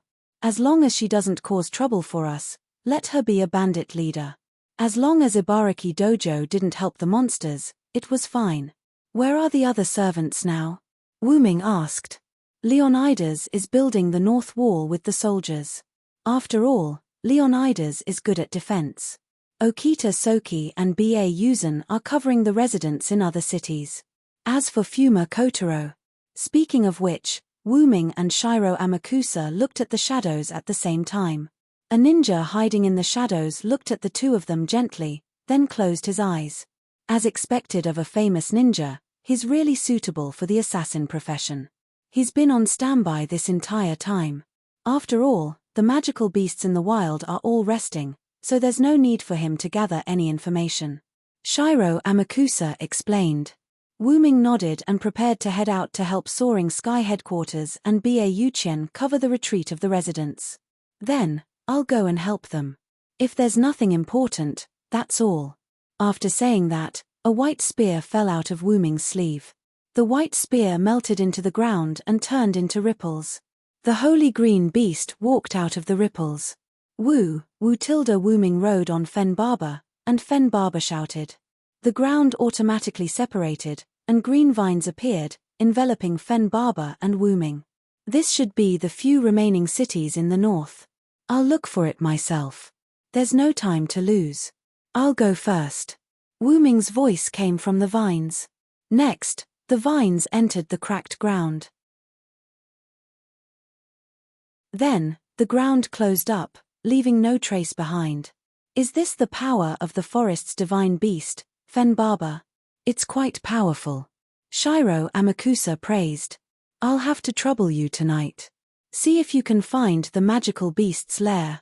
Then, Shiro Amakusa looked at Fuma Kotaro. Understood. After saying that, the figure in the shadows disappeared. The magical beasts are getting stronger, and the casualties are increasing. The soldiers are getting more and more tired. We have to speed up the construction of the north wall. With that, Shiro Amakusa returned to his room and continued with Wu Ming's work. Outside of Babylon, the ground cracked open, and giant vines appeared from within. The vines spread out, and Fen Barber and Wu Ming's figures appeared. Then, the vines returned to the ground, and the cracks in the ground closed up again, leaving no trace behind.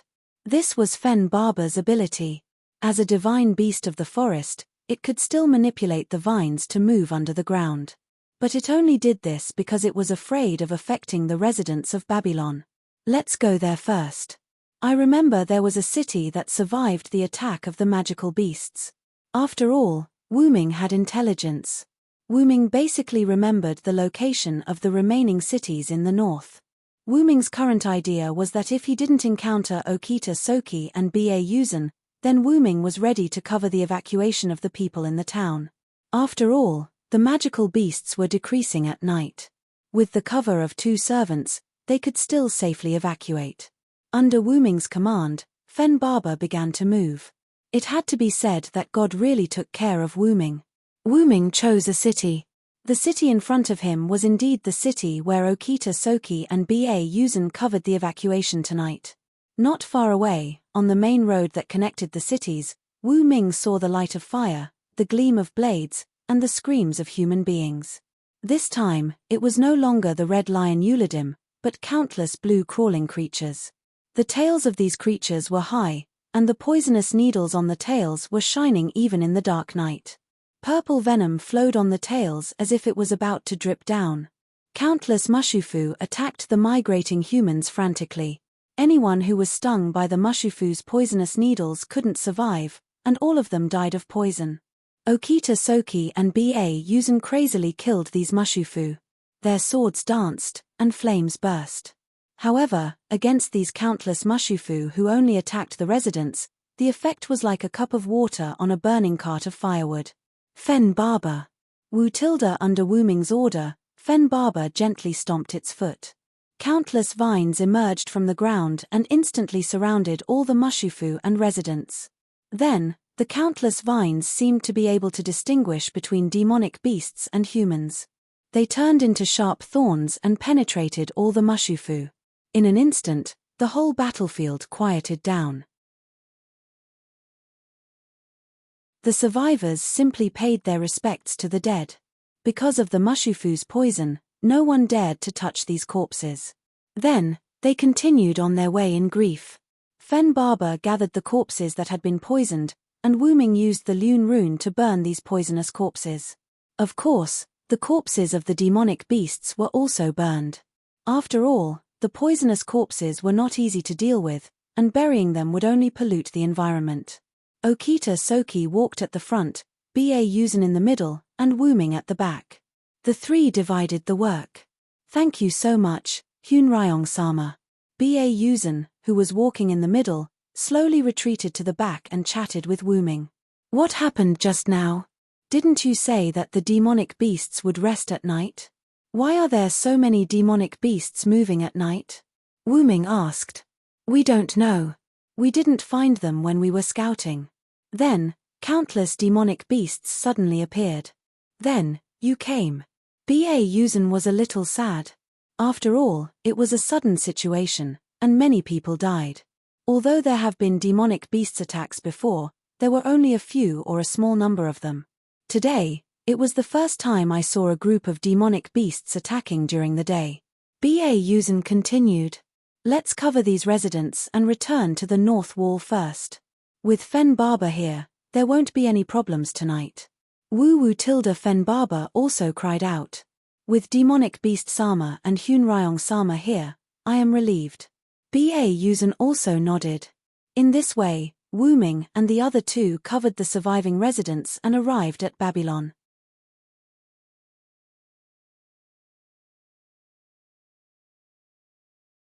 Chapter 400. What? A large number of demonic beasts attacked you, and they are a new breed of demonic beasts. Shiro Amakusa looked at Okita Soki and Ba Yuzan and said with some surprise.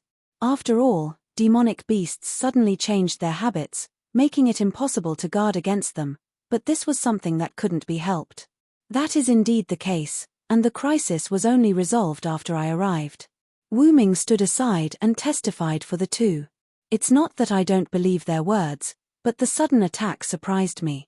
Shiro Amakusa shook his head, indicating that he didn't doubt Okita Soki and Ba Yuzan's words. Wu Ming naturally understood, and then began to analyze the reason for the attack. There are two possibilities. One is that there is a commander among the demonic beasts, and the other is that these new breeds of demonic beasts fight at night. Wu Ming proposed two possibilities. If there is a commander, the green-haired girl suspected to be Enkidu on the battlefield is very likely to be the commander. Okita Soki remembered the green-haired girl during the day. However, we can't deny that these new breeds of demonic beasts fight at night. Maybe the large number of demonic beasts just now were hatched by Tiamat. Ba Yuzan also said. In any case, this matter must be taken seriously. Assassin, please tell King Gilgamesh about this. With that said, Shiro Amakusa looked at Fuma Kotaro, who was standing in the shadows without speaking.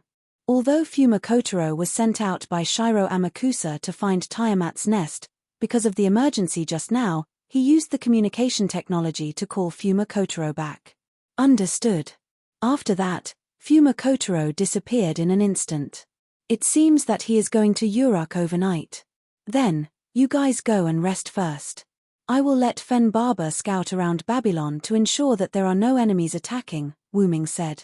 They still have to deal with the attack of demonic beasts the next day. If they don't rest, it will be very unfavorable for them the next day. In that case, I will trouble Hunryong Sama. Afterward, Okita Soki and Ba Yuzan both retreated to rest. Early the next morning, the demonic beasts would begin to wreak havoc, so they had to rest well. Ruler, I have something to ask you. Once only Wu Ming and Shiro Amakusa were left in the room, Wu Ming spoke. Hunryong Sama probably wants to ask about the young girl suspected to be Enkidu. Shiro Amakusa smiled. To be honest, I'm not very familiar with that young lady. Saber and Archer have only fought with her for a short while, so I'm afraid I'll have to disappoint Lord Hunryong. Shiro Amakusa's meaning was that they weren't clear on the girl's situation. I see.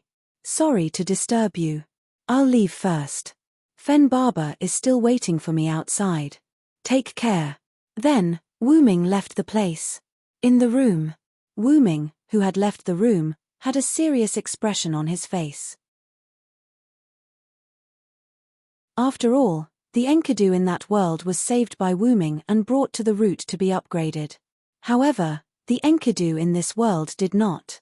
Wu Ming was worried that Enkidu had been modified by Tiamat and was being used by her. Clank, the sound of chains could be heard. The heaven lock that was attached to Wu Ming's clothes moved automatically and stroked Wu Ming's cheeks. Lil En. Wu Ming touched the chains and took the opportunity to calm down. Wu Ming came to Uruk through the Holy Grail. Since the heaven lock had become his rider, knight, noble phantasm, Enkidu's consciousness naturally followed him. Wu Ming Sama, please don't be confused. A gentle voice appeared in Wu Ming's mind.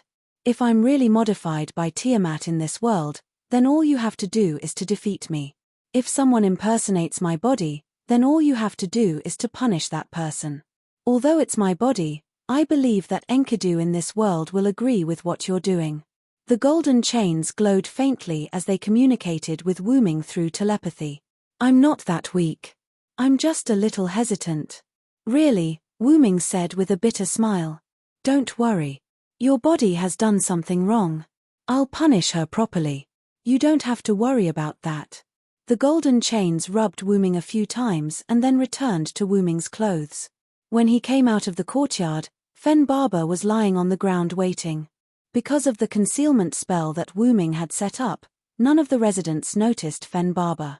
Let's go, Fen Barber. There's work to be done. Wu Tilda. Because almost all of the northern cities had fallen, a large number of people were forced to move south. Now, the residents of the northern cities were either dead or had come to Babylon and Nippur. There were very few refugees left in other cities, but just in case, Bau Qian continued to search and rescue. The refugees tonight were an example. Now, almost all of the refugees had gathered in Babylon and Nippur, preparing to retreat through these two cities to the north wall that was under construction. Therefore, there were a large number of refugees in Babylon. Coupled with the refugees who had just migrated tonight, Babylon was actually very crowded. If there was a sudden attack by a magical beast in the middle of the night, not to mention the soldiers, these refugees would at least be buried here. Of course, that was in the absence of Wu Ming and other servants. Wu Ming took Fen Barber to the outside of Babylon. With the activation of Fen Barber's ability, countless vines were hidden around the city of Babylon. As long as any magical beast passed by, these vines would have an alarm effect. Not only could it trap the magical beast, but it could also let Fen Barber know, so that they could start to defend against the magical beast attack. Tonight, I'll leave it to you, Fen Barber. Wu Ming touched Fen Barber's head. Wu Tilda. Fen Barber replied. Although it was said that he got rid of Fen Barber, Wu Ming was not ready to go to sleep, but he was ready to stay up all night. Wu Ming looked at the bright moon in the sky and could not help but miss the days with Enkidu and Gilgamesh. At that time, the king was still young, the weapons did not understand the human heart, and the god was still a weak guy. Now, everything had changed. The king became very clear, the weapons also understood the human heart and gained friendship, and the god also became strong and had the power to protect others. In the distance, Gilgamesh put down the clay board in his hand and went to the window to enjoy the full moon. I haven't seen the Uruk moon for a long time, as boring as ever. Gilgamesh said indifferently, but his eyes did not leave the moon. In the north, the girl with long green hair looked at the corpse of the magical beast that had been burned to ashes and looked up at the bright moon. For a moment, the girl did not say anything and left here and returned to the northern mountains.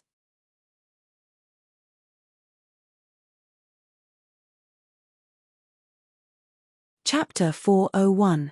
The next day. A night passed, and there were no demonic beasts.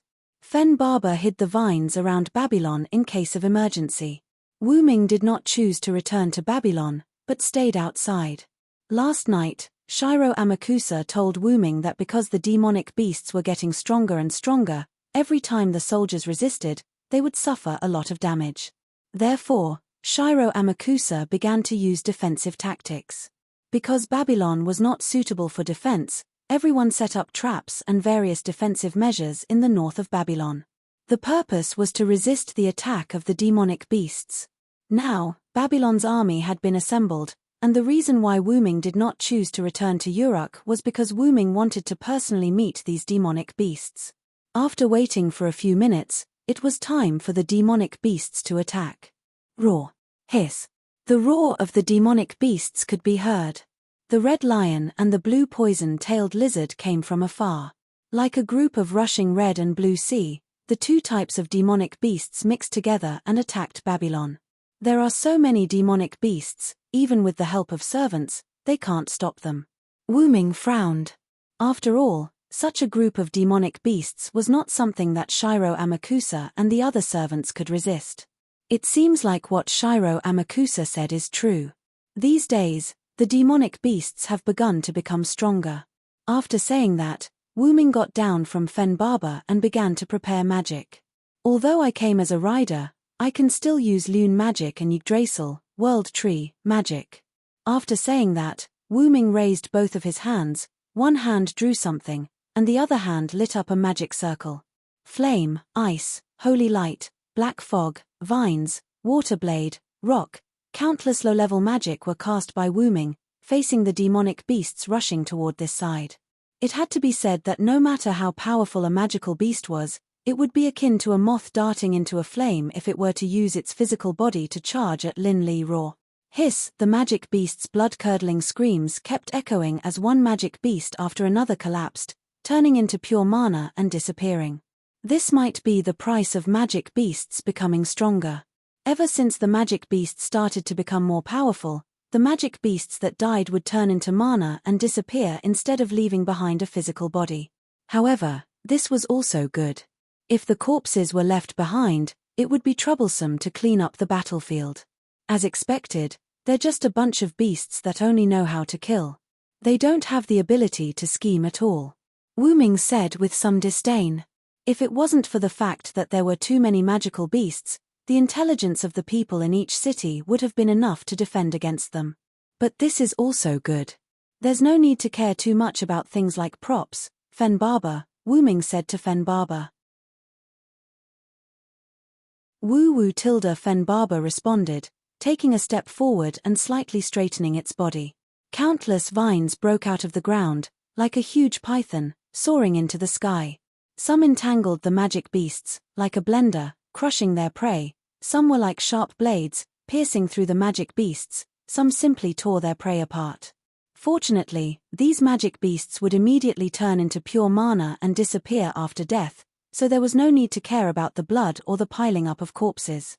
Although the magic beasts suffered heavy losses, the remaining magic beasts didn't shrink back. As if they didn't know that there was nothing, the other magic beasts still rushed forward one after another.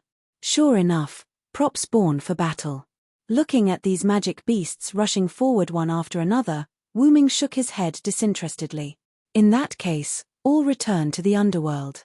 Wu Ming used a more powerful move, like a cannon, constantly bombarding the attacking magic beasts. Fen Barber also worked harder, attacking the magic beasts in the gaps of the explosions caused by Wu Ming's skills. It had to be said that the cooperation between the two was perfect. The violent explosions even changed the terrain, creating craters one after another. Countless vines emerged from the gaps between the explosions, creating even more craters and wiping out the lone magic beasts one after another. Soon, countless pits joined together, turning the northern plains of Babylon into a basin.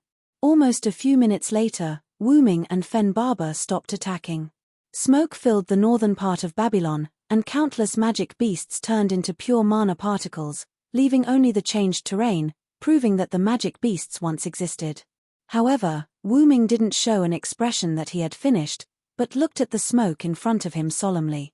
The number of magic beasts couldn't be this small. There was no doubt that the magic beasts that only knew how to attack temporarily retreated. If that was the case, then there must be something similar to a commander. Could it be? Just as Wu Ming was worried, a figure walked out of the smoke. Long green hair, a rare beauty, and white clothes that didn't have a single speck of dust on them. Without a doubt, this was Enkidu, who was originally dead.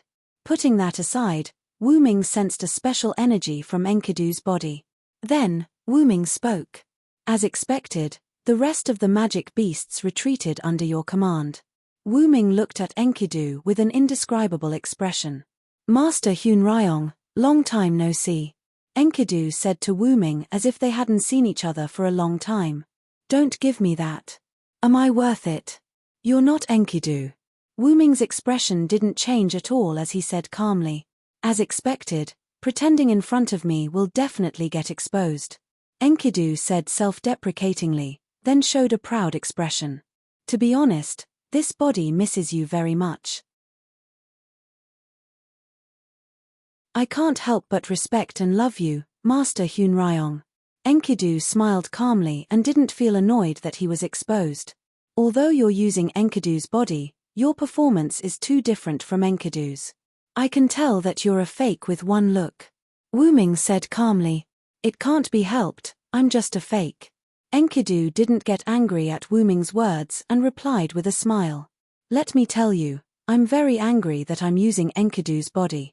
Wu Ming closed his eyes, then suddenly opened them and looked at Enkidu. This gaze made Enkidu tremble with fear, as if he was looking directly at death. A trace of cold sweat trickled down his back. Let's put this aside for now. I'm going to ask you directly, is your heart the Holy Grail? You're tuning in to the Celestial War YouTube channel. Don't forget to subscribe and join us on this journey to catch the most captivating stories,